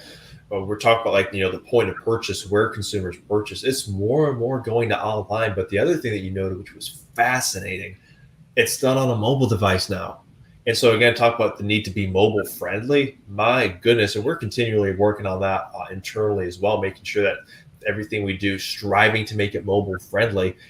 Phones are almost as powerful as laptops in many ways, or like the tablets or iPads, so on and so forth. And to your point, as a business, you have to be ready to meet your customers in that digital space. Yeah. And let me jump in on that, because one of the things, Chad, I've seen, and John, you guys know this, but as the internet world evolved, people began to see their web page as just a brochure. And if you've got a web page that is just a brochure, do not think you've digitized your business. You've just begun the path. What we're talking about here is true digitization of your entirety.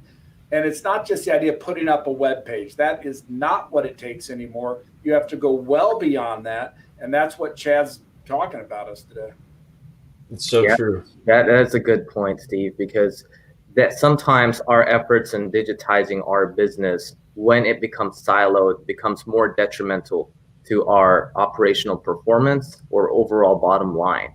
So it's important that when we tackle digitization, we look at it in a comprehensive level where, we're ensuring that all aspects of our customer journey is captured within that digital world.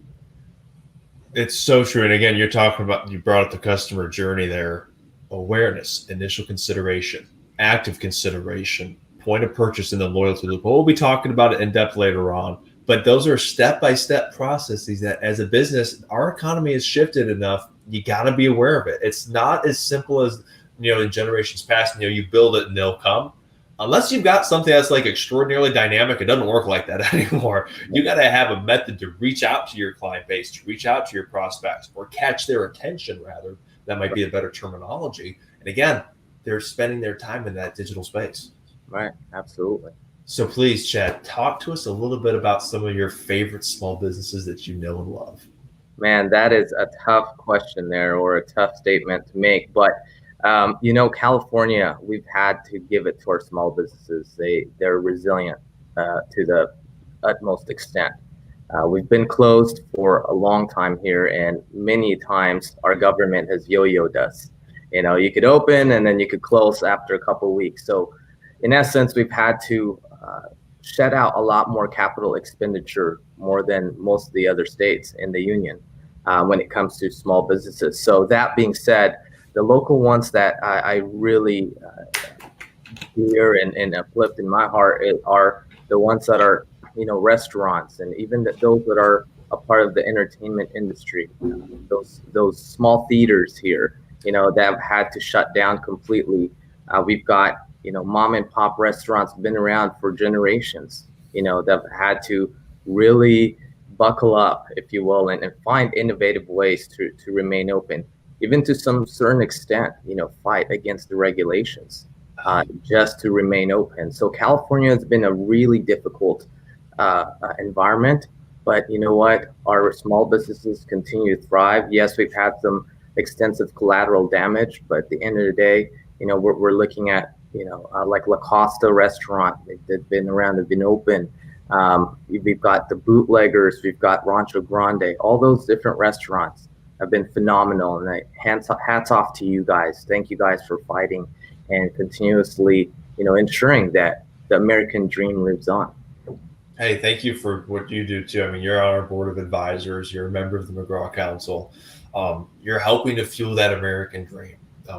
We're stronger together. It's one of those common sense things. But if we can truly unite those 30 million small businesses in the U.S., we can go to the state of California, the state of Illinois, even here in the state of Texas. When things like that come up, and when the next coronavirus issue comes, we'll be able to say, yes, we're all in this. We're going to overcome this together.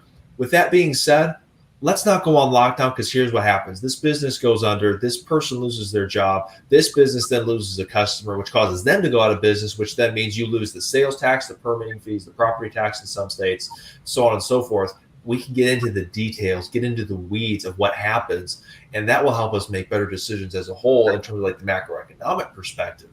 But thank you for all that you're doing to support small business too, my friend. We all truly appreciate it. Hey, I'm glad to be on this journey with you and Steve. And this is just an exciting time to be a part of the council. And I continuously encourage folks, if you're not a part of the council just yet, you're missing out on a lot. We've got plenty of really engaging and informative conversations, podcasts. John, you're doing one heck of a job ensuring that continues to be in play. And Steve, continuously being the backbone of this. Thank you. Thank you both. Well, it's our pleasure, Chad. And again, you're the kind of person we want to work with. One of the things we talk about is we bring thought leadership to the forefront.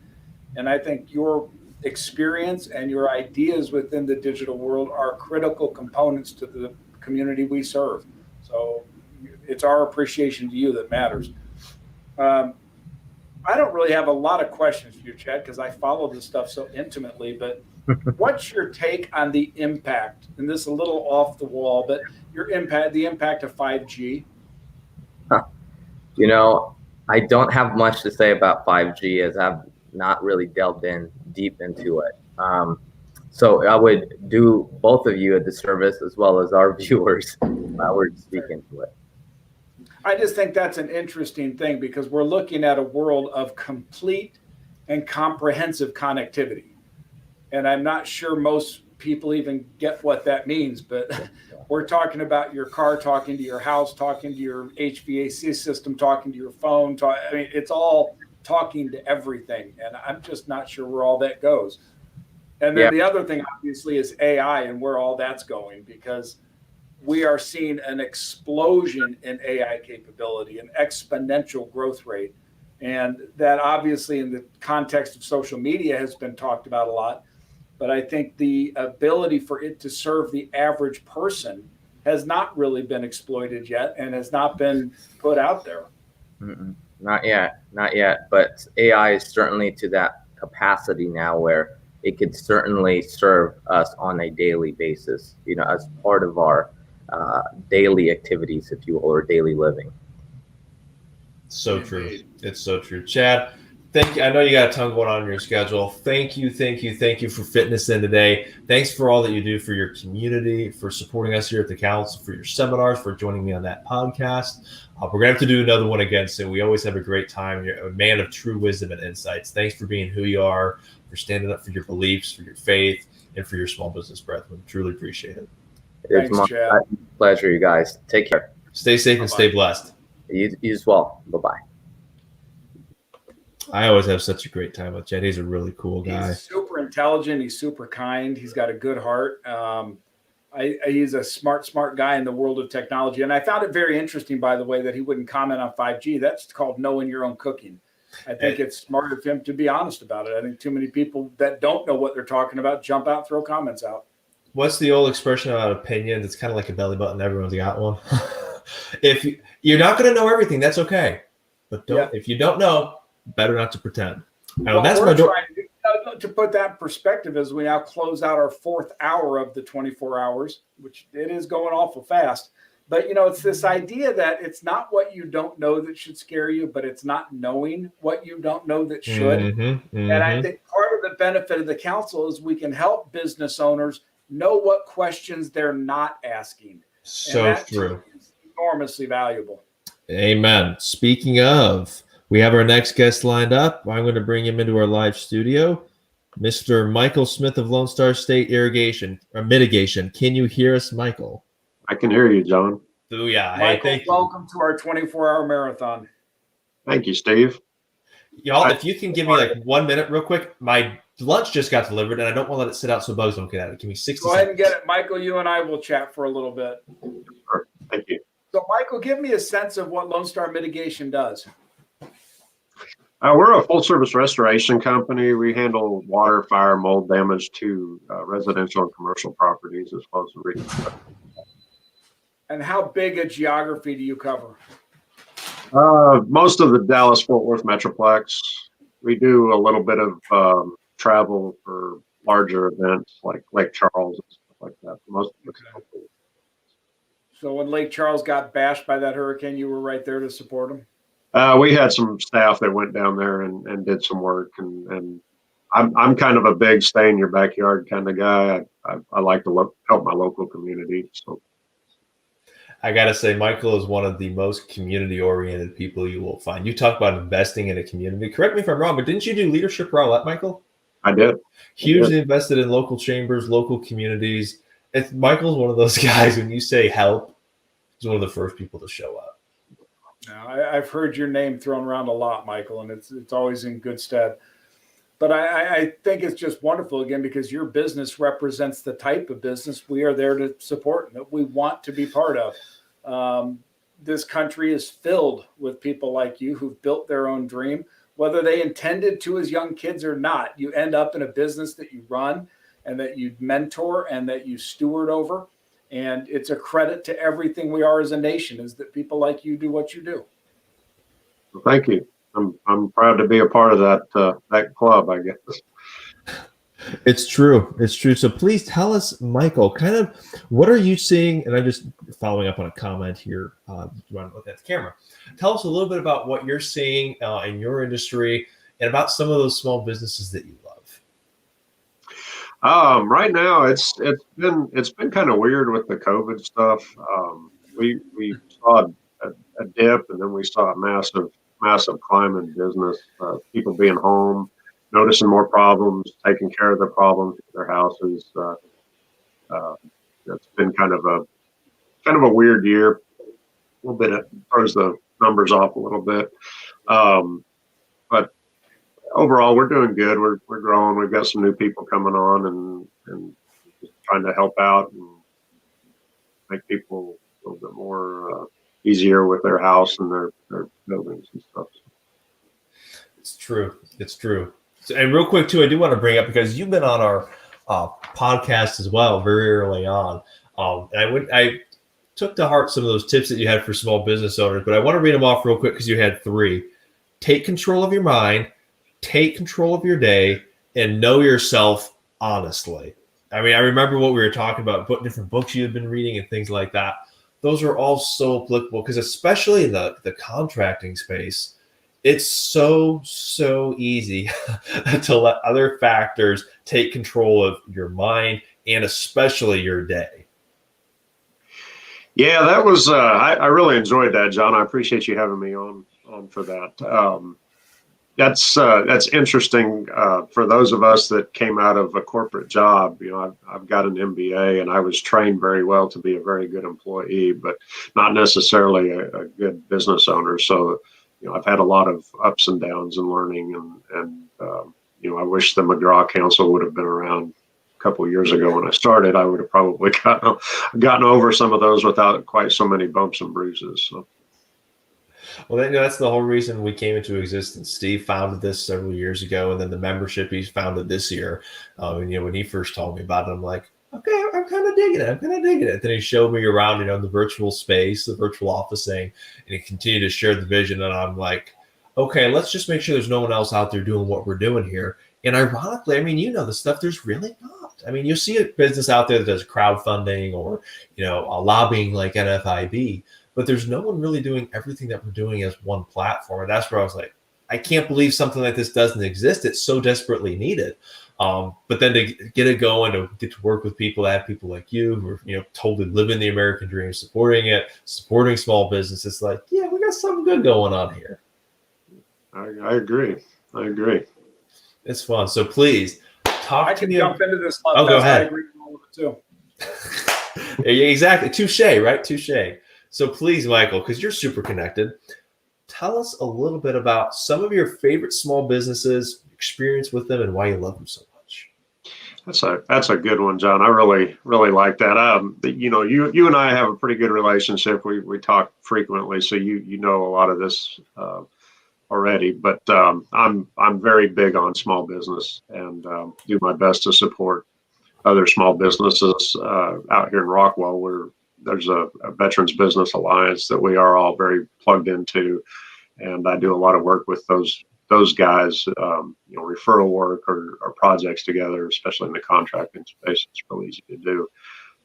Couple of my favorite ones would be All Care Comfort Solutions for all your HVAC and heating needs.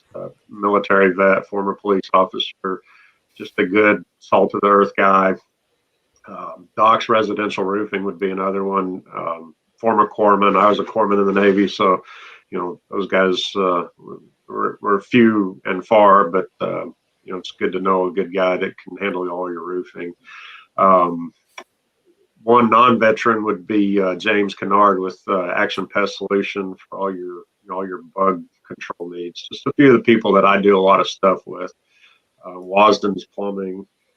You know, John's going to know most of these names, but they're all good people and you know, have the same core values that we do and want to help other people and live the American dream, as what you guys were referring to. So it's so true. And, you know, because we have people tuning in from California, Missouri, Illinois, and obviously Texas. Can you elaborate a little bit on what makes those companies so unique? Probably their culture and their commitment to excellence. you know, we all share the same core values, and being a veteran, that's kind of easier to identify with as other veterans as far as those core values, because generally we're going to have the similar, duty and sacrifice and those kind of things. So that's kind of one of the things when I'm looking for people to partner with would be that those as a part of their core culture and the, giving and being community tied into the community, involved heavily within the community. It's so true. I mean, and whenever we're talking rock, obviously pre-COVID, but before shutdowns, we'll go down too far in that discussion. Well, we can't. We got time. We got 24 hours. But you're save those comments, John, for 2 or 3 in the morning when we have no guests. Yeah, it'll be real good. That's when Michael's going to come back, and we're going to have like free speech unlimited, baby. Anyway, I'm saying, Michael, you're one of those people who's always out there, always super, super engaged. And I think that's a big difference too. You don't just participate, you actively engage. And I think that's such a huge difference because you're able to build those business relationships. I remember when we first met, you were kind of getting stuff just launched, and to see where you were then to where you are now, it's the true American dream small business life story to a T. It's grind and grind and grind, 60, 80-hour work weeks, no sleep, never getting any rest, no rest for the weary. And you build the business up to a point where it's sustainable, it's sustaining itself. You're not in the day-to-day as much. You're not in the actual operations anymore. That's the small business story. And I think a lot of people get to month 6 or 8 and they start questioning, going, is this all worth it? I feel so alone. I feel like it's not working. When the reality is it takes 12 to 24 months minimal just to get the sucker going. That's what it takes. 6 months. It took 4 years. I will tell you that you'll hit a whole nother bridge, guys, when you get to about 7 years, and you'll start to say, why am I doing this? Yeah. You may have all the success in the world, but you start to question the why. Right. Because the business by then will have taken on a life of its own. And I think that's one of the reasons why, Michael, your tip, take control of your mind, is so big. It's one of the things that we're created with that very unique, rational mind. And when you harness it and ensure that it works for you, not the other way around, you'll always keep that why in check. You'll always keep your heart and your mind aligned properly. The way I like to think of it is to think of it as a car. The heart makes a great engine, but it makes a little bit of a poor driver or poor, directional instrument. Let your mind give the direction, let your heart fuel the passion. And that's, going back to your point, Michael, take control of your mind. You have to own it. You have to own your mindset. Absolutely. Absolutely. I love that analogy. In entrepreneurs, and I'm sure you guys can both attest to this, so we have a different way of looking at things. So, that's kind of hard. Our mind might be over here and then over there. And it's like, trying to be grounded and really taking control of your mind. I'm pretty sure, Michael, in today's world, when they look at an entrepreneur's mind, they call it a mental disorder. I agree, Steve. Yes. I think that's what we have. Yes. Absolutely. Okay. So I'm going to put this on record here, Michael. If you're not doing anything between 10 p.m. and like 3 a.m., why don't you join us back on the live stream? We'll reset the link and all that fun stuff. We're going to have some killer discussion. I will set my alarm to get up at some point in time. Middle of the night. Yeah, thank you for that support. Let's be honest, you're up at 3 or 4 a.m. anyway, though. You're like Steve. You don't really sleep at all. Not much. I mean, I try to get a couple hours in at night. But. Yeah, the hardest part of this whole thing isn't going to be the non-sleep; it's the standing. I mean, I've been on my feet for 4.5 hours now. I'm starting to feel it a bit. So. Oh yeah. If you're not used to it, it's going to be. That's why I keep bouncing. Bouncing. It makes your hair look great, though, Steve. I love it. Oh, thank you. I kind of have the nice bouffant here. Bouffant. A true man of class.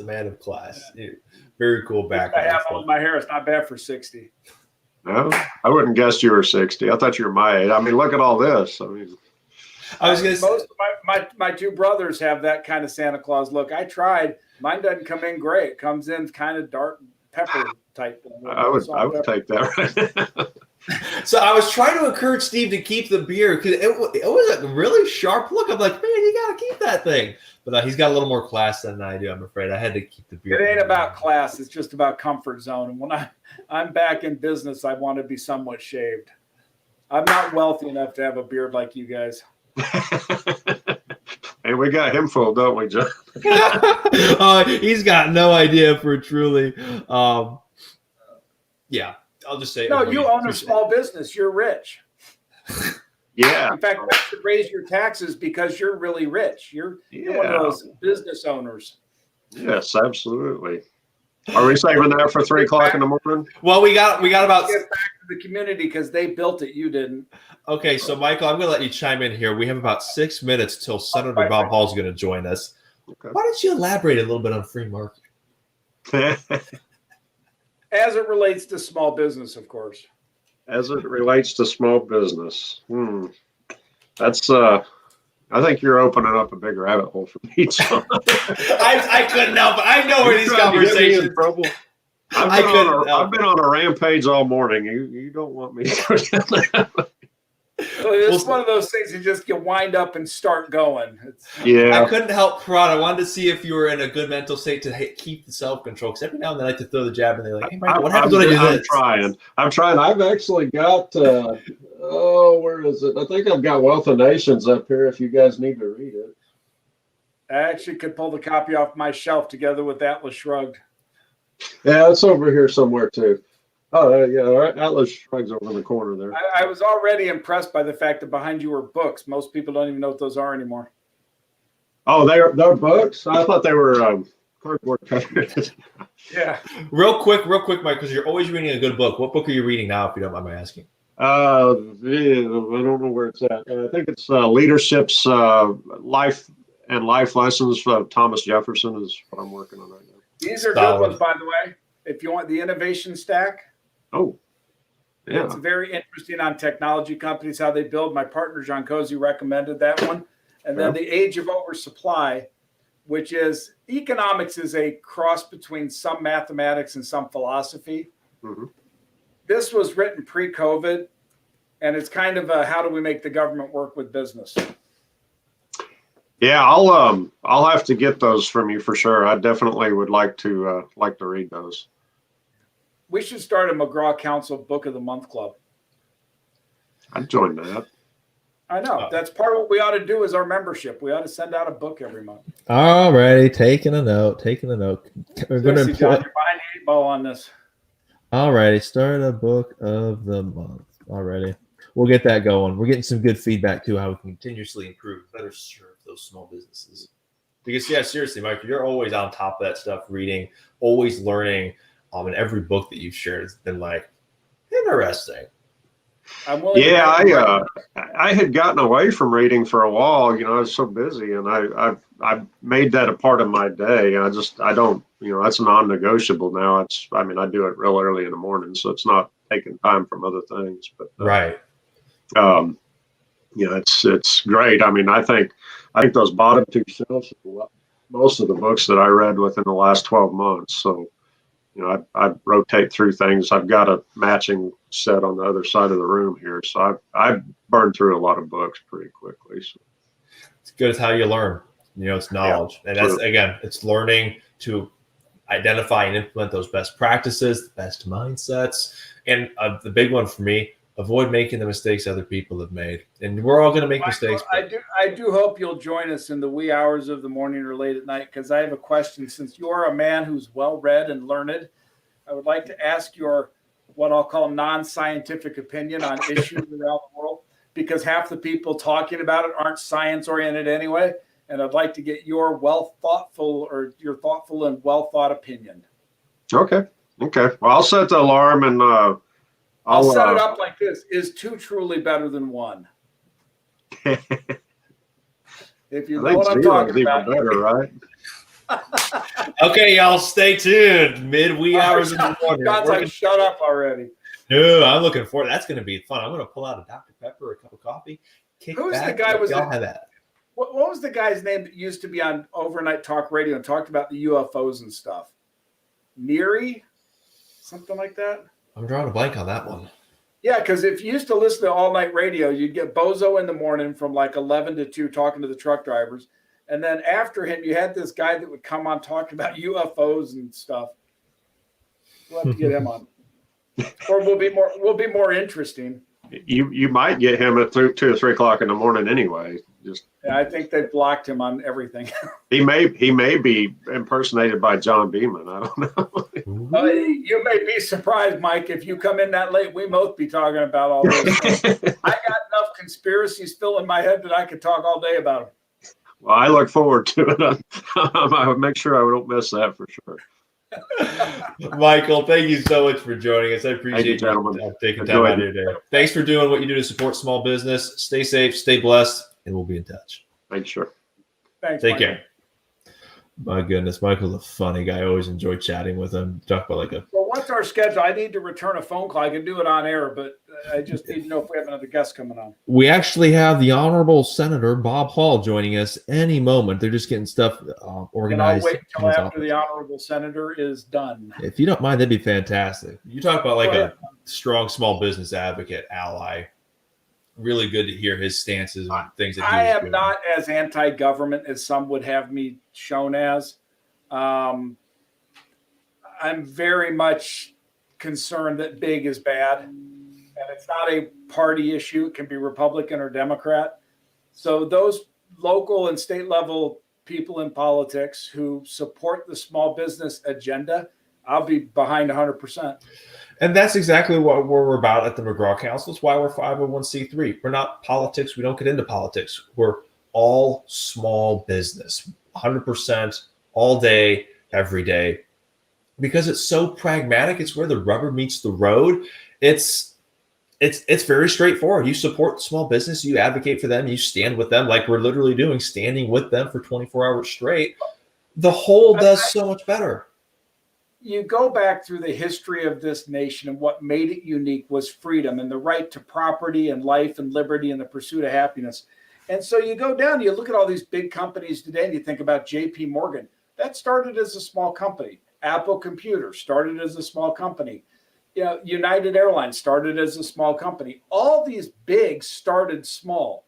And unless we in small stand together today, there may not be a small for the next generation, because everything in place is trying to eliminate it. And we need to stand. I'll explain that in detail later. It's not a conspiracy. It's a reality of what's going on. And so we need to have the council now to stand for these people, but build them as a community to help each other. And especially in the burgeoning microeconomy or gig economy, whatever you want to call it, if you're going to start a business, and you heard Michael say it, join the council. It should be a 1-2 punch. I file my papers, I join the council. We are an inexpensive resource for a new business to truly get a leg up on that issue so that they don't fail in their first 12 months, having not thought of what they need to think about. It's so true. So true. And forgive me for looking down again. We're just working on bringing in our next guest. John, it's just you and me and whoever's watching us. I'm sure they're all used to their cell phones too. So if this was my kids, they'd be like, what else does he do? That is And awesome. to your point, we each have businesses we're running. So it's a little bit like, okay. Exactly. Let me quick follow up on a text here. Bear with me 1 second as we're working on bringing in our next guest. Do you want me-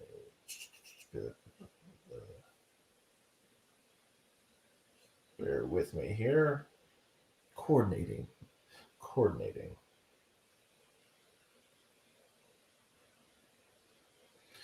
Bear with me. Okay. Give me 1 moment here. Just coordinating a few things on our side.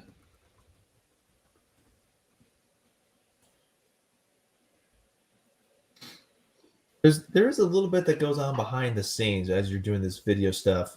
Oh my gosh, there's a lot going on. That's everybody watching this. We're on, I don't know how many things we're on.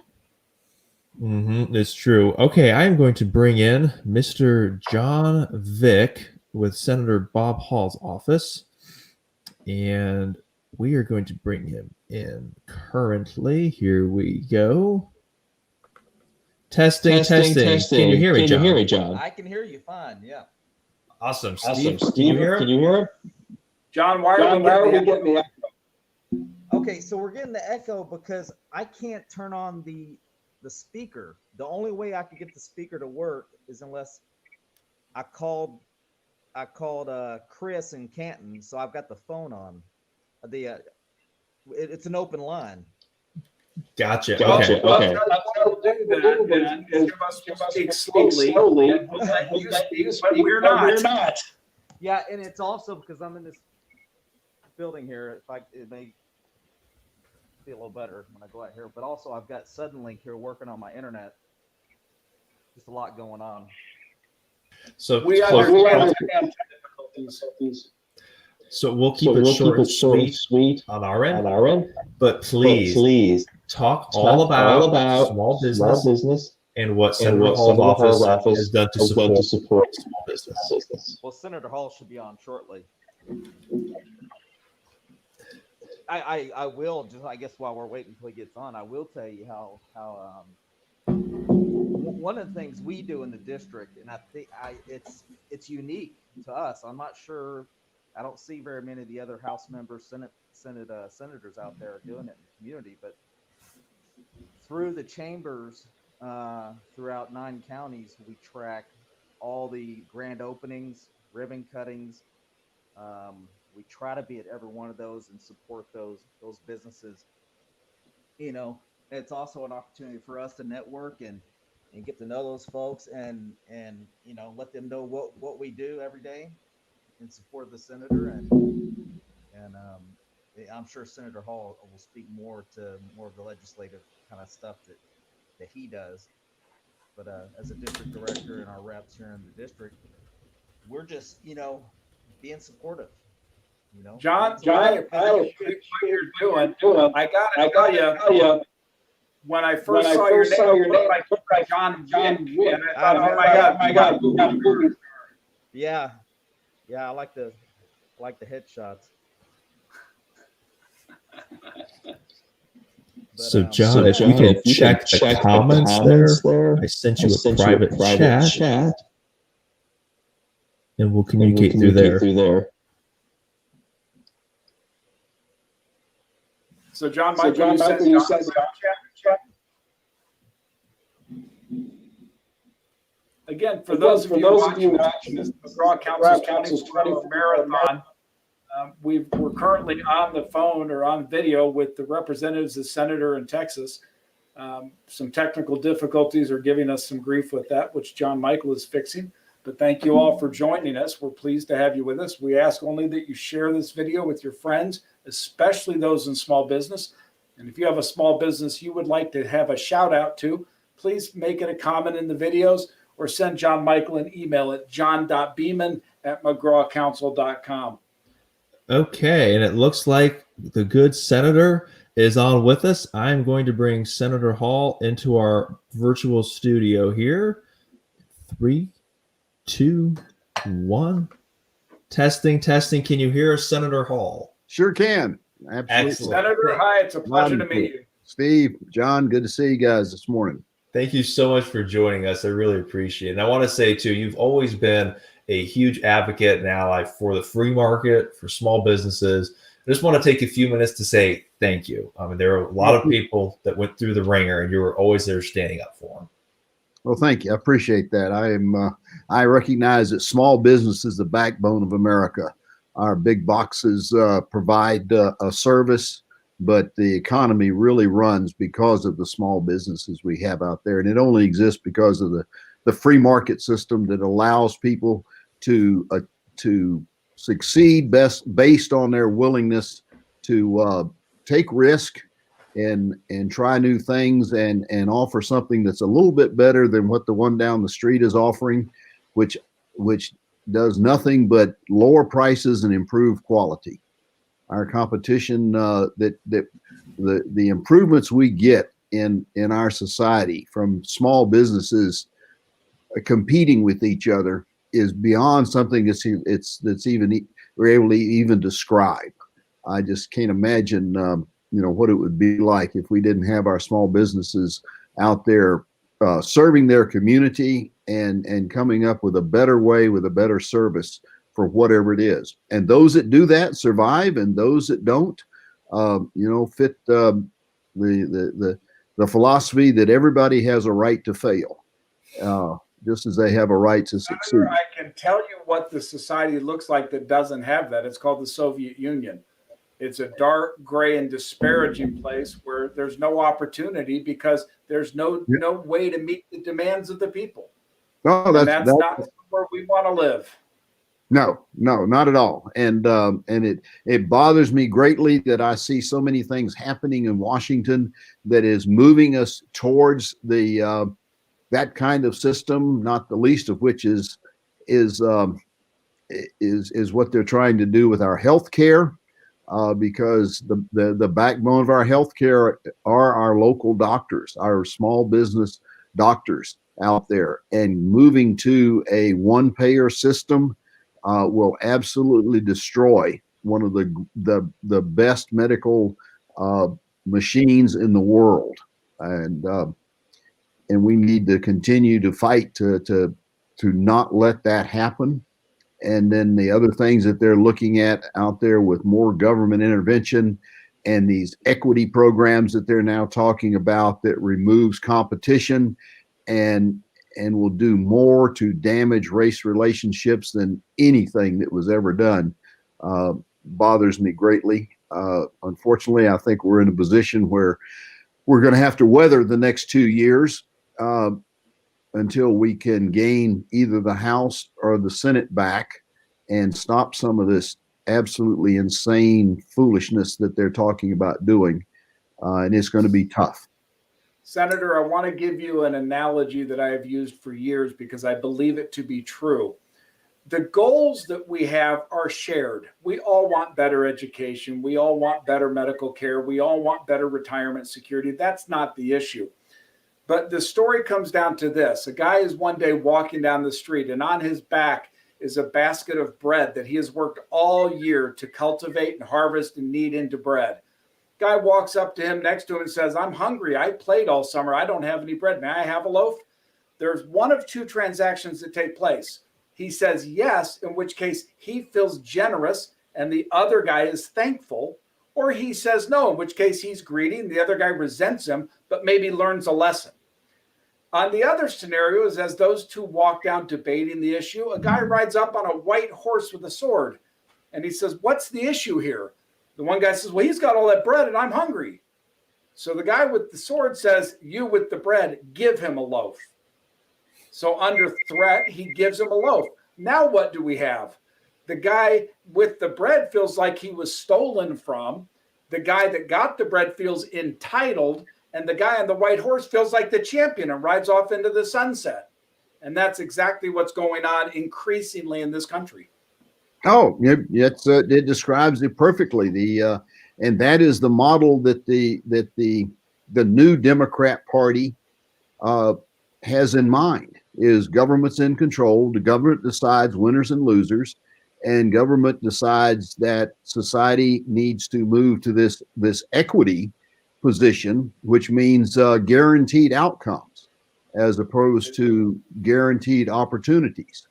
And that's what's going to destroy incentives. What you just said, I wish would resonate across this land from Massachusetts to California.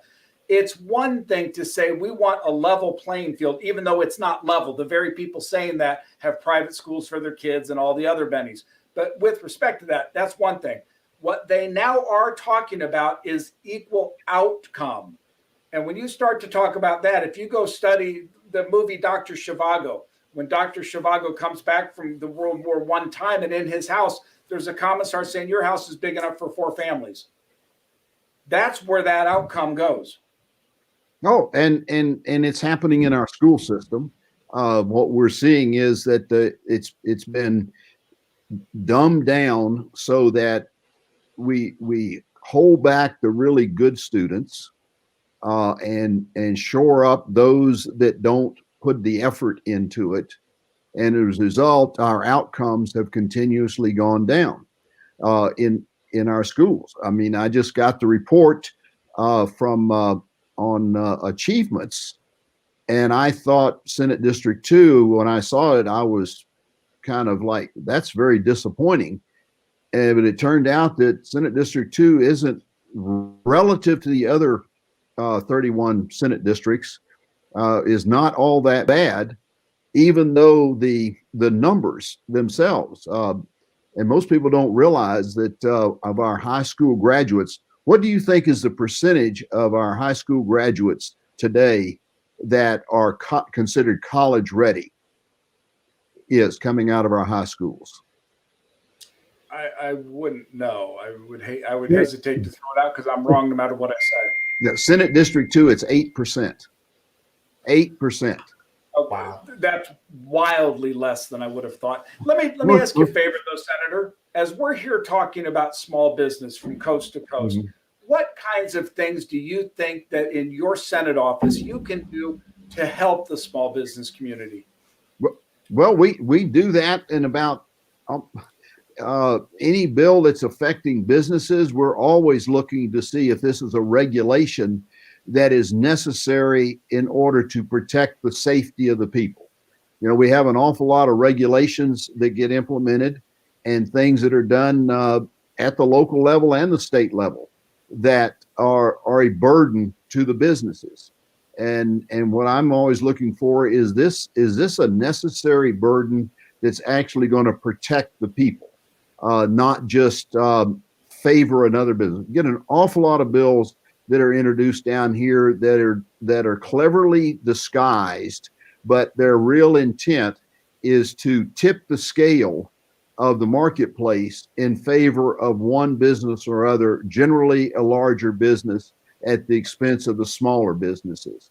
And so that's one of the things that we're always looking for as we go through it. We're looking at what is your take on the $15 an hour minimum wage? Oh, absolutely disastrous. Absolutely one of the dumbest things we could possibly do.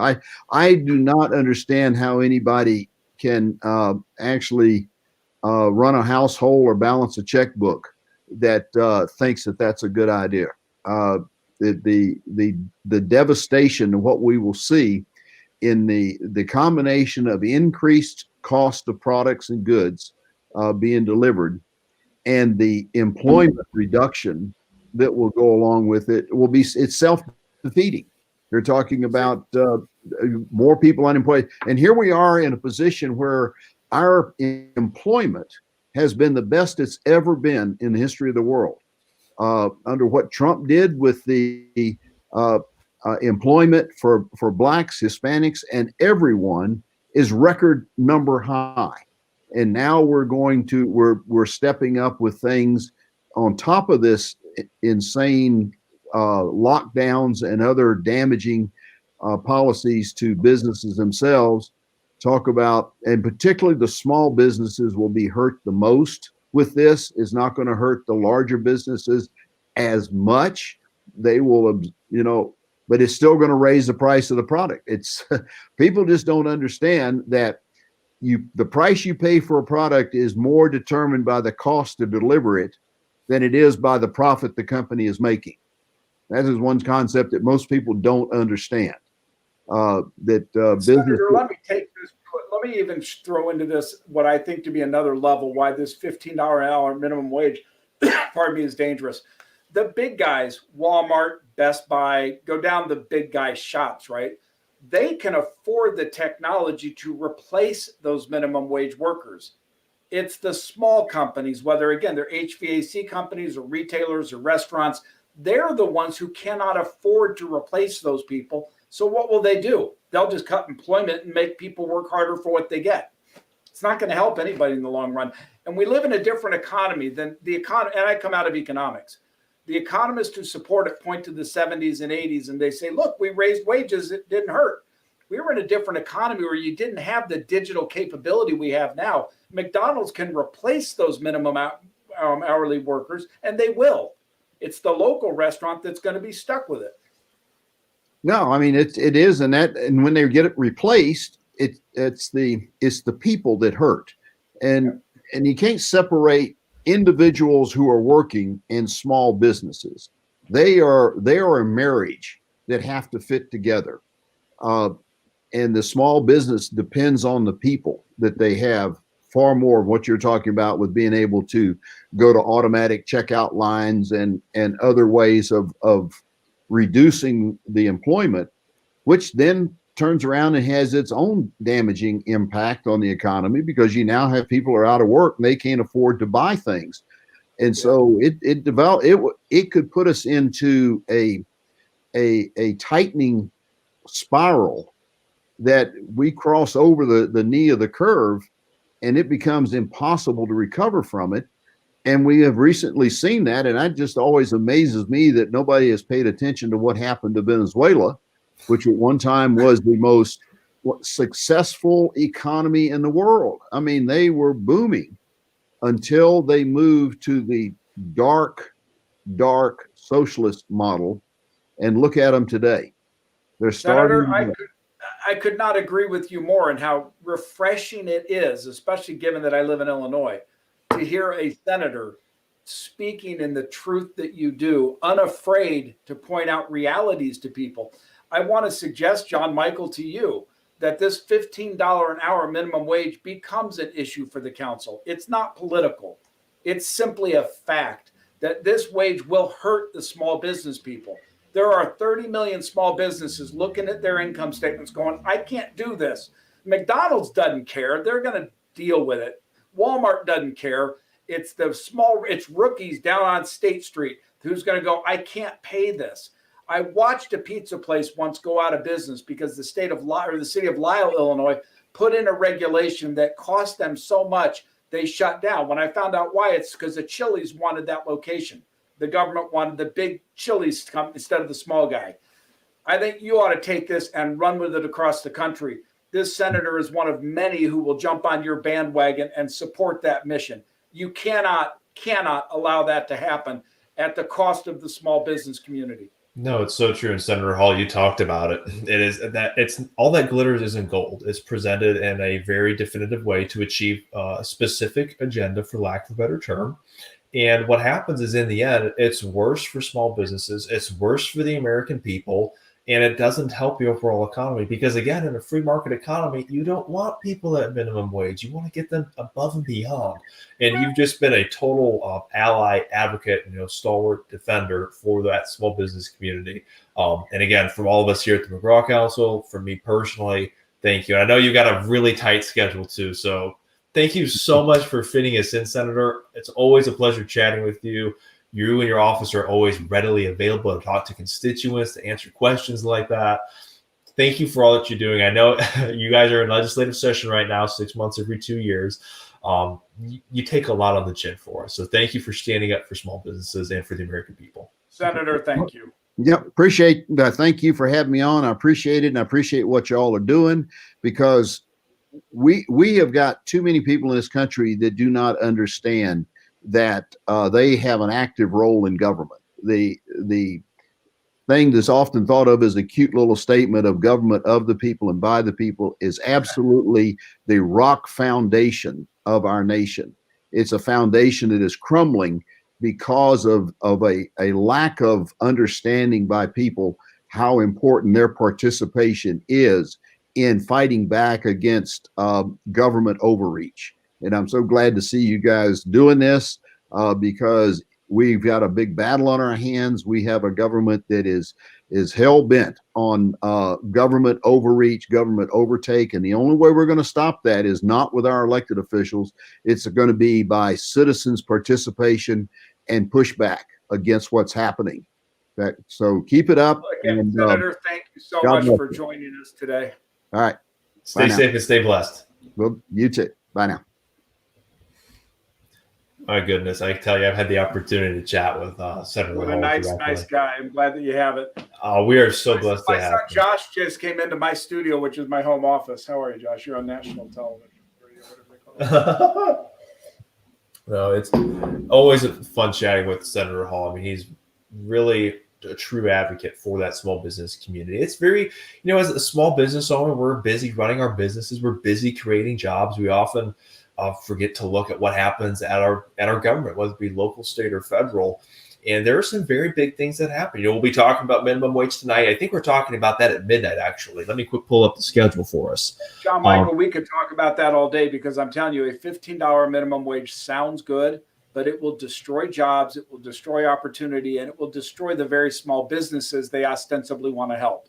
It's so true. It's so true. And actually, we are talking about that at 2 a.m. So if you happen to be up, you're looking for something to do around 2 a.m., tune in. You're going to hear an absolutely fantastic discussion on minimum wage and what it means to the small business and the objective economic implications. Because again, as a 501c3, we don't do the politics. Well, this isn't a political issue. I was going to say, this is not $15 minimum wage isn't a political issue. It's pure economics. And see, between you and me and our economic backgrounds, and we bring in Jim later with Job Force who can talk about it, we're going to have a beautiful discussion on $15 minimum wage, what it means to the small business, what it does to the economy, and really get into the details there.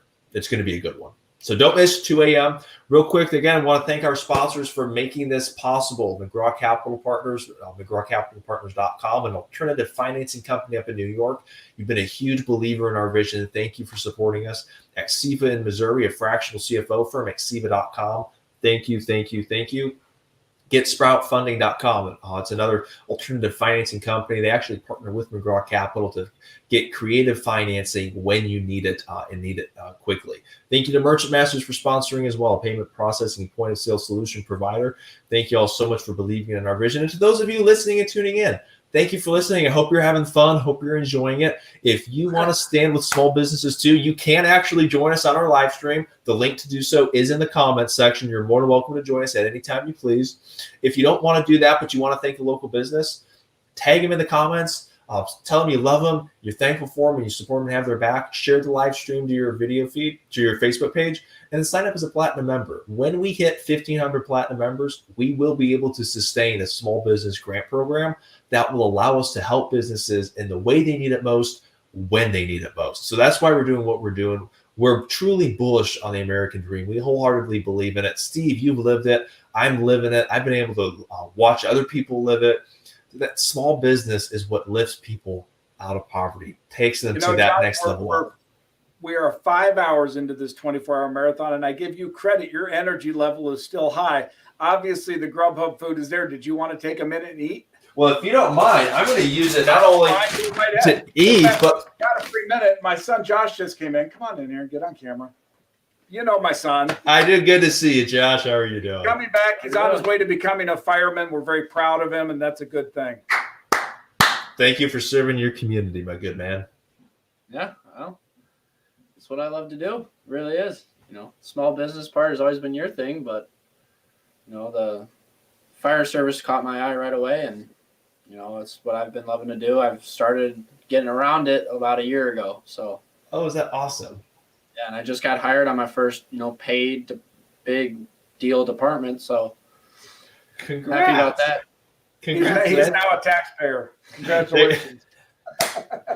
That's awesome. So you're paying for me. Oh, is that awesome? That is awesome. Thank you. Thank you. So John, thank you. what did you end up Grubhubbing? So I ordered from Wells Cattle Company. So here's the story. I got a hamburger, some good fries, ketchup, cheese, the whole 9 yards. But here's the best part. The owner of that small business actually owns his own cattle ranch. So the beef that he gets is from his own cattle. It gets better. You haven't heard all of it yet either. And I think Jared's going to talk about it later too when he joins us at 3:30. Lee Wells is the owner, and he is also a pastor. You talk about someone who's like taking the American dream to the next level, servant leadership, conscious capitalism, and all that good stuff. This guy is literally living it to a T. And so they actually took a poll. This was about a year and a half ago. The best burger in Rockwell, and Lee Wells Burger, Wells Cattle Company. I'll take him here in the comments so everyone can check him out. Give him a like on their Facebook page. Voted. A lot of people voted him as having the best burger in DFW.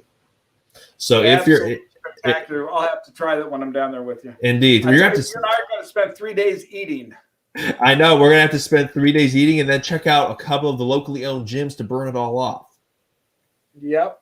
Let me quick get on Facebook here and give them a quick shout out because we are, or rather I am doing their fantastic burger for lunch here. Bear with me. Where are the comments? Here they are. Here they are. Let me do this. Thank you, and thank you for the great lunch today on our live stream at Paddle Company. We'll support you. Give them a quick shout out for the awesome burger I'm about to enjoy. And then we have our next guest coming on at 1 p.m. And that is the Minister of Fun, Mr. Jim. Mr. Owens is joining us. For those of you watching, you got to meet Jim Owens. He's a big old teddy bear. He played football as I think he was a tackle or a guard. So he's a big guy. But he loves life. He's good at what he does. He's an HR specialist. And while you eat yours, I'm eating my lunch, which is a protein bar. Oh, there you go. I'm going to quickly dig in here. Because we're all about being real in small business, I'm just going to break every rule of television hosting, and I'm going to go ahead and eat on air. We're both eating on air. Okay, good. See, again, unlike the old Jerry Lewis telethons, we don't get commercial breaks. No, we also, it's funny, we do this on our podcasts. We want to be as real as possible with y'all because a lot of people have very, very many misconceptions about small business and what it's actually like. You think of the corporate world, you get an hour off for lunch break or things like that. You get into small business, it doesn't work like that. And you're working through lunch, you're skipping lunch. My general rule of thumb is I like to take 10, 15 minutes for a lunch break, and that's it. Just enough to grab a quick bite, then on to the next thing, keep it going. But again, it's making people aware of that small business lifestyle. It's fast, it's fun, you're doing a lot of good things. Oh my goodness, it's so phenomenal. Hold on here. I gotta hold up so you can see this here. Even got it like branded. That's a good looking burger. It's phenomenal.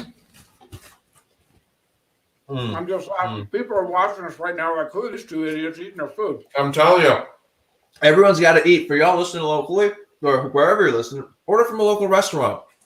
And I go back, we're on a 24-hour gig here. We don't get commercial breaks. We don't. We just have to do it the whole time. So we're going to eat. We're going to drink some water. We're going to do what we got to do. It's so true. And again, that's the small business life. You don't get a break in small business. Yes, you have a flexible schedule, but it's 24/7. That's again, growing up in the small business environment. My dad was so good about always making time for us, taking time apart. When we go on vacation, he was really good at vacation. But even the lessons he taught me growing up, and my mom as well, but especially my dad, business never stops. When you're a small business owner, yes, you control your schedule. You have that flexible schedule. But understand that it never stops. And again, all that to say, when you buy from a small business whenever you can, if you can. It goes a long way. It's spending with a purpose, and it truly does make an impact. John, I'm glad the senator came on. It's nice to see support of the what I'll call the government, side. Because we are not political, but I'll tell you what, this $15 hour minimum wage is going to be demonstrably bad for small business. It's going to hurt the very people they want to help. And it's not going to help the people on the low end of the income spectrum. It's going to hurt them because they won't have jobs. They'll be increasingly replaced with technology. Right? You go back, if you're McDonald's and you have the money, you're going to just replace them faster. If you're Joe's Pop Shop down on the corner, you have no choice. You're going to let somebody go. It's so true. And economically, pardon me, it's a good burger. You do not want people to pursue the minimum wage as their goal. It's not meant to be we want people below and past that. We want people going, to 60, 80, 100, 150, $200,000 a year and more, because in so doing, you create that value, you create those businesses, you create jobs for other people. And that's how you get this positive cycle going. You don't incentivize everyone to stay at the bottom. You don't want people to say, my goal in life is to be minimum wage. No. It's not there to be that sustainable income. That's not the purpose of minimum wage. That's the problem with what they call the guaranteed minimum wage or the guaranteed living wage. What you're going to do is set a whole bunch of people up on a demotivated path to say, I don't need to do any better, so I'll just live off this. It's not intended to have that consequence, but it will. And that's the danger of it.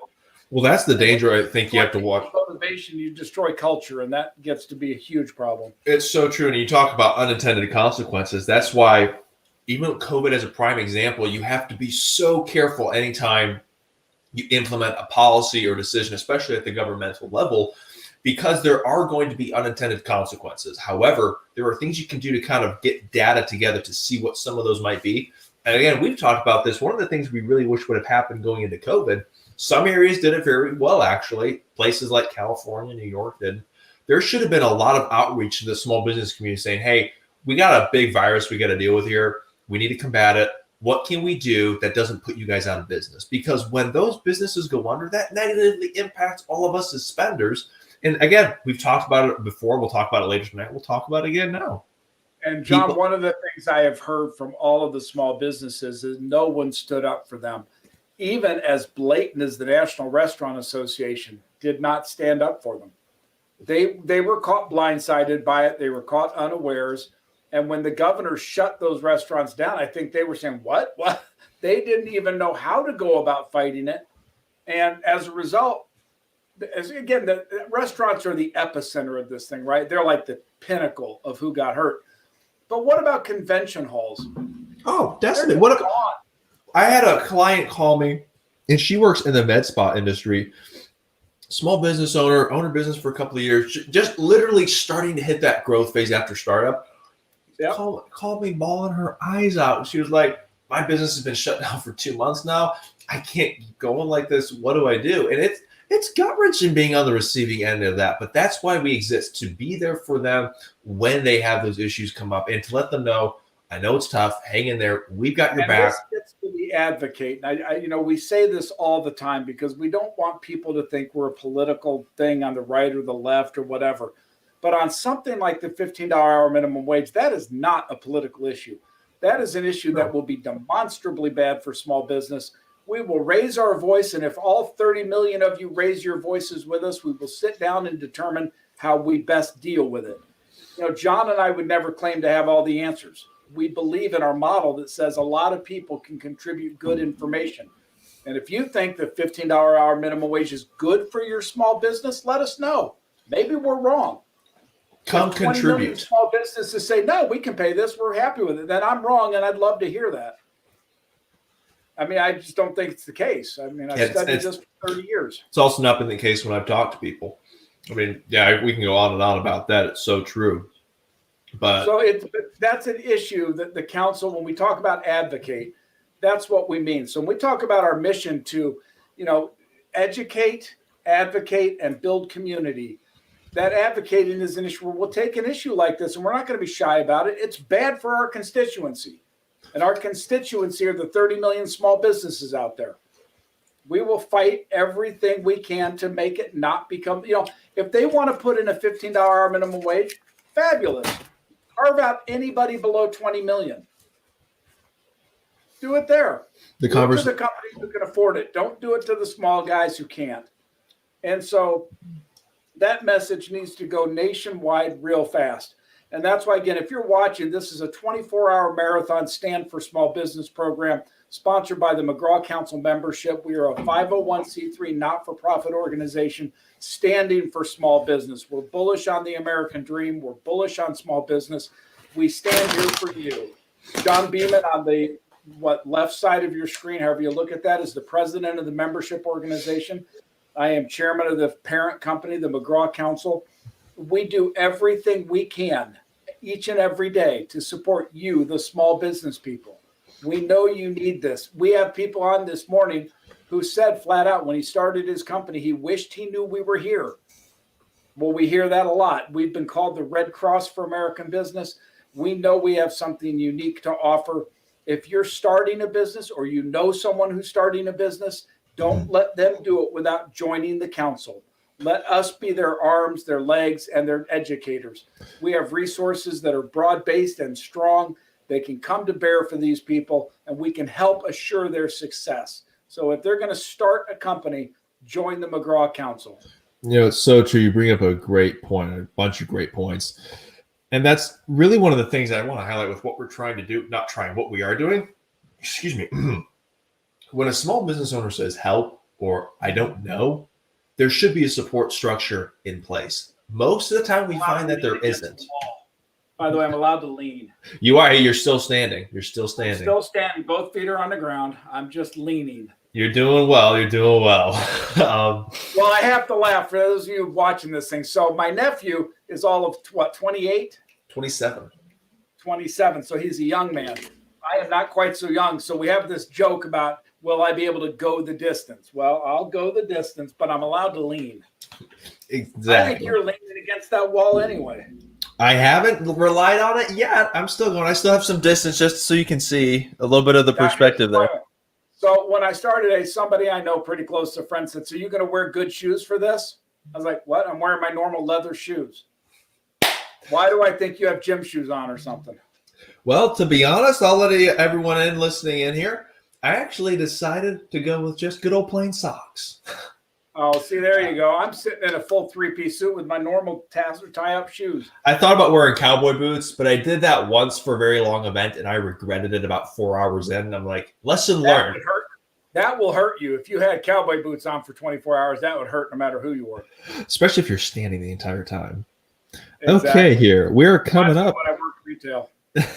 The good old days, right? The good old days. We're coming up on 1 o'clock here, and we're going to get ready to welcome in our next guest. Our 6th hour. Yeah, we're coming up on hour number 5, y'all. Hour number 5. One of our sponsors, one of our biggest contributors, Job Formants.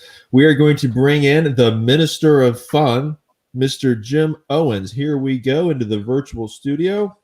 Wow. Testing. Can you hear us, Jim? I can hear you just fine. Mr. Excellent. Owens, welcome to our 24-hour marathon. It is. Let me move my screen over here so we can get you guys. So I'm looking at you while I'm talking to you versus looking sideways here. Good man. Hey, thank you Ladies so and much. gentlemen of the world, you have now met the Minister of Fun, the master of disaster himself. Hold on. I'll raise my coat to that. Okay, funny another cultural thing I learned after moving to Texas. Up north, you drink Coca-Cola. Down in Texas, you drink Dr. Pepper. Well, it is part of Dr. Pepper's the heritage of Texas, right? It's deeply embedded here. So, funny story. Went to Waco a couple weeks ago. Went to the Dr. Pepper Museum. It's a real thing. And they have Dr. Pepper floats. They actually, back in its origination, small little trivia, they served Dr. Pepper hot. I will say I like it much better cold. When you drink it hot, it kind of tastes like it's been left in your car in a Texas summer, which is not quite my jam. But if that's your thing, go for it. Well, it's all the sodas were elixirs at some point, right? I think it's Dr. Werner's ginger ale. These are all snake oils. They're supposed to cure you from something. Oh my goodness, you should. If you're ever in the Waco area, definitely go through the museum because it was very much hyped up built up as a health drink, almost medicinal, and very much like an energy booster type thing. But yeah, that's going on. It's 10, 2, and 5 is on the Dr. Pepper can, right? That's when you're supposed to drink it. Hey, you know your history. I like it. John 23. Michael, don't mess with this man. I'm telling you, he knows his stuff. There's those things you say you can't unsee, right? This mind has so much junk in it. It's not that you can't unsee it nor can you forget it. It comes out randomly. So I apologize for my random outbursts. But the more random, the better. So please go ahead. So you went to burgers and pie. Did you not order pie? To be honest, I got so caught up and having such fun, I forgot to order the pie. So I've had the pleasure of eating with Mr. Steve Beeman at Village Tavern here locally, and they're known for their chicken fingers. Ooh. So I may have a bite or two while we're talking here. So That's right. We just finished lunch. John had a burger. I had an energy bar. I was just glad you guys didn't start going into you went into socks and shoes. I'm just glad it wasn't boxers or briefs conversation. And we're going to turn the conversation before it even goes down there. I got this coat on, but you don't know what's down there. It's like the David Letterman trick, right? He only put on his slacks at the last minute before going out on stage because he didn't want any creases while he was doing his monologues. So No folds in the pants. Method to the madness. Method to the Grace madness. is on that word. So please, Jim, obviously Steve and I know you. Please share a little bit about your background, about what you do, but especially why you got into it, and then we'll talk more small business. There you go. I'll do By the this so way, I look a little smarter now. In the interest of full disclosure, Jim is one of the founding guys of the McGraw Council. Mm-hmm. Well, yeah, that and $1.50 got me a cup of coffee this morning at Dunkin'. So, I'm all right. So that being said, so my background, where do I start? Funny piece or serious, right? So the funny piece is I think I played football without a helmet, but that's another story. But I think my career starts out selling packaging equipment for the first few years. And then I asked that question, which is kind of paramount to what I'm doing. What am I worth? Where can I go? What am I doing? What's my resume say? You know, what can I be involved with, right? Who wants me?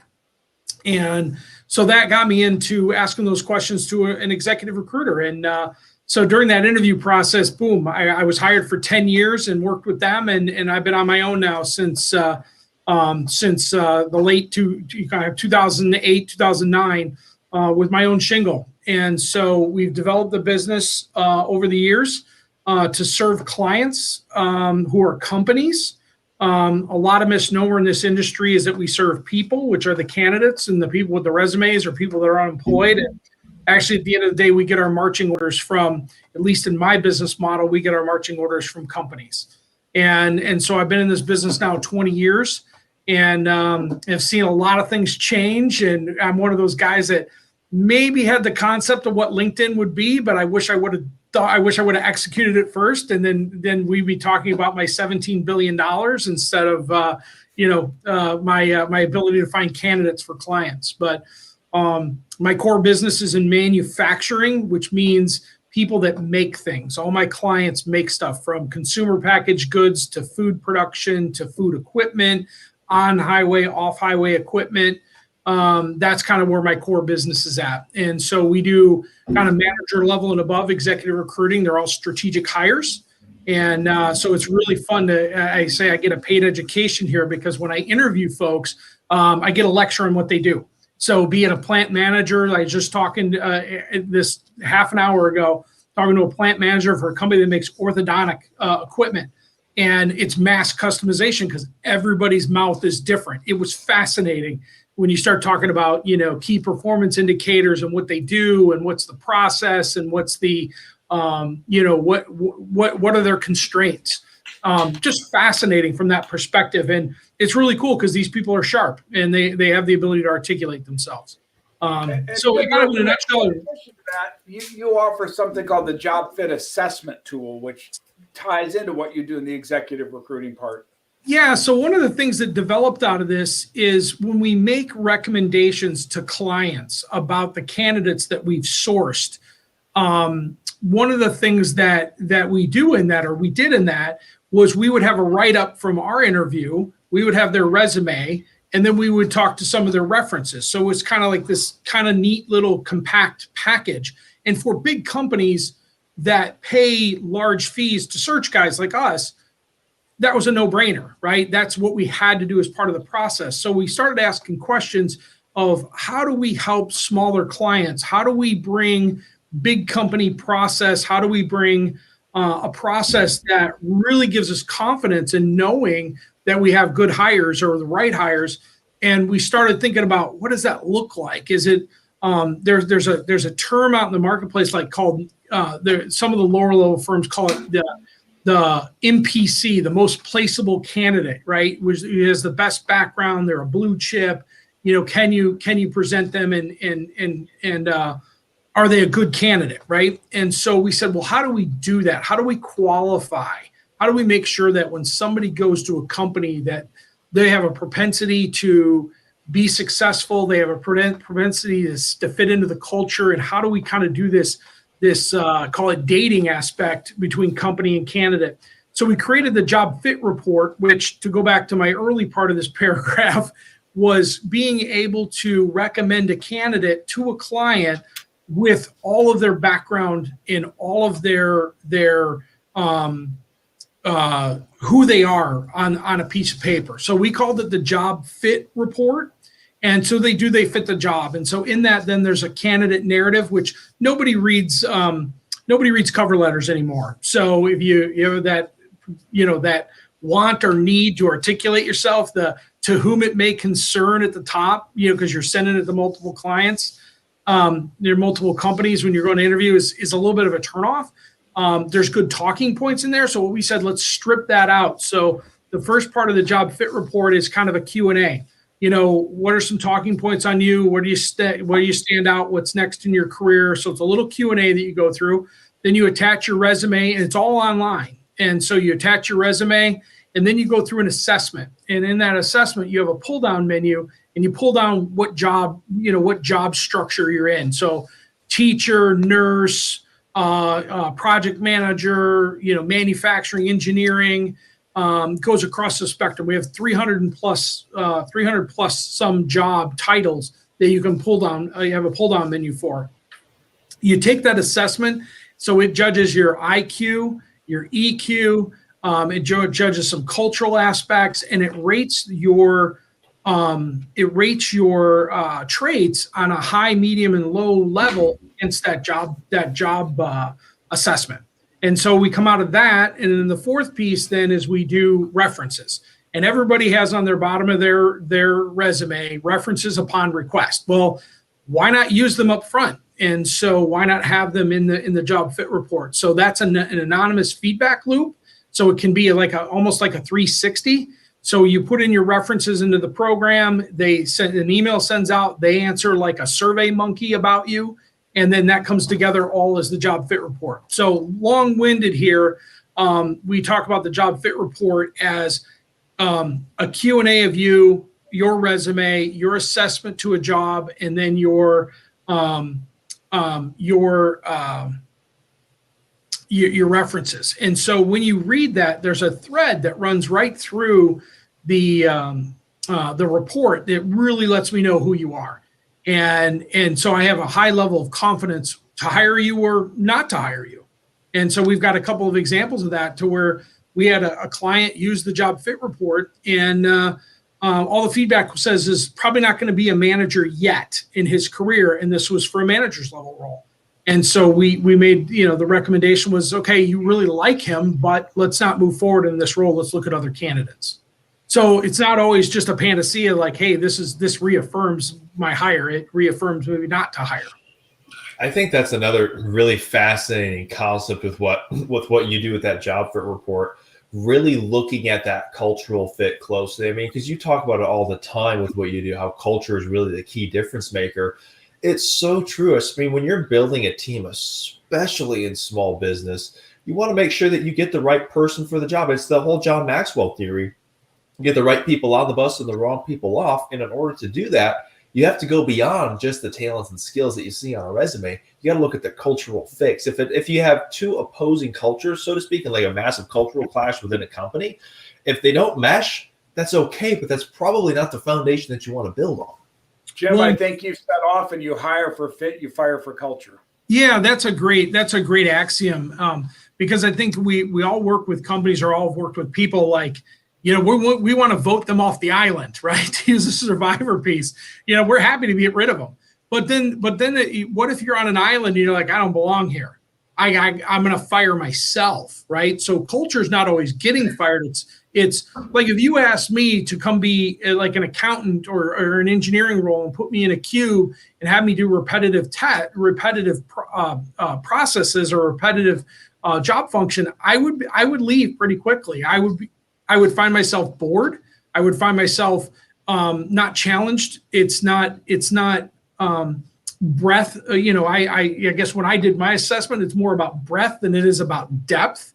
So I'm not going to be a research engineer and be an expert and continue to do trial and error. That drives me nuts. But I know that if you go out and you send me 10 different job specs that are all different, I'm going to get jazzed up about that, because each one of those can be from, a head of procurement to a head of quality to a head of, manufacturing. And those things to me are a mile wide, and they're super intriguing from the breadth. So knowing that about myself, if I was going to come, if you were interviewing me, you'd want to know that, because if it's a repetitive task, again, culturally, I'm not going to fit. We can be a great company and a great brand, but I can't sit there and work at the Oreo cookie factory because it's just repetitive. It's profits. It's so funny because I think that one of the things you're really harping on here, cultural fit and making sure it's a good fit, way beyond just the resume, way beyond just the talents and skills. I love football, so I like to use football analogies. If you have a spread quarterback, very much running that fast pace, maybe no huddle, snapping the ball every 15, 20 seconds, and you put that quarterback into a University of Wisconsin pro style offense, might be a great athlete, might be a great spread quarterback, but it might not be a good fit for the University of Wisconsin. And the same thing, you might have a great running back at the University of Wisconsin, not fit in the system that they run at the University of Florida. It needs to be a good fit. It's not just about talents and skills. It goes so beyond that. And when you're talking employment for the small business side of it, whenever you're bringing someone on salary, it's a big deal. You're making quite a commitment. And I think everyone knows that. You brought up the 4 quadrants that you talk about all the time. From the leadership perspective. Well, yeah. When you talk about Dennis Rodman and all that. Yeah. So it was really interesting. And this is somebody else's thunder, but so it's not mine. But I learned from a very good kind of executive coach.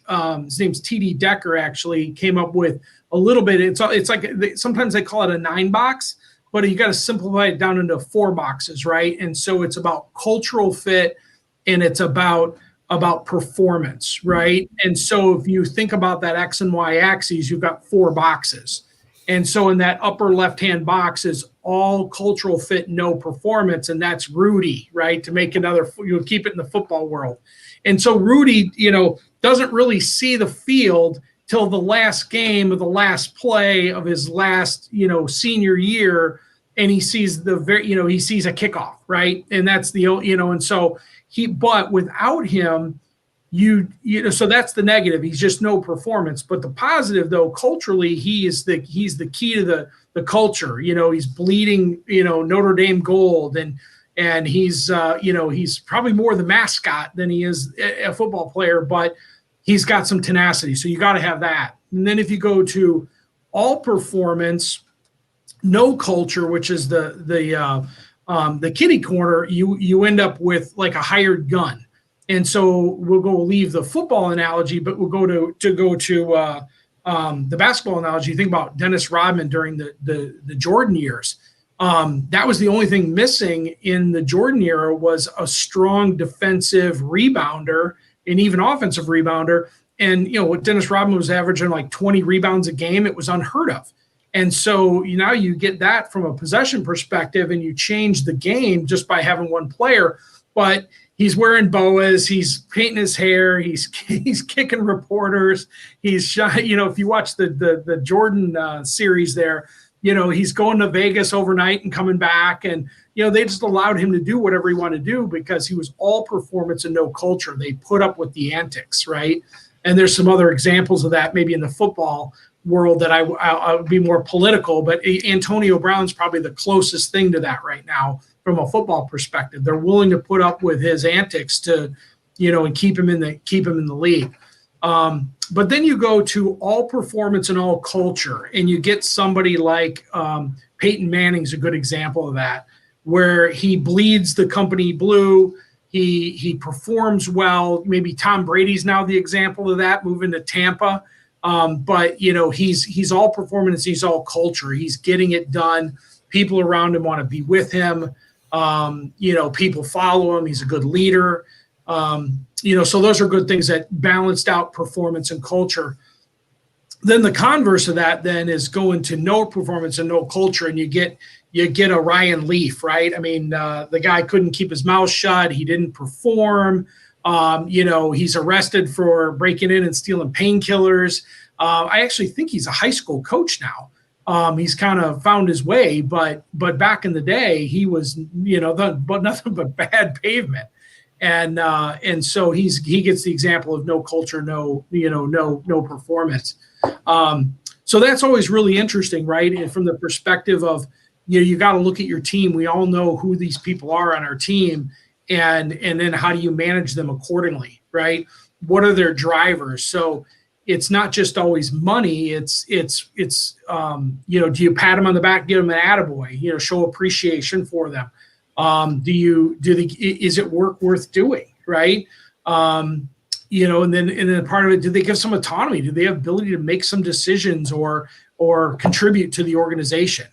And so those are some things you look at from satisfaction perspective versus going back and saying, hey, I'm just going to throw money at the problem. Is it a title change? Is it a, change of venue? Is it relocating somebody? Is it, letting them dismiss somebody on their team even? So it's a matter of what's the drivers for each one of these people. And that's kind of a little bit of the key to management. So that's been that's kind of fun to figure out. It's more psychology than it is science. Psychology is a science, I guess, but it's more, that art of people. Than it is. Yeah, you're right. But it's more the art of people, I guess, is my conclusion of the matter than it is about like trying to make it a true black and white science. Especially for small business in general. It's all about people, the way you relate to your customers, to your prospects, to your internal teams, to your employees. It's all about the people, 100% agree. And real quick, I want to interject to everybody watching right now. Remember, as a platinum member of the council for only $39 a month, you get a free job fit assessment, which will genuinely help you learn how to better gauge your people and not make mistakes in hiring. What is it, Jim, the cost? 3 to 1, 4 to 1, making a mistake? Oh, it's astronomical. They say for a management level, it's $100,000 mistake for a company. Holy cow. A lot of money. So for the small guys, you can't afford that. So again, I want to just say for $39 a month, you can join the council, get a free job fit assessment to test out that tool on one of your best employees or your worst. Use the coaching that we offer. Use the business analysis that we offer. These are real tools that you need. And so it's an incredible value. And what Jim's put together is unique. You're not going to see it available anywhere else. It's so funny. If I can chime in real quick. I went through the report myself when I first started working with you, Steve, a couple of years ago with Merchant Masters. And we put everyone that we brought on in Merchant Masters through it as well. And one story that I tell people all the time, it's true feedback story. We were bringing someone on and put them through the report, and everything checked out perfectly. But there was one caveat. This person was a little bit of a lone wolf. They excelled when they were allowed to do their own thing. But if you put them in a box and really forced them in a collaborative environment, they didn't do as well. And that was really good knowledge to have going into it, because it was like, okay, we got this person with good talent, with good skill, good cultural match, but they're going to succeed most when we put them in a position where they can kind of drive their own, pilot their own ship, so to speak. Let them kind of take it and run with it. Don't put them in a super collaborated, integrated environment, because that wasn't their thing. That was something that the Job Fit Report gave us heads up for knowledge, so to speak, saying, hey, you got a great candidate here, matches everything, great cultural fit, but watch this one caveat because it will impact their success. And that was huge for us. We saved a ton of headache through that Job Fit Report. Well, I have made the argument many times from coast to coast that no company should hire any salaried person without a job fit assessment. And I mean it, because it does give you an uncanny insight into how to best manage that individual. Well, and I think one of the interesting thing, and let's step back and look at it from a macro perspective. When I started this industry 20 years ago, you wanted stable careers, long-term tenure, maybe 1 or 2 companies. You wanted to see people promoted within that company. And that was 20 years ago. And so, like I just mentioned, this gentleman that I just interviewed, he has 2003 was his graduation. He's climbed the ladder in 17 years, and he's a plant manager. And so, which is a fairly decent rise in his career, but he's been with 4 different companies, and he made promotions going to different companies. But he started out as a mechanical engineer, went through process engineering, came up through production, and now he's leading essentially the four walls of a factory. And I look at that and say, he's almost an example of, and Steve, you've said this, we're going to, and you've heard this in the marketplace, we're going to a gig economy. And so I look at that, the gig sometimes is always almost like a negative word, almost like a freelancer, but I want to do it more as a caretaker. Like, you're coming into this role for the next 3 to 5 years before you have a chance to be promoted, you get a few accomplishments done, that in 3 to 5 years, you've caretake that role, you've left it better than you found it, and somebody's going to take it to the next level because you're going to go look for that next thing beyond that. It's not about being, it sounds weird, it's not about being patient. And I think of, like, sometimes when I told my mom what I do, or so when I tell my mom what I'm doing, she finally gets it. But she's like, don't you just put your head down and work harder? And I'm like, no, you leave, you go somewhere else, you take a promotion, you go do things. And I don't think she believed sometimes what I did for a living, helping people take the next step in their career and leave their current companies. And so it's a little bit of like generational, call it generational mapping, I guess. Well, what is the next generation expecting? Because there's a lot of this side hustle right now. There's a lot of this freelance stuff that's going on. And so how do we as small business support, and how do we as job foremen take our job fit report, and it fits naturally into that gig economy because you can't afford to not hire the right caretaker. I'm going to jump up and down. I just want this word to go out from Maine to California. If you're starting a business, join the council. You need to get a job fit assessment on yourself. Be honest with yourself. Go get one. See where your weaknesses are. If there's one thing you need to know, it's hire to your weaknesses, play to your strengths. And if that report can help you do that as a startup company, you are going to be so well served. For $39 a month, it's nothing compared to the failure that you might experience versus the grand success you will experience. And so, Jim, I believe in what you do. And I think it's like the coaching thing. It ought to just be de facto there. Yeah. Well, and I think a lot of companies use some form, larger companies definitely use, and they have people on staff with organizational development, but small companies don't. It's too expensive. And then you can get into $500 an hour and, career coaches and things of that nature. This is a pretty simple tool. It's, $599, retail value. If you reach out to us, I'm sure we'll have some kind of 24-hour special. But what we want to do is everybody, even if you're not hiring or you're in a professional role, or we even say like even college kids coming out, go ahead and take this because you want to hear what your peers are saying about you, which is the reference process. Yeah, you have references available upon request about your resume, but do you really have a list of references, and do you know what they're going to say about you? And now you know where you have to shore up, because they're giving honest feedback. And I think when not to cut you off, but when you're talking HR and really managing your people, so to speak, I'm sure you see it too, Jim, but I'm telling you, in the contracting industry especially, there is such high turnover for a variety of reasons, and it is tough to retain good people. It's even harder to identify the good ones and the bad ones. Obviously, you can spot the extremes, pretty easily. Yeah. But when you're looking for like quality people who are a cultural fit, who have the talents and skills that you need, that's something that you really need to spend some time looking into. I mean, because you were talking about it costs about $100,000 to recover from a bad management position. There's such high turnover in many industries. You can get out in front of that and save a lot of time and headache. Yeah. Well, it's interesting too, because there's some roles that you naturally have turnover. And I think about like, the waitressing staff. I think about your hourly employees at Target. They naturally have turnover. I don't know. I think one of the things, the best thing you can do to kind of decrease that turnover, if you have a high turnover volume, is really understanding the drivers of that person.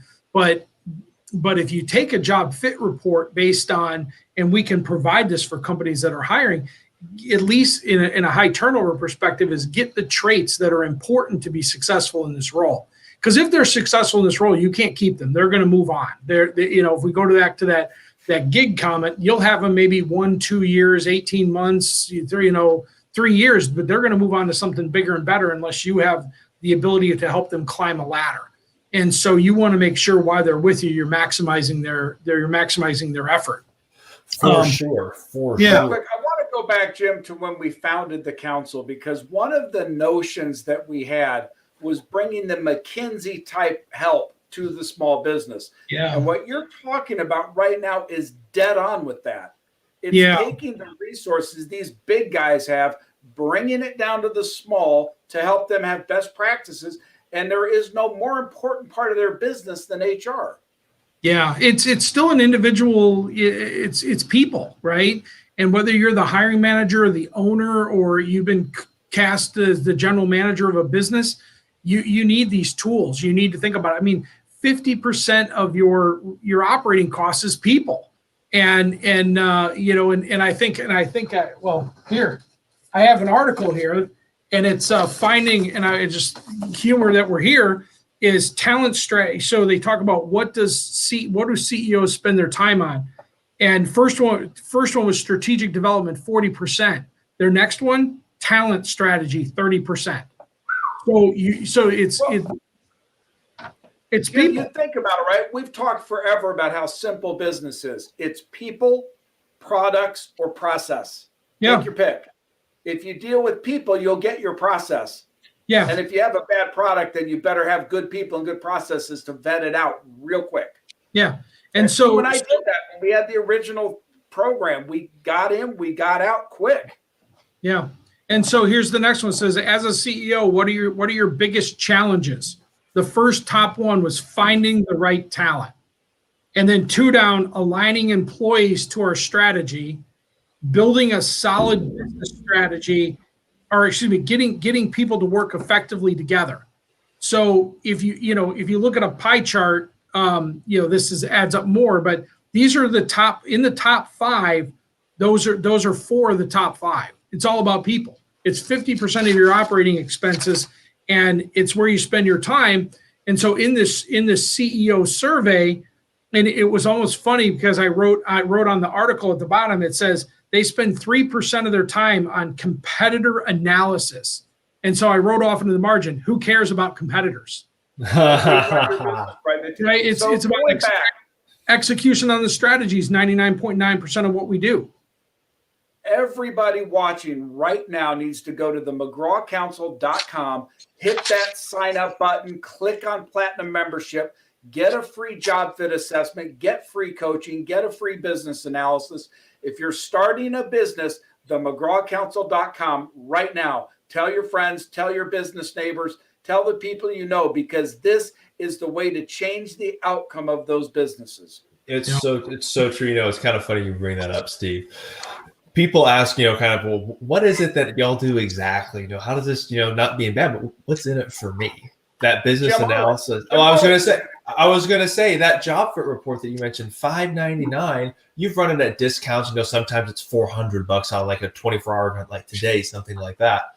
At $40 a month, you get that job fit report at no cost. At $40 a month, you get the $2,000 coaching session at no cost. At $40 a month, you get that $1,000 business analysis at no cost, in addition to weekly learning, educational, networking opportunities. And again, it's that emergency help button. When that small business owner says, help, I don't know what to do, or I have a question that I can't find the answer to, that's when the McGraw Council steps in. It's as simple as you said, it's just go to the www. They get Jim Owens, the minister of fun. I mean, look at what we're having fun right now with. He'll teach them how to have fun. Going to be the CFO. Coast to coast with Jim Owens. There you go. There was, speaking of fun, there was a CEO role that was put out there on social media, and it was the chief exploration officer, and it was with Michelob. And so I applied for it. I got turned down, but I applied for it. And part of it was to explore the national parks. They were going to provide you an RV and some cash. It was really fun. We're talking large company stuff and branding, but yeah, that's the kind of stuff that we got to do here. We've got to provide some form of exploration for small businesses, because I think about my morning was bogged down on all business stuff. And it's not fun. Where do you turn for help? Where do you turn for where do you turn to get some other resources? And that's part of the CEO article is, CEOs are always trying to look for resources. And they're trying. I'm just going to jump up and down again. I don't think, John, people get it yet. When there are companies like the tech group, right, that became Vistage, successful companies joined these organizations because it made them better. Mm-hmm. What you're offering through the council, and right now, join this thing. What Jim Owens is offering is business changing. It changes the entire dynamic of the people you hire, which translates down to the processes you employ, which translates down to the products you offer. Yeah. It's so very important. And so, for $39 a month, you go to the McGraw-Council.com, sign up for a platinum membership. We'll send out Jim Owens by video. You can talk to him. And it's so powerful, Jim. I'm a huge believer. I really think if you hire a salaried person in the United States, you need a job fit assessment, period. Let me sell it. The way to get it is to join the council. Let me sell it one more quick way. Because we are a business, we know how to run it properly. There's a 30-day money-back guarantee. So if you sign up and you're not 100% satisfied, shoot us an email, you get your refund. And that's exactly why we built this. We built this to be that support center for small businesses. It's in their cost bracket. It's pragmatic where the rubber meets the road issues. And it's easy. It's accessible. There was nothing out there like, which is why we did this. And that we have people like you, Jim, who help found it, who help support it, keep it going forward. It's what we're all about. And by the way, going back, this 24-hour marathon we're doing isn't scripted. So this passion that you folks are seeing on screen is not made up. It's real. I've worked with Jim for 4 years. I know the power of this stuff. And John Michael, you've seen it in real time. Firsthand. This isn't made up. So firsthand. There's no power in this stuff. Yeah, one of the cool things to help people understand is you've seen those whiteboard videos. So if you go to YouTube and just Google on YouTube, but search on YouTube, job formants, and there's some videos that will pop up there. Those kind of cute little chalkboard videos, whiteboard videos, and take a look at them. So one is for the clients, which are companies, and how we help get the secret sauce in the hiring. And then if you're a job seeker or you're looking for some professional development, get one of these reports, and it kind of gives you a cute way to see that. And then if you're a college grad and you're trying to think, hey, who's going to hire me? It goes back to my questions, right? Who am I? What am I worth? Where can I go? What can I do? Where can I excel? And once you learn those things and can articulate it, you walk into an interview and say, hey, I need a job. The job I'm looking for is something that's going to have a lot of breadth. And, and I think about so they gave me some examples of this, of my personality is, I can be a judge, a fireman, a police officer, a recruiter. They didn't have recruiter in there, but those types of things, because I have an expertise, but it's never repetitive. Right? It didn't come back and say, Jim, you should be an accountant because you know how to do 2 + 2 and you can do it all day long, do it in a spreadsheet and do it for years. It didn't come back and tell me that. It told me to go, firefighter. Is there a structure fire? Is there a structure fire that's the same? No, they're all different. And so for me, I have that expertise of, being able to go to the fire and know how to assess it. And that is the key to small businesses. You have to make sure you find people that can help you with those resources. And so for me, I walk in, you ask me, Jim, what's the ideal role for you? Or here's the role we're looking for. I'm only going to apply for those things that I think that are interesting to me. Hey, John, can we put up one of Jim's videos? I think I just sent you one. It doesn't translate audio when it's on YouTube. But tell you what I can do. Let me pull up the video and I can put it in the comments for everyone to take a few minutes and watch when they have time. Absolutely. And again, I think if people, the search engines are easy. Go visit jobformance.com, reach out to them. And I'm telling you, join the council, go to the McGraw-Council.com, get a free job fit assessment for one of your key employees or your key hires. You will find this to be the best investment you've ever made. It's a significantly powerful tool to help you identify the why behind the resume. Well, I think you're going to find if you go to our website, it's substantial reading, but the videos are there as well. But you can really understand it. And if you're out there and you're a job seeker, send us your resume. We've got a database and a data bank of all kinds of opportunities. So So we can Jim, grow real that. quick, you've got time here. Could you jump into your vision for Job Bridge and what that does? Because that's another dimension that's super cool.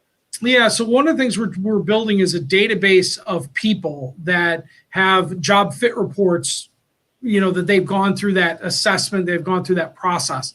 And so when clients come, knock on our door and say, hey, not only do we need to hire people, but we want to hire people with job fit reports. That's what's in what we call our database Job Bridge. And that's growing, and that's the future. Call it maybe the next LinkedIn, but we want people to understand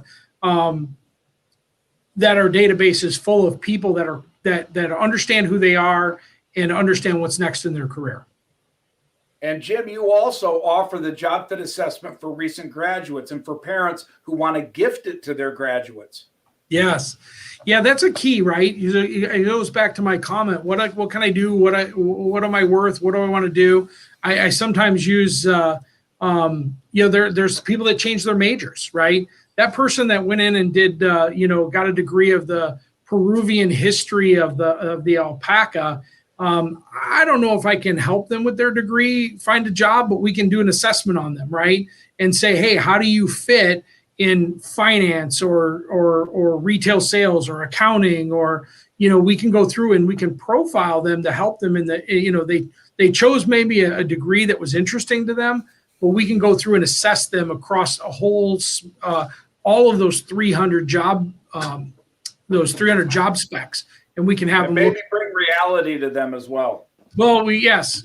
So we'll get political if we go beyond that. But point being is, there are people that go out and they start a mechanical, they're very technical. They start a mechanical engineering degree and they switch over to finance. It's still the principles of math, but it's just mechanical got a little too, augured into something specific. But finance was a little wider spectrum, right? And you get to work on a whole bunch of different, tasks, or you're not relegated to one mechanical system.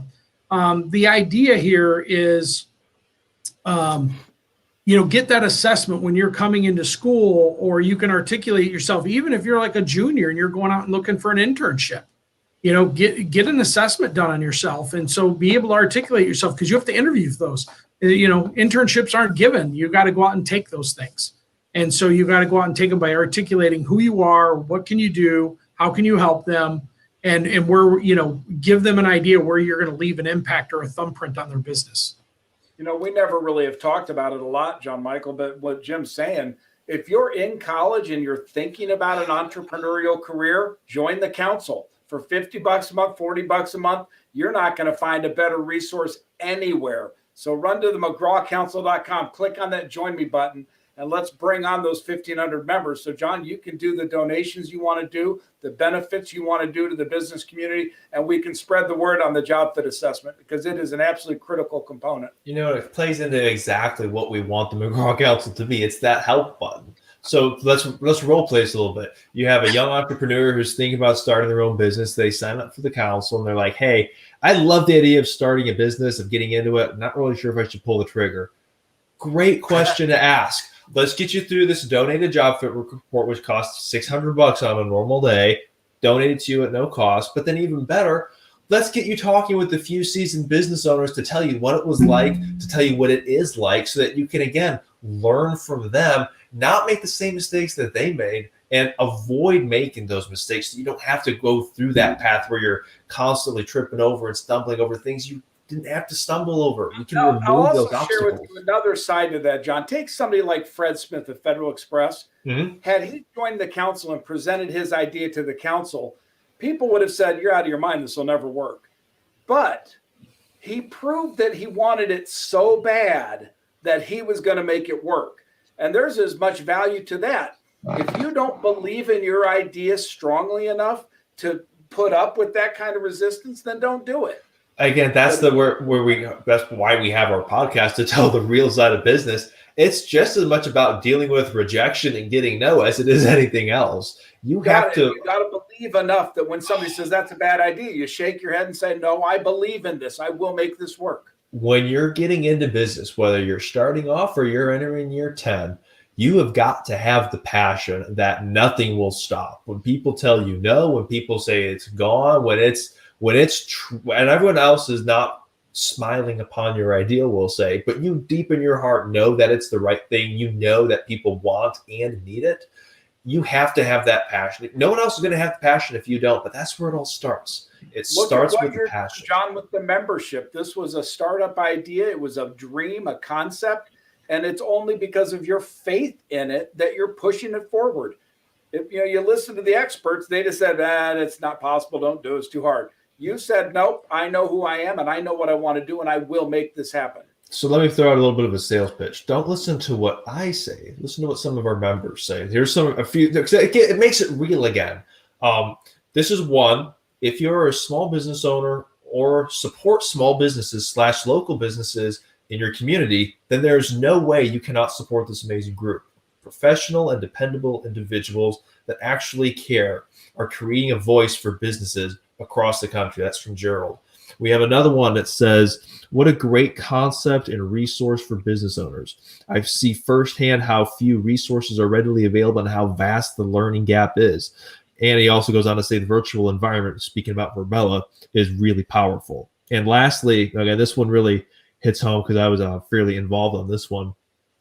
Everyone I've met through the group has been such a blessing and had a timely message that I needed to hear. Everyone seems to have a heart to help others. I'm so grateful to those who freely share their knowledge and insights with those of us who are just learning how to build the business of our dreams. And that, in a nutshell, is what we seek to do. We want to make those dreams become a reality. And there's a path to get there. It's going to have its challenges, but there are resources to help get you over those challenges and achieve your dream. So that's no longer a dream, but your reality. Yep. So Jim, I got a question for you too, real quick. In your industry, because you're really into the HR, the culture, the talents, can you speak to any trends in skills, talents, and culture so we can, as small business owners, can kind of look ahead into the future and see what is going to impact us where the rubber meets the road? Well, I think at the end of the day, you have a general, as an owner of a business, you have a general idea of who you're looking for, right? And it's your ability then, and I almost do it, and this comes from a book called Top Grading, which was written years ago in regards to Allied Signal and General Electric. And so a guy named Bradley Smart wrote this book.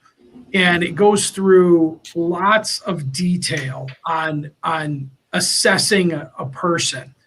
And as an owner, in what I get from the book, and even as an owner and have hired, is almost like you split you take a piece of paper and you split it. And on one side is your objectives, right? And then, do they have a degree? Do they have are they mechanical? Are they outgoing? Are they, have they used the phone, or not even used the phone, but have they done customer service? Have they, right? Do they have the device? Those are all the things that are like yes, no questions, right? Then on the other side of the paper is your subjective side. Have they managed people? Do they have a management philosophy? Where's their global, do they have a global footprint? What's their customer base? What are some of their processes? And so you walk through, and those are more the open-ended questions, right? So you go through, and there's no way to put science to this and say, okay, I've got 9 out of 10 over here, and I got an 80% confidence over here. And so you have this magic number that you say, okay, this person scored a 94 out of 100, they're hireable. But at the bottom of that piece of paper, you write the question, gut feel, question mark. And they said, do they fit all the skills that I'm looking for, right? So back in the day, we used to put typing skills, or you used to be proficient with Microsoft, right? Or I know Excel spreadsheet used to be on your, as you talk about skills and abilities. That stuff is bygone. We're seeing, like, as we speak, we're seeing voicemail disappear. We're seeing email go away in some respect, not go away, but everything's changing. And so now we see with COVID driving people to remote workplaces, but everybody deals with this. This is the big piece, right? And so you're contacting people 24/7 with their phone. They're reading their email, responding to the email. They're texting you. so it's really interesting is we get people that text our business line, and through the VoIP technology, we can get those texts. But I left you a voicemail for a reason. I want to talk with you. And you sent, or I sent you an email, but you texted me back. And so it's really interesting to see the trends change, but nothing changes to, at least in my humble opinion, nothing has changed in, who you're looking for. You just need to go out and find that person and then have some patience to do it. Again, that small business, it's going to take time. And we'll be talking, actually, it's funny you bring up communication. We'll be talking about virtual communication tonight. I think it's going to be around 3 a.m. I was going to start talking about that. But, Jim, you're joining us again at 2 a.m., right? I'll set my alarm for that virtual thing. I might, hear that, I've perfected the having my eyes open and snoring. So it'll be interesting. You get that. Watch the show long enough, you're going to see me with my eyes open and my brain shut down. It's like that. It's like that gift with Bugs Bunny, and he's got his eyelids up with toothpicks. That's exactly right. That'll be me around 3 a.m. No, this is great. I mean, this is phenomenal that we can have, a venue where we can talk to small businesses directly and then engage with them. And, and who knows? I mean, we get some people that join the council that, who knows what my next need is, right?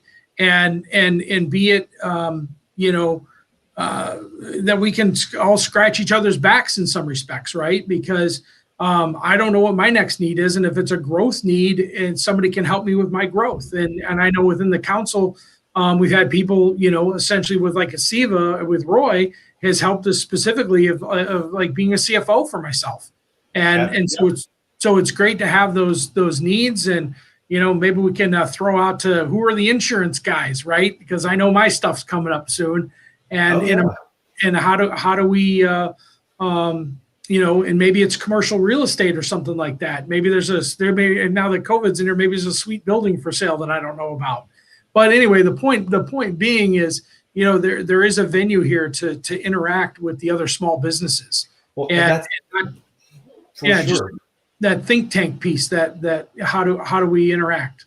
Well, that's why we're so invested in this Virbela software, this virtual reality type stuff, where you create your avatar, you're working with people, you're chatting with them over voice, you're chatting via text, and you're working with each other just as though you're in the same space, when in reality you're thousands of miles apart. I mean, at the McGraw Council, we office with like 7 different companies, all in the same virtual reality. And even though we're literally as far south as Texas and as far north as New York, we're able to communicate and work together just as though we're in the same physical brick and mortar space. And that's the type of connectivity / networking / communication that you're talking about, because we host events for businesses to bring them together, to connect with each other, to build those business relationships that Tim Nichols joined us earlier, was talking about of 3 million%.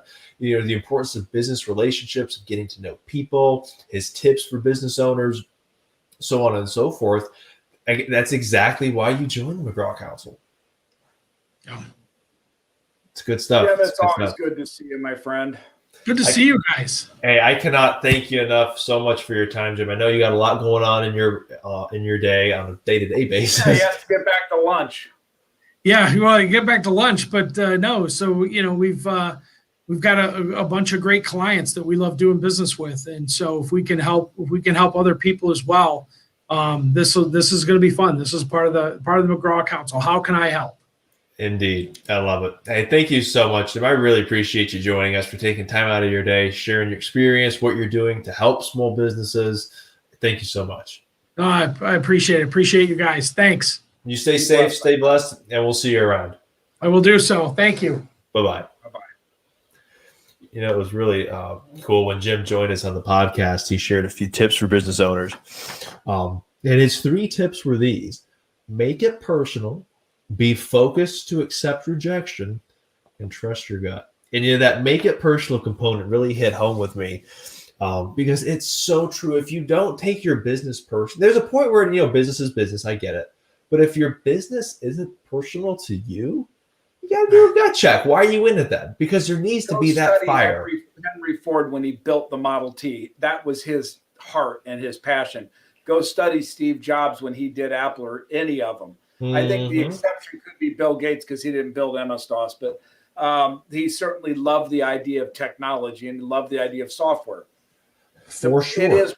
It is personal, John. The reason that we're doing this is our belief that small business is the lifeblood of a nation well lived. It's the idea of the American dream that you can take your dreams, your passions, and you can build them into what you want. We want to help you do that. We know that 80% of businesses fail. We think we can change that. We change it by delivering rubber meets the road type of tools.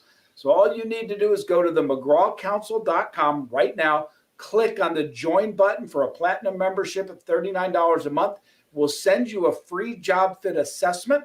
We'll send you an access to the strategic coaching, get you set up for a business analysis. The bottom line is we'll give you the tools you need to set yourself on the right path. Again, John, we are coming up on 2:00 in our 24-hour marathon standing for small business. So what have we been on now? 5-6 hours? We're coming up on 6 hours officially. 5 our hours. Voices are still holding. Voices still holding and legs still standing. And again, that's, circle back real quick. That's the whole point of standing. We wanted to show that we're not just words. We truly do stand with small business, and we are there to support them in the way they need it most, when they need it most. That's why we exist. That's why we're doing this. We want to raise awareness for those small businesses. Buy small, buy local. Every purchase you make with a small business, there's a little happy dance that's done. You're buying a little girl's dance lessons. You're buying a little boy's football uniform. Everybody's purchase, everyone is winning. Every purchase has a purpose. It goes so far beyond just that one transaction. I mean, we talked about it a lot the past hour, but it's why we exist. Many times, actually, I'll tell the story because you've told it to me before, Steve. You kind of fill in the gaps. We've talked about small businesses and small business owners needing help, how they're very good at their craft. There's a company down in Florida a couple of years ago, very good at their craft, multi-million-dollar business revenues, doing very well. And they just needed a little bit of cash, just a short time period, kind of match some payroll things, that type of thing. They reached out to McGraw Capital Partners for short-term financing. Great discussions. Everything's going well. Kind of the last step, financiers are like, everything looks great. You're a perfect match. Let's just see your pro formas and we'll fund you in 48 hours. Business looks up across it. They go, what's a pro forma? And it's that type of, most businesses don't have that. Pro forma is basically a financial forecast for your business, but it's so important because it helps you plan your cash flow. When you have that data and that planning mechanism in place, it is absolutely huge. You're back, John, to one of these passion points. If you talk about a business that doesn't have a pro forma looking out 6-12 months, I can tell you got a business ready to fail. There's no way anybody can predict tomorrow. We know that. But you have to plan scenarios. In a good case, this is what I have. In a bad case, this is what I have. And here's a mid case. How many companies do we talk to every day who you say, well, where are you in 3 months? I don't know. What do you mean you don't know? Well, here's what we've done in the past. Well, what are you going to do in the future? We don't know. We don't look at it. They need to. If you run a small business, you need to. Exactly. Failing to plan is planning to fail. I mean, to your point, we do track this information. About 80% of the people we talk to and that sign on as members, not only do they not have a pro forma or financial forecast, they don't know what it is. And again, there's no shame in not knowing. That's okay. There's always going to be something that you don't know. But once you are aware of a blind spot and that a blind spot exists, as a business owner, you are entitled, you are obligated to take action on that. Otherwise, your business will end up in the ground. You're taking a huge risk and not acting on something like that. I mean, that's where we can go off into a million different tangents. But staying focused on this one financial planning tool in particular, it is so important. It will help you run your business more effectively, more efficiently. And there are people, part of the McGraw Council, who will help you get that, A, for no cost, or B, you'll find the best in the marketplace and they'll help you out. But again, that's the resource that you as a business owner need to be aware of and to know that exists so that you can make the best decisions possible. Because again, every small business isn't just a business, so to speak. It's a livelihood. It's an actual dream. It's a support system for family, for loved ones, so on and so forth. You need to take care of it like your baby. You need to really, really nourish it. And if you're going to do that, you got to have that pro forma in place. It's hugely important. So let's review again. We're in hour 7 coming up, or 6. 7. Six. We lose count. of the 24-hour marathon Standing for Small Business. If you're just joining us, we're from the McGraw Council membership. It's a 501c3 not-for-profit organization dedicated to providing education, advocacy, and community to the small business world. And again, we mean small is below about 20 million. We provide a range of tools and services to you, including the fabulous Job Fit Assessment. We provide coaching. We provide business analysis from a financial perspective, all of which is included in our Platinum memberships, virtual officing for only $39 a month. This is the biggest no-brainer on the history of the planet. Oh, wait a minute. I think I stole that from Mike Lindell or from a mortgage guy. It's a no-brainer, put it that way. I'll take whoever I got it from. It's so true, though. You know, it's funny when you first told me about this, and I was so excited to be a part of it. I looked back and I was like, even when I started with Merchant Masters and expanding it to Texas, I would have signed up for this thing in a heartbeat. Do you know how much I spent? How many different things I spent $50 on? It's this networking group here. You want to pound the pavement? Talk about what it costs to join a networking group. Talk about what it costs to join a coaching group. Talk about what it joins to have a CPA as an alternative CFO or a part-time CFO. You talk about the cost of these things vis-a-vis a $39 a month membership. It's dwarfed. I mean, there's nothing close to it in value. We got to get the word out. And so everybody watching, please share this video stream. It's going to get funnier as it goes longer because we're on for 24 hours. So join us throughout the night as we start to fall asleep on camera and do whatever happens. I don't know. It's going to be fun. Stay tuned and find out. Seriously, no joke. Later tonight, we're going to be talking about small businesses that we love. We're going to talk about small business stories that we have, but we're also going to talk about minimum wage, digitalization, business networking in a virtual environment, so on and so forth. This is a 24-hour thing. And again, Steve, you were talking about how people can help. If you want to help others achieve their dreams, achieve their American dream, you can do so one of three ways. Share the video to your Facebook feed, tag a small business that you know and love, say, hey, we love you, we support you, we have your back, and sign up as a Platinum membership. Again, when you sign up for that Platinum membership, not only are you supporting a small business grant program, but you're also getting a ton of resources, that virtual officing and networking, that business financial health check costs $1,000, yours for free. That job fit report costs $600, yours for free. And there are the small business coaching that costs $2,000, yours for free.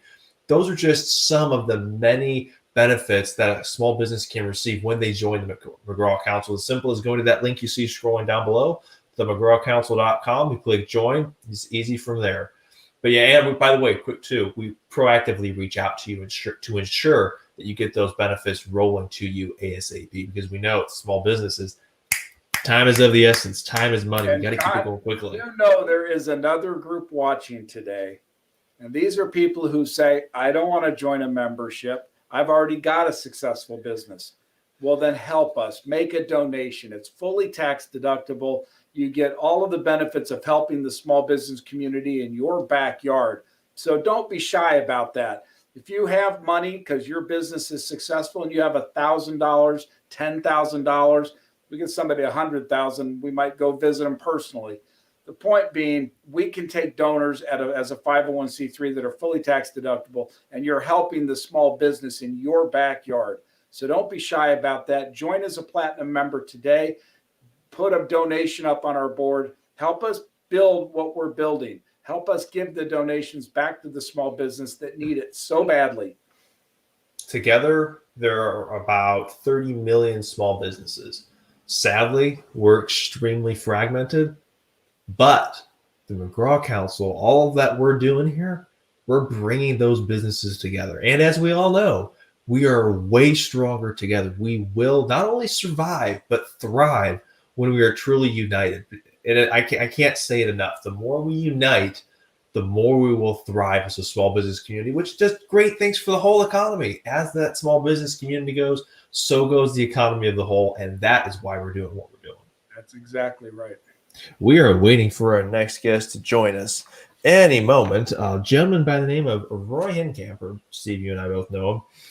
He's been on our podcast and done seminars with us in the past, and he had a few really good small business tips for us in the past when he joined us on our podcast. Manage your cash flow, understand and implement internal controls, and build a good business relationship with an accountant, because even if you don't need it now, You will one day need it, or at least you'll need their advice. And it's much easier to ask for that when you've got an existing relationship. And with that, we have Roy waiting here. We are going to bring Mr. Roy Hincamper into our virtual studio. Testing, testing. Roy, can you hear us? Gentlemen, we're here.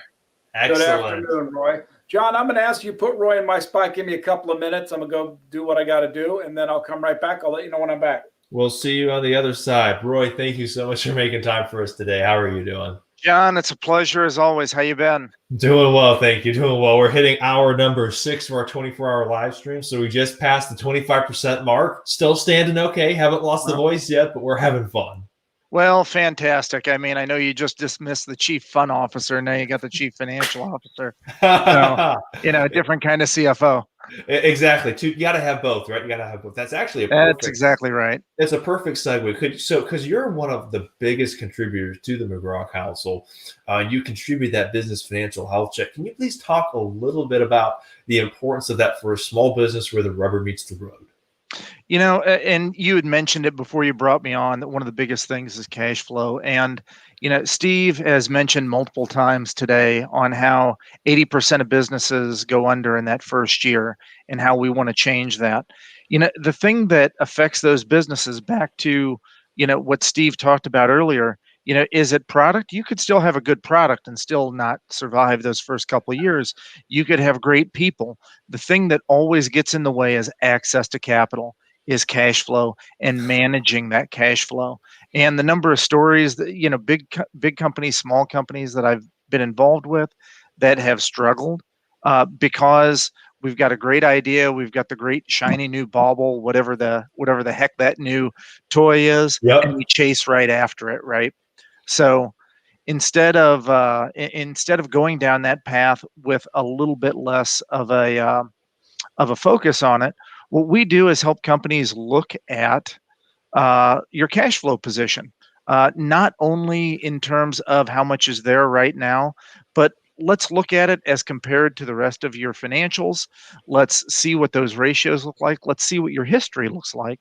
And let's try to take a snapshot to see if there's any warning signs going forward, or if there are some things that maybe you could utilize that capital for in terms of expansion or growth or things like that. Maybe some capital that you've got internally, so you don't have to go to the lender, you go to the bank, go to whomever. You can self-fund. You can be your own banker, so to speak. So those are the types of things that we look at in the health check. Quite frankly, no different than getting your temperature and pulse taken and a few of those other things, which I know from a health standpoint is scary for a lot of folks when it comes to your business, and businesses are very personal. It's not that at all. It's literally just saying, let's get in, take a look at a few things, see how you're doing, and then provide some thoughts on what you can do moving forward. And you talk about the importance of that, knowing the health of your business. It's huge because businesses are so numerical, you can quantify it. You can go in there. Someone with your talents and skills could go in there and say, okay, scale of 1 to 10, here's how healthy you are. And again, as you go through that process, you can identify those challenges, or even better, those opportunities, and make plans to either counteract the challenges or capitalize on the opportunities. No, that's absolutely right. I mean, one of these that we did earlier this year was a business that has a couple of different facets to it. And the question that they had was, well, we have some thoughts on potential expansion. We have some thoughts on, the opportunities that that the business presents us in terms of services we can provide, in terms of service offerings that we may have, as well as what the future of our business is. A lot of business owners, small and big, ask that question: when is the right time to pass the business on? And that means pass the business on to someone else in the family. And how do you do that? Pass the business on to somebody else that really has a passion for this and wants to do it. And that means, you're selling, you're, getting out of the business, so to speak. So being prepared for those things and positioning yourself appropriately in that regard couldn't be more critical at any point in time, quite frankly, as a small business owner. Oh, for sure. And especially because you're then you're trying to quantify the value of your company. What are your assets? What is it worth? Because if you really want to have your business humming, you need to know what it's worth, and you need to have everything in order so that you can sell your business. You don't have to sell it if you don't want to. But if you can't quantify a definitive value and really make a good defense for that claim, no one is going to buy it. And that really limits then your opportunity to sell or your exit plan, so to speak. And again, without those plans, you're kind of wandering aimlessly about. And that is so dangerous. That's why so many businesses fail. There's that lack of planning. They don't really know where they are in terms of health, financial health for the business. They don't really have much of a plan other than I'm going to work harder, I'm going to work harder, I'm going to work harder. Yes, hard work is good. Don't get me wrong. But you also have to work smart. You have to know where you're going, why you're going there, so on and so forth. Well, you just had Jim on, and Jim talked a lot about, cultural fit and things like that. And certainly those are important for any business, large and small. You've got to focus on who fits in with my business, who's going to share our vision, who's going to do all of those things. It's absolutely true. And I would not fault any small business person for focusing there, focusing on product, focusing on people. The thing I would say is that, again, when we talk about the 80% of businesses that fail, they fail not because of bad people, bad product. They fail because of cash flow. And they fail not only because of a non-existence of cash flow, but how they deploy that cash flow. So one of the things that we really try to do in working with clients is to sit there and say, where do you want to be? What are your dreams? What are your hopes? What are your goals? Do you want to have the vacation home in Florida? Do you want to have the second house, out on the lake somewhere? What are those? Because those personal goals are what drive you into, we had a conversation a few weeks ago, actually more than a few weeks ago, with a contractor. And I love working with contractors. As you know, John, I grew up in a contracting business. Yep. It's, they're some of my favorite clients are contractors. And we were, part of the reason for that is that regardless of what business they're in, whether it's, electrical, plumbing, HVAC, doesn't really matter. They have a passion for doing that type of work. And I have yet to meet one that has said to me, gosh, I can't wait to fill out that bank application. That's why I got into business. Or I can't wait to, be entering those invoices at night, or whatever the case may be. So then you take a step beyond that and start talking about, let's evaluate the business. Let's look at your financial health. Let's see how strong your balance sheet is. Let's see if the sales that you have are sustainable over a portion of time to provide you the cash flow you need to keep the business running. Well, yeah, you're darn right. That's pretty scary. And it's not why people got into business.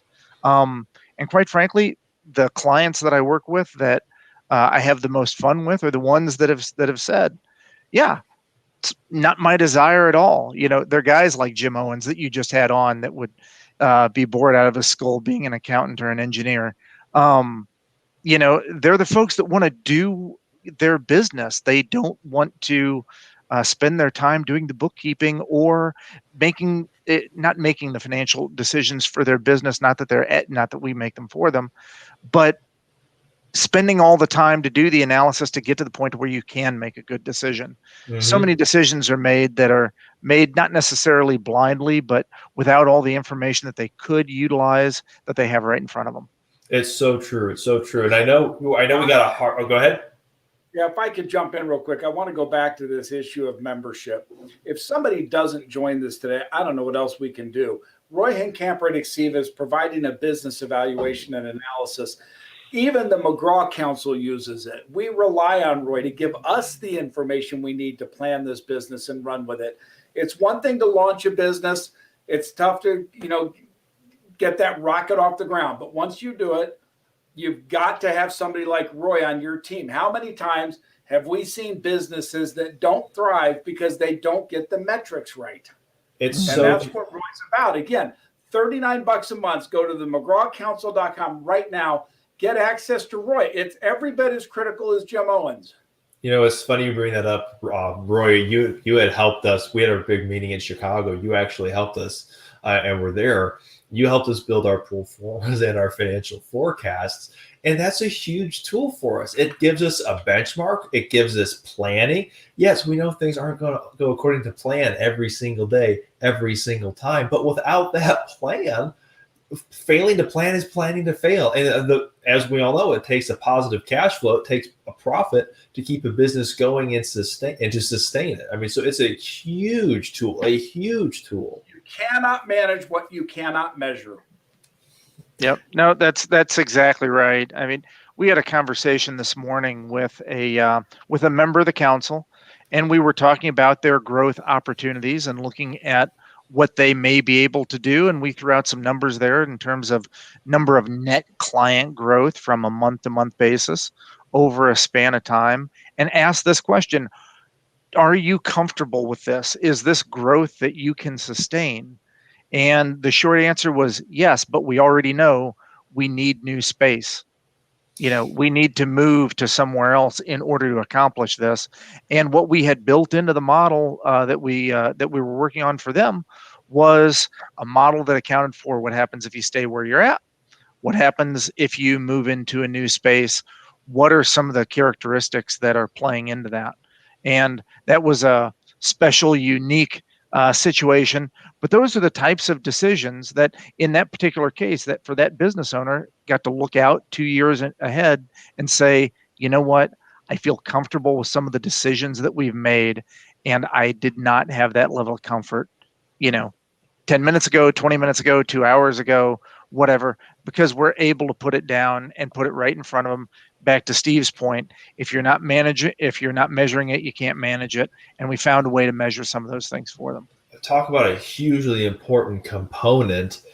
It's if you can't have that mechanism in place to where you're proactively planning, say, hey, here's what we do here, here's what we do here, and then here's what we do down the road, you're shooting from the hip. And you can only get lucky so much. You can only outwork so much. Yes, you're going to have to work harder either way, but when you have that definitive plan that points in the right direction, that is huge. That is huge.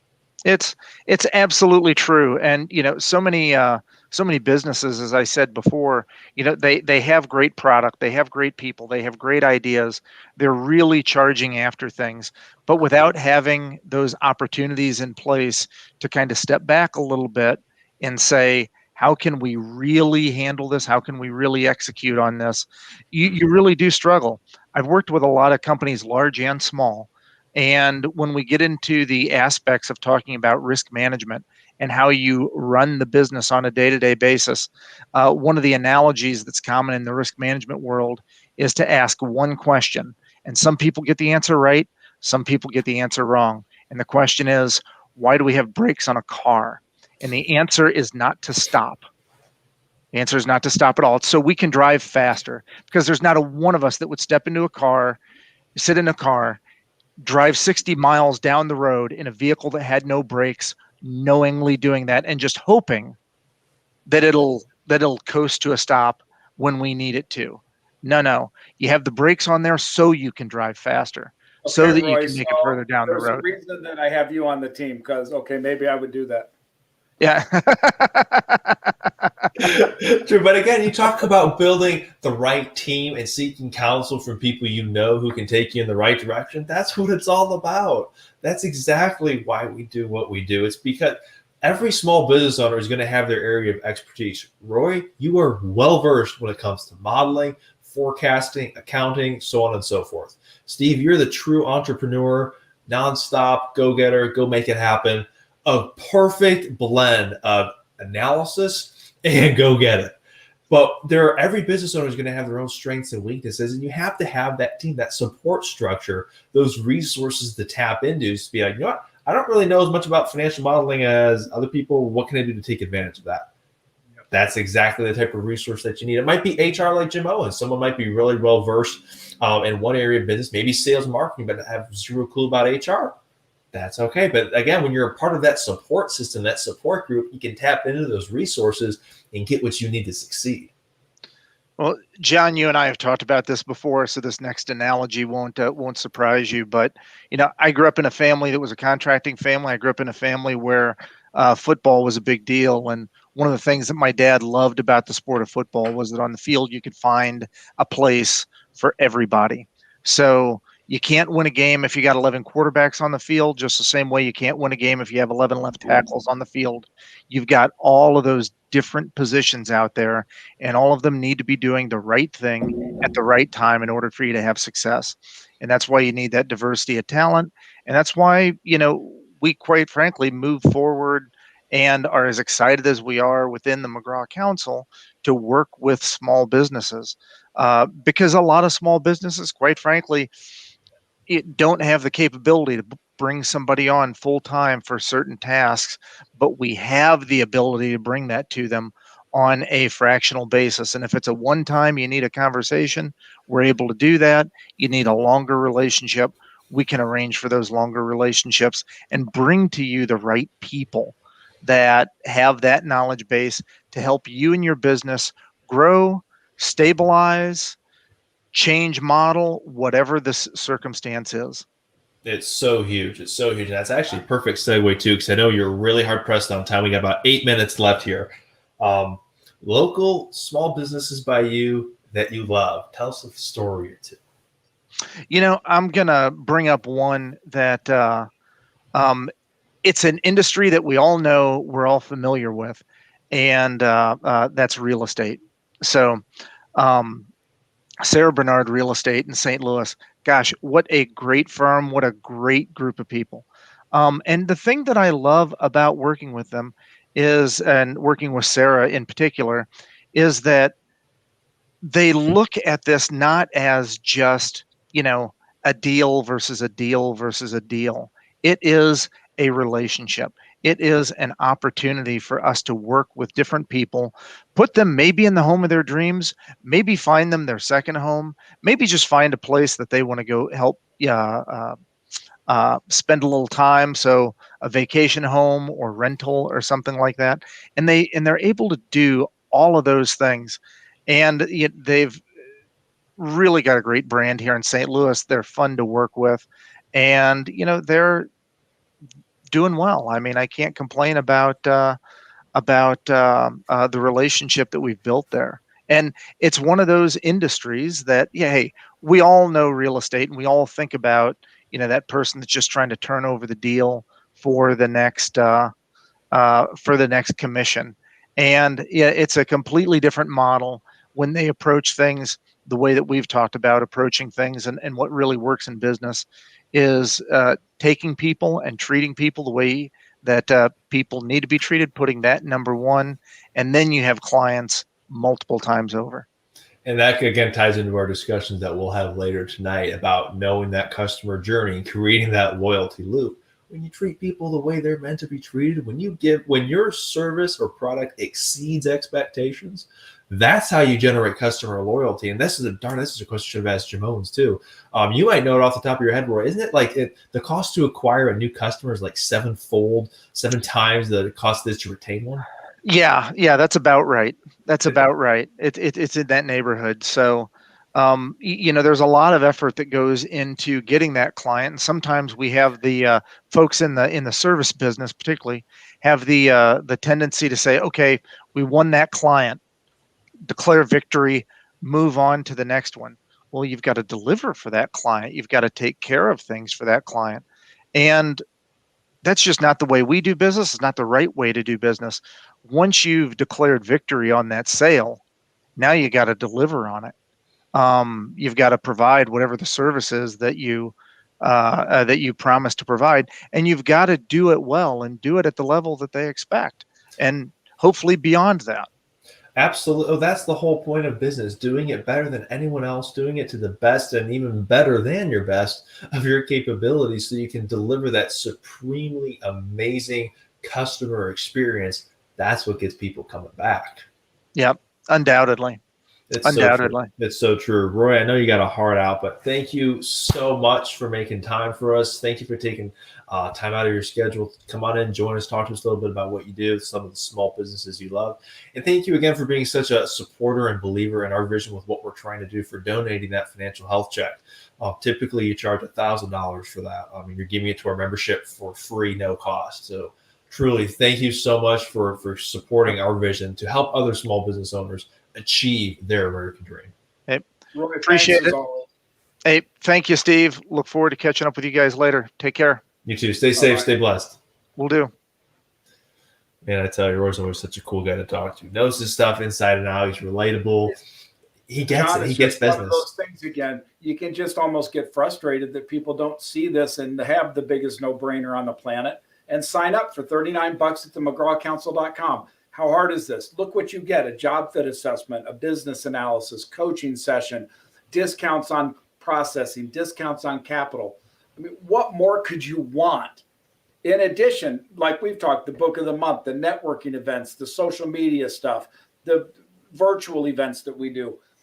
We've put so much together for these members because it's all about them and they need to be on this. So again, if you're just joining us, welcome to a 24-hour marathon Stand for Small Business session. John Michael Beeman is president of the McGraw Council membership. I'm chairman of the parent organization, and we are out to support small business in every way we can today. We have had guests on talking about government issues, HR issues, accounting issues. We've had guests talking about coaching issues, about business issues, personal issues. We are going straight through until tomorrow morning at 8 a.m. talking about small business. We want you to join us, share the video wherever you can, bring all the people in you can. 30 million strong, we can't go wrong. Oh, I like that. I have to remember that one. I was going to say, talk about a tagline right there: 30 million strong, joining can't go wrong. We're going to have to really memorize that one. That's a good one. But, it's so true. And again, it's something that I really enjoy working with because I By get the to way, see. you said it was getting hot there. It's getting hot here, so I had to take off my coat. You got to be comfortable. We got another, 17 hours, 37 minutes, and even. Not that we're counting down. No, not at all. But this idea again of the Book of the Month Club, Jim Owens was talking about that book, Top Grading. That is an incredibly good book. But what happens is business owners typically don't have a lot of time to read, so they don't read it. Well, that's why they need to come to the council. If you wanted to read the book Top Grading but can't get to it, let's set up a time with Jim Owens to talk to you. He'll tell you what it's about. He'll implement it in your business. So all of these books that we recommend are rubber meets the road stuff. There's no fantasy here. There's no fluff. It's all very real. And that's one of the things I love about what we're doing. It's very pragmatic where the rubber meets the road. A lot of times there are organizations out there and it's very theoretical, and it's good. Don't get me wrong, but it's very theoretical. And what happens is you learn facts and data that are very cool. You write them down, you put them on the desk, and you never read it again. It's desk knowledge. Whereas with what we're doing, we're actually getting into the business with you. We're getting the action plan follow-up, so to speak, saying, hey, you just learned some really cool, valuable things. Here's what you do to act on it. And we're going to show it later tonight. We have a seminar on digitalization. Super cool topic. I mean, we're only going to show a 10-minute clip. Members can access the full seminar in our member portal. It's about an hour long. And they discuss digitalization, what it is, what it means. But then at the end, my favorite part personally, how you start digitalizing your business. And again, that's where the rubber meets the road. It's do this, this, and this, and you're on your way. That's the whole point. I've used this analogy before because when I talk to people and they look at things like Virbela as a tool, or they look at this video as a tool, and they say, well, it's already built. We're already there.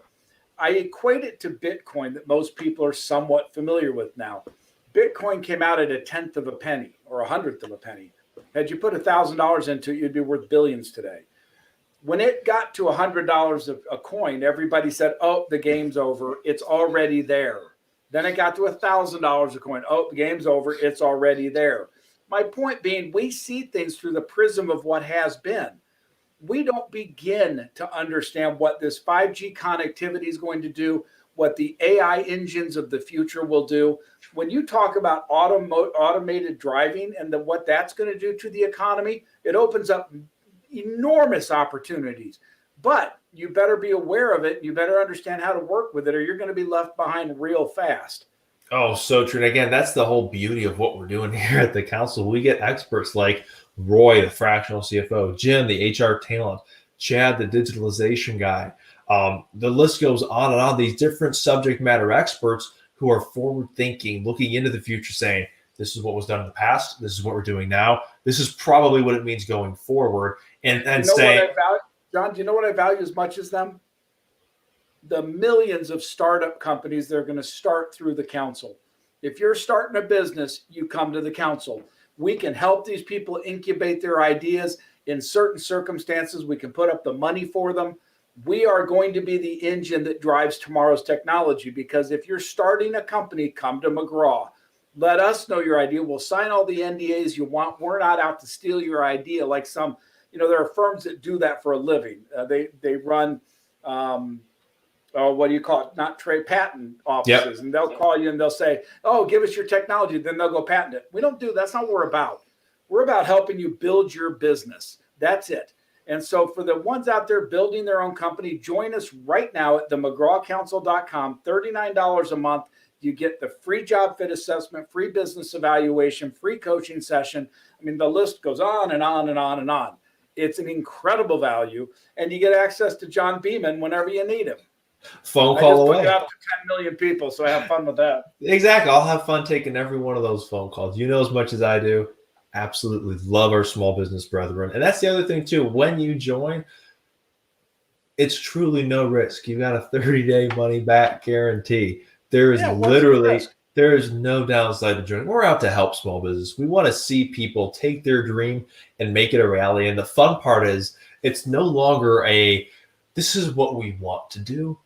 We are already doing it. We're just in the process of scaling it now. And that's where it gets really exciting, because we can take the successes that we've seen, the dreams that we've helped people achieve to become a true reality, and then launch that into the future for them. It's so cool to be a part of it and to see it. And that's what we want to bring to those 30 million small businesses. And what's exciting to me, as much as the vision and the mission we have, is that you're living this. You are starting this business from scratch. You're living with the exact same issues all of your small business brethren face. How do I fund it? How do I get new clients? How do I get that magic sauce? How do I account for it? How do I build processes? How do I hire people? All of those issues are embodied in what you're doing. It's so true. So true. I'm going to quickly go over our schedule here again, because we're coming up on 6.5 hours, and we still have a bunch of really cool people that are going to be joining us and interviewing with us. Small business people, small business owners, gentleman by the name of Jared, who started a Facebook group. He owns his own social media company here in the Rockwell area. We started a social group, and within a week, he got it from 0 to 40,000 members a part of it. So stay tuned for that. We're going to have fun talking to him, what he loves about business, so on and so forth. Got a really cool guy coming on at 4:30. Stay tuned for that. 5 o'clock, 6 o'clock, 7 o'clock, another president of a chamber of commerce. And then, of course, as we go on through the night, we're going to be playing clips of our podcasts that we've done. We're going to be talking about small business stories that we've had the blessing of being a part of and seeing firsthand. And as we get into I wouldn't mind, John, if you could, invite Jim Owens back. Invite Roy back tonight at 7, 8, 9 o'clock. We're going to have a new set of viewers. They might love to hear from them again. Absolutely. And when you start looking at all their different experiences, so on and so forth, they have so much that they can just like speak into the business. It just gets super, super cool. Okay. I think it's just powerful. So what do we have going in this next half hour? So this next half hour, we're bringing on a gentleman by the name of Chris Curtis from here in Texas. And he is gaining a lot of popularity. He's an avid Dallas Stars fan. So we're going to have fun talking to him about that. But also, it's one of those really cool community-oriented people, love supporting small business, and we'll get to hear from him directly. We are bringing Chris into the studio. Testing. Can you hear us, Chris? What's up, guys? How are you? Doing well. Chris, how are you? I'm having a bad hair day, so forgive me on that. So, well, you're looking classy. You're looking classy with the sport coat and everything. So I had to look good for just a little bit. I'm sorry. Welcome to our 24-hour marathon. It's nice to have you here. Absolutely. Thanks for having me. It's awesome what you guys are doing. Oh, we love it. So please tell us a little bit about your background, with everyone tuning in and watching the recording, a little bit about your background and small businesses that you love. Yeah, this is where I pretty much live every day.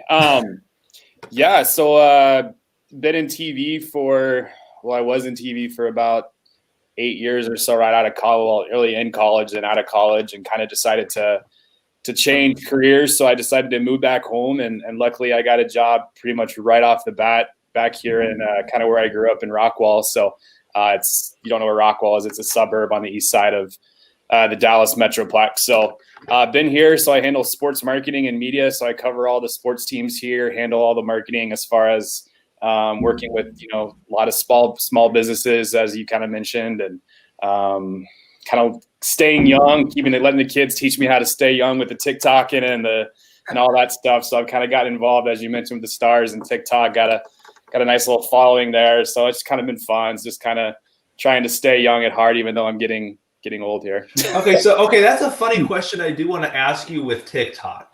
Is that a marketing avenue that small businesses need to be getting into?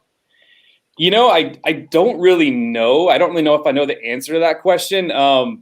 I think so. I think it's kind of a fun way to just kind of get out there, and I think to find a bigger audience, and maybe you don't know that you even have from like a Facebook or we need an American version of it. Yeah. We can go that way. We can go that route. But yeah, no, it's a fun little. I mean, it's kind of a stress-free. It took a while to kind of learn it, I think, in a way. But once you kind of get the hang of it, you kind of start kind of learning the tricks of the trade and how to. I still don't Let's be understand. honest. How many of us flip on the little short YouTube videos that are 30 seconds? All the time. We don't want to watch a 1 minute video. You want to watch exactly. So TikTok as an entertainment vehicle, it's powerful. My only concern about it is, first of all, it takes people away from reality. But then secondly is I do think there is the risk of that technology taking some of our information and sharing it to the wrong people. It does. And you kind of have to obviously there's a lot of trolls out there you have to kind of be, aware of, and people that post stuff that you're just like, what are you doing? So but for the most part, my crowd is majority of hockey fans. So it's kind of a nice little niche we have there. And the Dallas Stars community is great. The Stars have reached out, the NHL's reached out. So it's been kind of cool. Bud Light's reached out.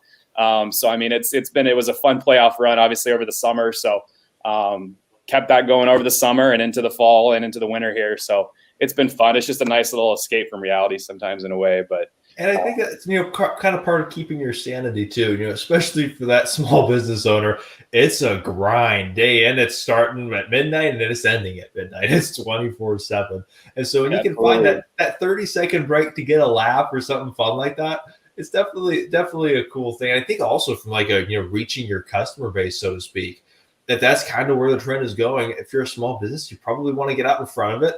How hard is it to I've never done the TikTok thing. Is that something that's like pretty simple to set up and kind of incorporate into a marketing plan?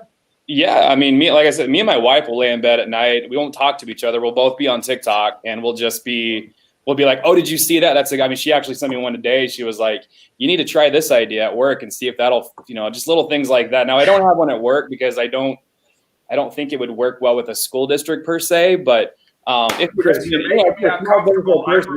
my daughters would have friends over and they'd lay, like my daughter would have her girlfriend over, they'd be laying in bed Snapchatting each other. I'm like, you're sitting next You're to right me. there. Yeah.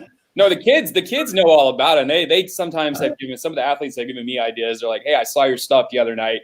Here's what you need to do." So I think I'm kind of learning from them as well. So most of them on TikTok do call me dad now. So that's how I know I'm 34 and I've made it to the old generation now, is they start calling you dad. I think I'm on the older echelon of TikTok. So, but yeah, there's a lot of small businesses out there that do. I mean, there's a hockey shop in St. Louis that's really kind of created it when I started, and they've grown and they're launching brands, all across the country. So it's really kind of cool. Chris, am I right that TikTok uses the same AI technology that Facebook does and the others do? So if I'm a hockey shop and I go in and put my ad up, it will direct me to everybody who's viewed hockey. Exactly. Fascinating. I haven't really figured out the algorithm of what TikTok kind of. It's hard to understand because you think you're going in the right direction. All of a sudden, one of your videos you think is just genius will just absolutely flop. Then one you spent maybe 2 minutes on will just rise up the charts, and it's like, you'll spend all day on one and it gets like 200 views. Another one you spend 2 minutes on. True in music. When Neil Diamond was in his heyday back in the 70s, he wrote a song called "I Am I Said." Took him about 9 months to write it because it's his own story. That song got kind of popular. He wrote "Sweet Caroline" in a matter of 30 minutes. Exactly. So it's not always the thoughtful video that's going to get you there. And everybody knows Sweet Caroline. Absolutely. So true. So true. So, Chris, I got the fun part for you now. With your experiences and everything you've seen, everywhere you've been, what are some of your favorite small businesses and why? I kind of have to keep my alliance here with the Rockwall and Heath community because I'm going on 8 years now here. So I've really gotten to know a lot of people here and reach out to people. I work with on average, in the COVID year, it's kind of dwindled down a little bit, but I was really impressed with how a lot of our small businesses stuck with the school district, which was really cool. So I work with right around 30 businesses or so here in the Rockwall Heath community. That list grows during a non-COVID year, obviously. But just working with like the local banks and working with, the hospitals. The hospitals have been really cool to work with just during this COVID thing as you learn things. And I work with a funeral home here. I mean, you would not think of a funeral home as somewhere you're just like, just want to keep working with, but they're the greatest people in the world. Made great relationships with them. The car dealerships, I mean, there's small sporting goods stores here that I've just worked. I mean, it's now hey, what are you doing? You want to hang out? Hey, my mom needs something. Can you go grab it for me? It's just things like that those relationships that you build, I think, in and around the school district and working with them that has really made it. So I can't call out anybody that I really favor over anybody else as I work with so many different ones. But there's so many here. I mean, even Chick-fil-A has been phenomenal as well. I mean, that relationship with them is really cool here in the Rockwall Heath community. So little businesses like that. I don't know if I call Chick-fil-A a little business, but just the cool relationships we have and things like that. To your point, though, that Chick-fil-A here in Rockwall is locally owned and operated. Both of them are. They got both of them. So they got the south side and the north side. So you got one on both. John, because there are people in England and I'll say Europe and people growingly in the United States that want to outlaw the franchise model. And that's the franchise model has done so much for a small business because again, it's that local, those expenditures, that money stays in that community. So yeah, even though Chick-fil-A is a big corporate franchise, it's locally owned and operated, in this case here in Rockwall, Texas, and everything that's spent there stays here. That's how you build a community. The idea of advocating, we need to put that on our list because we cannot let that type of legislation go and crush the small business and the millions of franchise operators. It's like the 1099 thing. That's bad legislation for small business, period. So we've got 3 key issues that you got to fight: the $15 an hour minimum wage, the anti-franchise, and the 1099. It's so true. It's so true. Let's get that done, please. I'll expect a report on that within a week that you've got it all through Congress.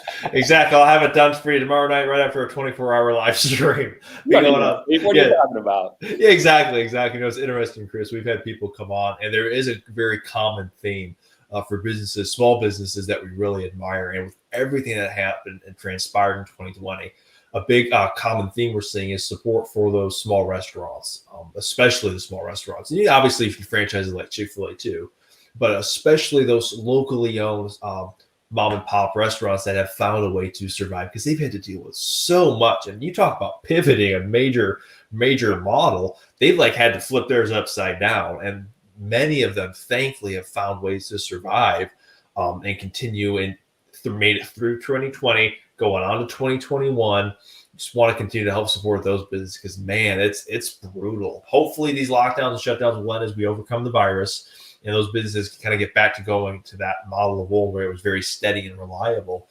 But always want to make sure to help give those local restaurants a lot of love, especially those local boutiques too, local businesses in general. Because to your point about Rockwall being a cool place, it's a very close-knit community. Yeah, when COVID hit, I think everybody was going, well, what's going to happen? I think you saw the panic there, especially locally for, really maybe a week or two, but really they acclimated and they overcame, which was really cool. And they all continue to say, we want to keep supporting the district. We want to keep, rising above. I know Sammy's Pizza Getty has been one of those that have, the rise against everything and, overcome fear and all that. And that's just really cool. And I think the whole community is kind of, and I don't really speak for, other communities, outside of the Rockwall Heath community. And I don't even know if I can speak for them, but just seeing everybody stuck together. And like you said, the boutique stayed open. I mean, my mom was a constant shopper. If it was online, she was still doing it. Yep. I mean, there were just different ways to do it. And I think that our community and you really didn't see anybody really go out of business in this area. While they might have struggled, yes, they overcame it. And now their 2021 just gets kind of a grind now and kind of slowly getting back to the norm. Kudos to you guys and to Greg Abbott, the governor of Texas, who did not do what Pritzker did up here. Oh, it was terrible. So funny, quick story for you, Chris. We had our big board meeting a couple weeks ago up in the Chicago area. Went out to Dundee, Illinois. It's about 45 minutes outside Chicago. Steve took me around to some of the local places there up in St. Charles. It's like a totally different world up there. I mean, we thought we had it bad here in Texas with some things. Holy cow, it is insane. The governor made an order that was illegal to eat indoors that literally just got lifted this last Saturday. Yeah, I think we see like you mentioned the TikToks. I mean, you see outside of what's happening here in the state of Texas, and you're seeing what people are having to acclimate, and you kind of come back to Rockwall, and you're like, wow, I'm really glad I kind of live here. And while there are people here that don't want us to be doing what we're doing as a state, you still have that choice. You still have that right to say, okay, I want to order online, or I don't want to go out. I mean, I think everybody's been accommodating to that, and we have to keep going. And that's the best part about it is as Americans, we got to keep going. And that's the best part. And get the number in New York of restaurants who are going to be closed as a result of this downtown in Manhattan. It's staggering, though, just staggering. Because, again, like Illinois, they just opened up this last week. They've been closed for almost a year. They can't survive that. There's no way. And to your point, Christian, they're coming back into it, by the way, with a $15 minimum wage. I mean, that's a double whammy if ever there was one. Yeah, it just stacks up. I mean, to your point, Chris, business owners finding a way. It's been tough, but man, I think that the statistic is there's about 30 million small businesses in the U.S. We lost over 100,000 in 2020, which was a true tragedy. But that leaves us still with over 29 million left, and that's why we got the McGraw Council going. We want to be that support system in place. So whenever they need to push that help button, they have someone they can reach out to and say, okay, what are all the resources that nationally that I can tap into, whether it be financial advice or marketing advice or internal processes, whatever it might be, then we're able to help connect it with them, help them pivot as needed. I mean, that's definitely like one of the top phrases. Between that and you're on mute, probably the two most common used words / phrases in 2020. Exactly. But small businesses have had to pivot so much and adapt. 100,000 of them didn't make it, but over 29 million still exist and are still around fighting that battle. We just want to exist to help them because every business is unique. They're going to have their own challenges, but there are different resources you can tap into across the country that really, really help when you need it. But yeah, we're excited about it. We've seen it work. We know it works. We just have to continue to drive that point forward. Absolutely. And I mean, there's no better community than I'll stick by that. I'm planning on living here the rest of my life. So, I mean, this is home for me, and this is a great community to be a part of. And just seeing how everybody's been so resilient has been really, really cool. It's been really fun to watch. Chris, I know you're on a tight schedule. You've got a lot going on. Thank you so much for fitting us in. Super appreciate it. Please definitely share the live stream.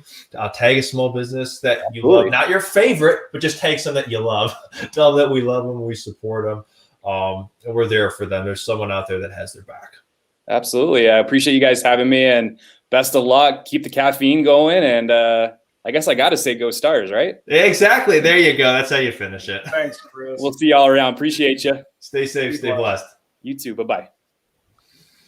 Oh, it's funny to see how everyone has their own passion for small business, whether it be as a buyer, as a supplier, as a vendor, whatever and it might be. The common theme there is that word used. It's called passion. There was a show that I watched not too long ago called The Last Kingdom, and it's actually a semi-true series about the founding of the nation of England. Mm-hmm. And in one of the episodes, a guy's riding along a field, and he says to another guy about the peasants, what is it about the land that makes these people toil on it for next to nothing, not own anything, live in complete poverty, but when it comes to it, they'll fight and die for it? What is it? And they all kind of think about it. One of the kids, his son says, it's love, Dad. And he's right. They loved the land. And that's what you have in small businesses. These people love their businesses. They commit to them. They sacrifice for them. And they do build them. And then they deal in a world that says otherwise. But the point being, it's that passion, that driver that says, I believe in this mission. I believe why I'm doing this. And that's what makes it work. And that's what's going to make this work for you. It's your stick-to-itiveness, to use that word, your passion, your willingness to face headache and heartache. It's that drive that makes this successful. It's true. Passion is a huge, huge part of it. You can't supplement it. You have it or you don't. And I think that's one of those gut check questions, for business owners. Do they truly have a passion for what they're doing? If they don't, if you don't really believe in what you're doing, don't do it. Exactly. And that's not a slam or a shame. That's one of those business decisions, recognition. If you're not passionate about it, that's okay. You might not be in the right spot. But if you are passionate about it, then it's up to you. Then it's in your court to figure out how to make it happen, because there is a way. You just haven't found it yet, perhaps. Maybe you have. Maybe you're just looking to take it to the next level. But passion is one of those basic ingredients. I would say, okay, this is going to be a little food analogy. I would say the passion to a business is the hamburger patty to a hamburger. It's not a hamburger without it. I'll give you some leeway. We've been doing this for a long time. Can you tell I'm already thinking about food, ready for that mid-afternoon The snack? analogies are going to slip as we get later into the evening. Exactly. Oh, it's going to get real fun. You fast forward to about 11 p.m., 2 a.m., 3 a.m. It's going to get good. Oh, real quick update too. It's about 2:50. We are limited in the number of hours we can do a Facebook live stream at one time. So we are going to be resetting this link at about 3:20 p.m. Central Standard Time. Everyone follow. Do you want to preemptively do it at 3 right before our next guest, or do you want So to wait till 3? It's going to be 3:20 because we have guests lined up at 3 and 3:30. So we're going to launch it right before the 3:30. And that's how we'll do it, because technically 8 hours would take us to 4 p.m. So we are preemptively doing it at 3:20, not cutting it too close. We've outlived the Facebook live stream length. After our next interview, we'll be coming right up on it. And then we're going to go just transition a little early so we don't get shut off. Again, future planning, ladies and gentlemen, future planning. Just the way you plan for that, you got to plan for your finances, plan for that business cash flow. We heard Roy talk about it earlier with Exiva. Cost $1,000 to get something like that in place. He's donating it to our membership for no cost. Something that costs $1,000. You can sign up for $40 a month, less than $40 a month. You get that. It's going to be a 2-year payback for you right off the bat. You're getting something that would take you 2 years to pay off, and you're getting the value of it right here and now for less than $40 a month. You talk about value. It's good stuff. And again, I can speak to it all day long because I've been through it. I've seen it. I've seen what it looks like. I've seen the metrics and the tools that it gives you to make those data-based decisions. It's huge. It's huge. And Steve, you've been preaching financial forecasting and financial literacy, so on and so forth, for as long as I can remember. As a business, I grew up in it, right? I got backdoored into finance because I lost everything I owned in a penny stock and wanted to know what was done to me. But I took a passion to it because I love the numbers and I love the analysis and I love the metrics. I've found over my life that I'm a very good strategist and I'm a very good salesman. So I tried to create something that leveraged those two things and turned over the rest to other people. And that's what we have here. And again, that's where you start talking about team building, getting the right people on the bus, the wrong people off the bus. It's huge. Everyone's going to have their strengths and weaknesses. Everyone knows that, and that's okay. But you supplement those weaknesses with resources or with people that know that are actually their strengths. And that's where it gets super, super fun, because then you build that dynamic team to where you've got the Super Bowl champs. You can look at any of the teams over the past years. And as Roy was saying, it's not comprised of just one specific talent or one specific player. It's an entire team coming together with amazing synergy and chemistry. You take it to that next level to where it becomes, in a football analogy, that championship team. It's funny. We're coming up on our 7th hourly memoriam. And I'm sitting here thinking, boy, I can't wait till our dinner break. Oh, wait, we don't get one. For those of you just joining, we're 24 hours live, standing for small business. This is not going to stop until 8 a.m. tomorrow morning. John Michael and I are going to sit here on camera. We're going to try to bring in guests that give you tools and ideas into the Small Business Success Forum. We're going to try to do everything we can to make sure that your venture and your adventure in the small business arena works. If you haven't already done so, hit www.themcgrawcouncil.com. Join us today as a platinum member. Get access to our virtual world, access to over $2,000 in tools. Get that right now. It's an extraordinarily good, unique value.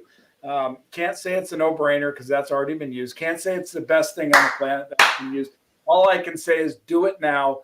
Where the rubber meets the road, you need the McGraw Council. And if you know somebody starting a business, for goodness sakes, have them join the council now.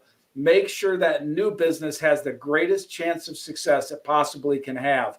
Let the council give you the tools, give you the resources, give you the expertise that you need to make that successful. So share this video, share it with your friends, join the council. And if 1 million people call John Michael Beeman tomorrow, I won't say what I was going to say, but I'll get a good laugh out of it. I'd be happy to take every So if you single want to phone make the mistake, John, that I did once on radio, I gave out my phone number on a radio program. My phone didn't stop ringing for a month. So if you want to give out your phone number and that little banner, we'll see how many people give you a call. All right, we're going to give this a little test here. We're going to have fun with this one. Bear with me. Bear with me. Look how we have editing on the fly. Exactly.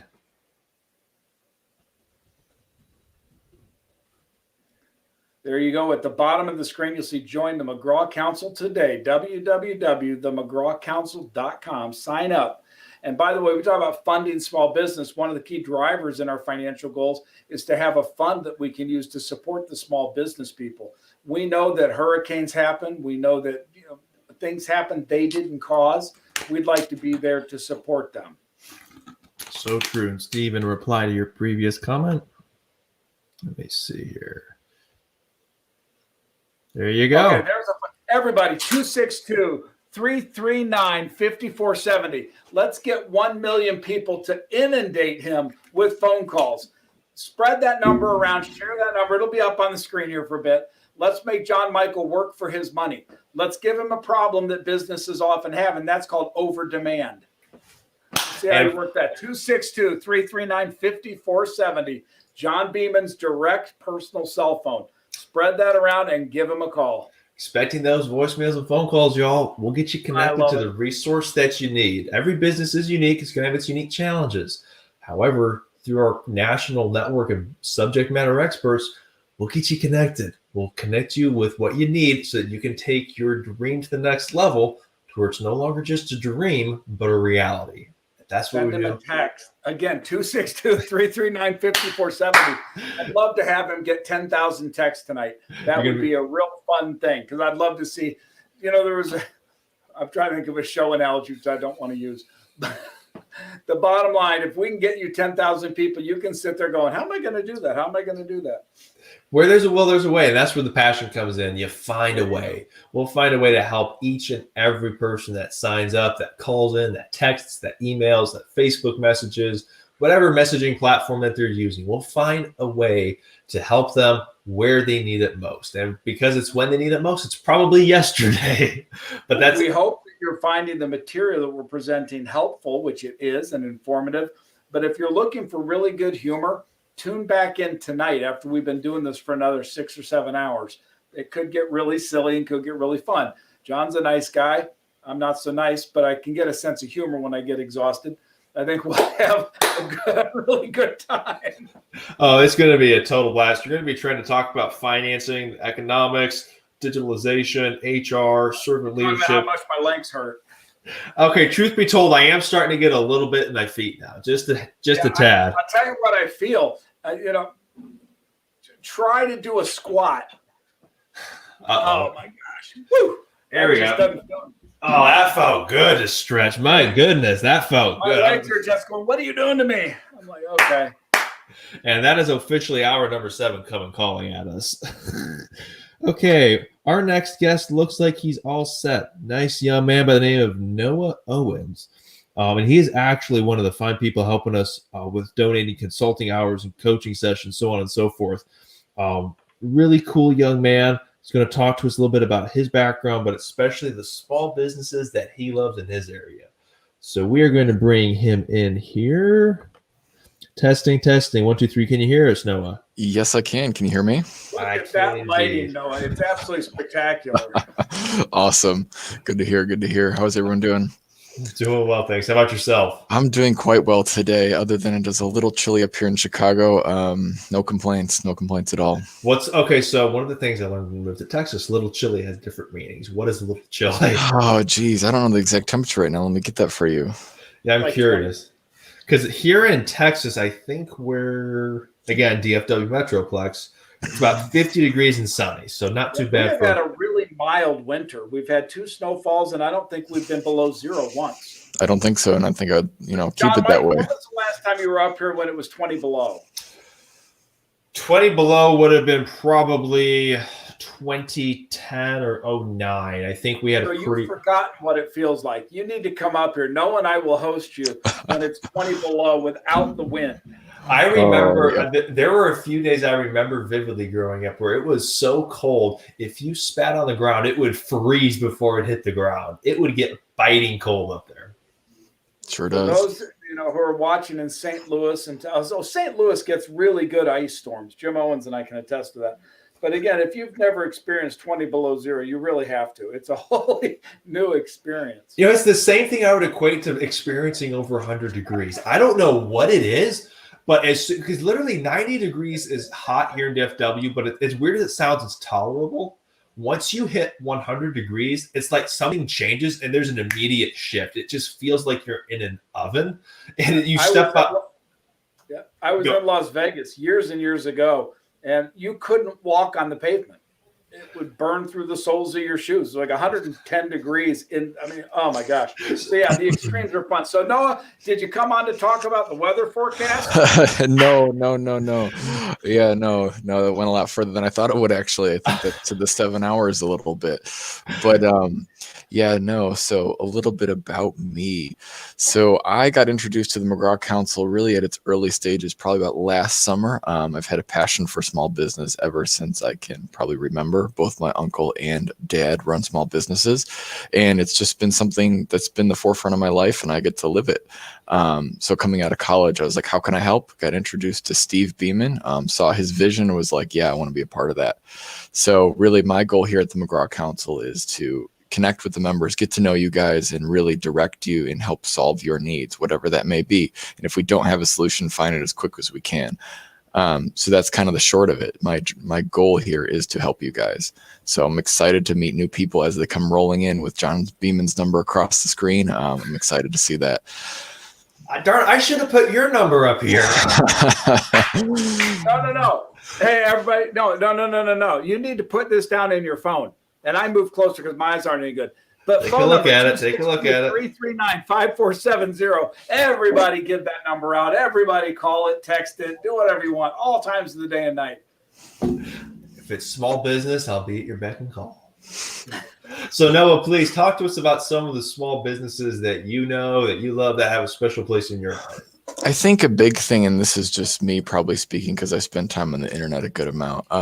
In general, the small business, what I've seen is, I guess, the grit that they have, I guess is a good term. Because I mean, across America, whether I'm directly involved or not, being on social media, I see people just doing whatever it is they can to generate engagement, whether it's stepping onto new social medias, TikTok, trying new things, just the strength that they have to show in this time is really interesting to watch.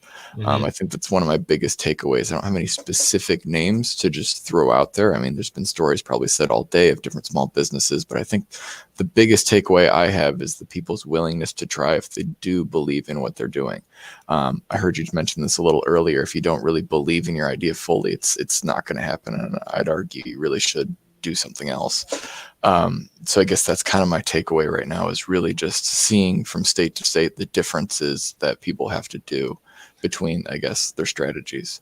It's so true. I mean, we will be talking about later tonight too. Knowing your customers, knowing your customer base, so to speak, because they will have different preferences, they'll have different likes, so on and so forth. You'll have one customer demographic that will be very, very old school, and you'll have another one that's very, very bleeding edge, you might say. I mean, you'll have some customer bases that like to get that CRM contact, customer loyalty contact, with a little happy birthday card in the mail. And you'll have another customer demographic that will really prefer seeing your latest TikTok video. We had Chris Curtis join us, last time, about 15 minutes ago, talk about different marketing things, TikTok being one of them. knowing your customer base is huge. It's Yeah, absolutely absolutely. And I think a big takeaway from that is also the ability to adjust and shift based on, I guess, demographics changing. Because as you're in business, and I'm sure Steve can attest to this, as the years go by, those things change. So you have to be willing to adjust. And I'm already seeing that just throughout this 1 year of what happened in 2020. Mm-hmm.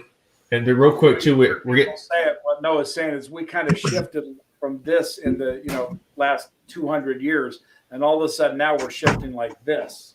Mm-hmm. So that idea of adapting to a renovated market is very real. It's so true. And real quick, I want to highlight some comments that we're getting. We got a nice guy, a gentleman by the name of Kenny tuning in from Wisconsin. Thank you so much for joining and attending. Glad that you could make it. And another gentleman reached out and said, those of us with a gold membership, how can we upgrade to platinum? Great question. Thank you for asking. All you have to do, go to www.themcgrawcouncil.com, click join the council. Go ahead and purchase that platinum membership, and your gold membership will then automatically be cut off, and you'll have that renewed platinum membership that comes with those benefits: the job fit report, the financial forecast / financial health check, the coaching session, $2,000 value donated to you for free. All you got to do is go to the website, click join the council, sign up as a platinum member, and you're rocking and roll from there, my friend. Noah, please continue.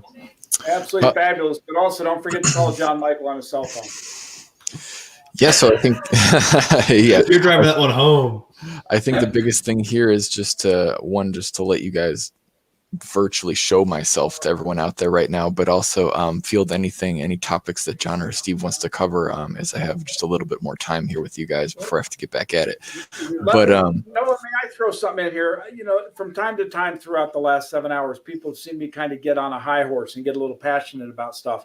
Let me get passionate about Noah for a minute. This is a young man who came out of college and said, I want to help the small business community.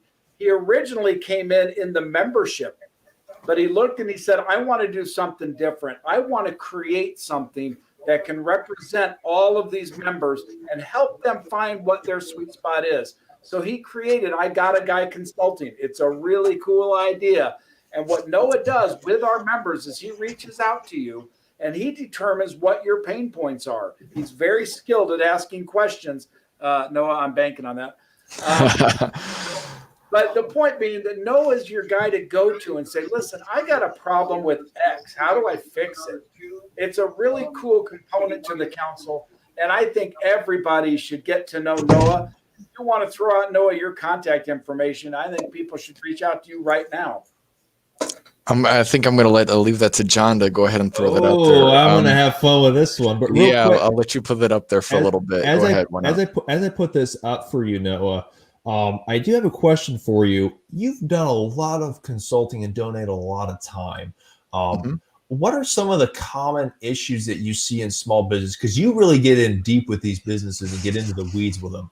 What are some of those common challenges that you're seeing? What are some of those common solutions? And I think this plays into, I know Roy was on a little bit earlier, so I might repeat some things. But I think the biggest thing here when I've talked to small businesses, whether or not we do work directly with them, but I think just on initial calls is people understanding their business in, I guess, the numerical terms of it, the numbers behind it, because a lot of times they're really good at what they do, and that's why they start their business. They like working with people, doing what they're skilled at.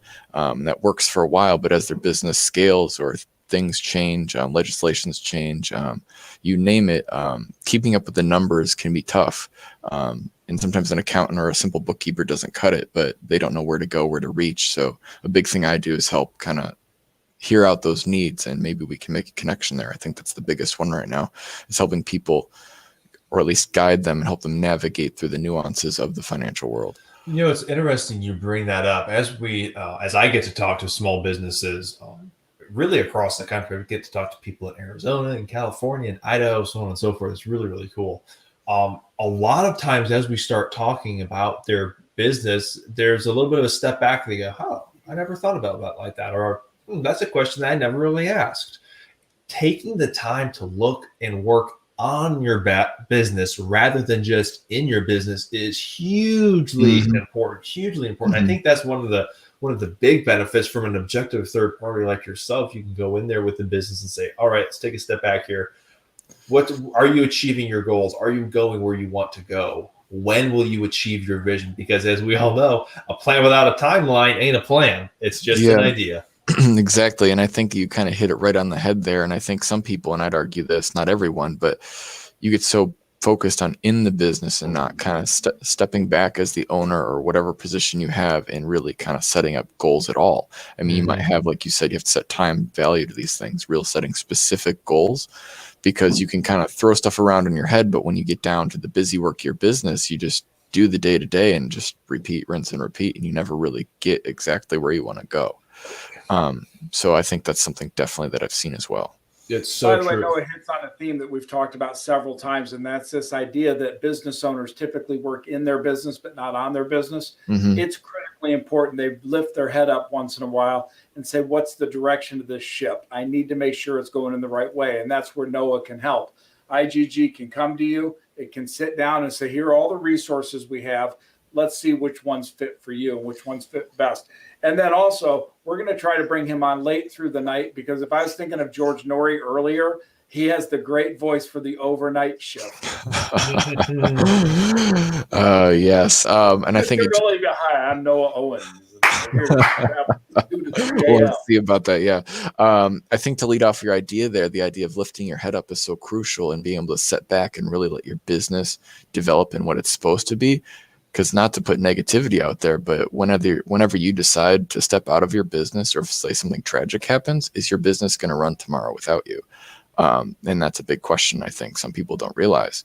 And you have to be able to get to that position where your business is self-sufficient and is driven by you, but isn't dependent on you. Yep. It's so true. Real quick, too, I do want to bring up Noah. I sent you an email this morning before we started. There's a small business owner. I don't know if you had a chance to reach out yet, because I know you got a lot going on. But they definitely need your help and expertise in a specific area. Definitely, so yes. when you chat with them, really go as you do, get into the details with them, really understand their situation. Hopefully there'll be something out there we can help that small business with.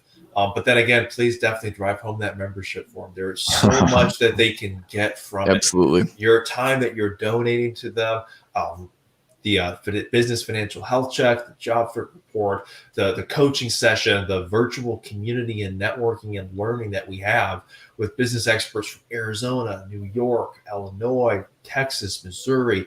The list goes on and on and on. But yeah, just another example of, again, how you're helping small businesses get into the weeds, really, and making it something that's truly spectacular. Yeah.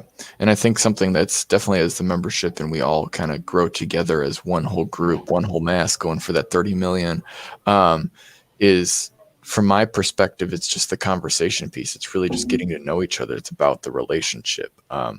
Really, we're not pushing anything on you. And I think that's the big thing about what we all do here. We want to truly get to know you guys. With that said, we want to also give you solutions too. We're not just here to sell. I want to go to something that I have talked to you about. I think I've talked to John about it. I know I've talked to the system about it. The only time I think I would fire someone in Noah's position is if they tried to go out and sell something. And let me tell you what I mean by that. We're about solving problems. We're not about fixing every problem with the tools we have. Noah's job is to find out what causes your business pain and find a solution. That's the relationship he's talking to. We don't come to your business and say, well, we got a hammer, so every problem's a nail. Exactly. We come to your business holistically and say, what can we do? If we solve that problem, we don't have to sell. You'll buy from us. And we would far prefer that than going out with this. They used to call it non-manipulative selling. I've read every book there is on it. The best way to non-manipulatively sell is to have the buyer buy because you solved a problem. And that's what Noah's function in life is. Yep. At least here. Yeah, no, that's exactly the point. Solving people's needs or helping them find what those really are. And it's so funny because you see it every day with what you do, Noah. Everyone has a unique need. You might have the same broad category, but as you get into the details, it becomes shockingly unique. It's interesting, the whole payment process industry, everyone kind of lumps it into merchant services or point of sale. But with the way technology has changed things, you have very different systems that do very different things. And again, you talk about the importance of really knowing the business, knowing the individual, the person behind the camera in COVID times. If you're meeting a person, be the person across the table. But anyway, knowing their situation, truly knowing the details of it, what drives it, the true challenges, so on and so forth, then you're really able to provide that true solution. Say, hey, this is your challenge. In order to overcome it and get to where you want to go, this is what you're going to need. And that's where it's really fun with what we're doing here at the McGraw Council. That resource might be in California. It might be in New York. Could be in Missouri. Could be anywhere. Could be in Idaho. Could be in Arizona or Florida. But we're able to bring those resources together under one roof and say, hey, based on what our conversation, what happened in our conversation, this is really the direction you want to go if you're serious about solving that challenge. Mm-hmm. Yep. Exactly. No. Yep. You hit it on the head. And it's fun to see it in person too, because we've had so many people talk so highly, of everything that we're doing, from the content that we create, the seminars that we hold, to the donated consulting time that you and other people are putting in, Noah, everything that goes into it. It's truly that advocate, that ally for small business. We're there when they say help, or when they say, I don't know, we're able to jump in there, figure it out, and give them the solution. And I think that's another big thing about I Got a Guy here, is really stepping in and helping them figure out what that is, because they might come to me with an idea of what's wrong, but sometimes that's not even the real truth. It's the start, but really settling down and figuring out what their needs are, maybe today and tomorrow, and going from there. But yeah, I you want to hit it go right back there. and jump on this theme. If you are starting a business in the United States today, sign up. Join the McGrawCouncil.com right now. You cannot start your business without Noah Owens in your back pocket. That's your ace in the hole. He will bring to you the resources all the big guys already have without the cost of what the big guys have. He's going to bring solutions to you and a way to think that you don't typically have. If you're starting a business, or you know somebody starting a business, join the council today. Get to know Noah Owens. Let him guide those questions, because it is that, again, it's not what I don't know that's going to hurt me. It's not knowing what I don't know. Let Noah help you with that. Exactly. You talk about a big fear. You don't know what you don't know. That's why it's called a blind spot. And as a small business owner, you don't have the luxury of having blind spots. You've got to figure out where they are, because every business has them. And you got to figure out how to shed light on it so you can see what's going on. And John, the worst part is, if I'm driving my car and I know I have a blind spot here, the problem is you don't know you have a blind spot. And that's where the real problems come up. I go back. We had kind of, through the council, we had come out with a statement on what the impact of COVID could be as early as February. We stopped funding in late February, very early March.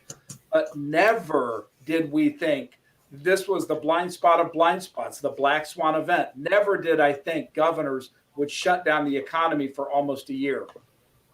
Never dreamed it. So true. So true. Real quick, I do want to bring up Noah, because you might be able to speak to this a little bit.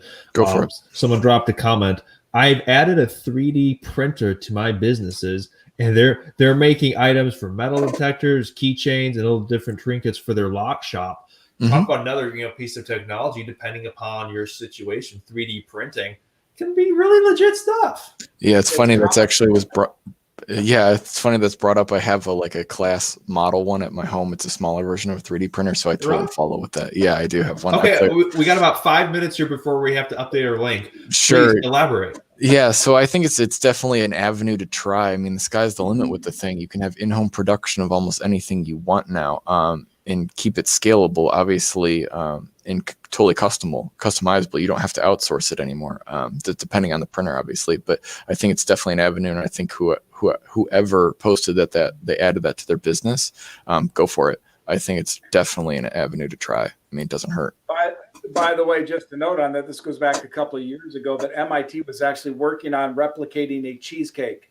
Yep. They're trying to do biological materials through the 3D printers. If they can do that, they're food source of the 21st century. Exactly. Yeah, no, I've heard of definitely. I don't exactly remember. I think it was maybe the same article, but yeah, printing food is a thing now. Okay, so Noah, Kenny says he has the Enders 3 V2.